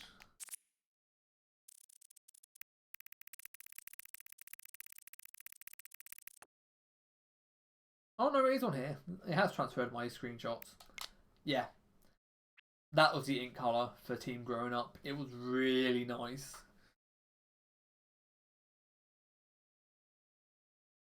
I think I just screenshotted that because I got 16 kills. Yeah, that's another Splatfest. Yeah, Team Waffle.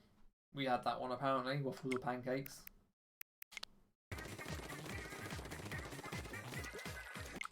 Anyway, yeah, the point is, that's sort of what the game had over its like lifespan. And on that note, I will end stream. I will probably be back soon.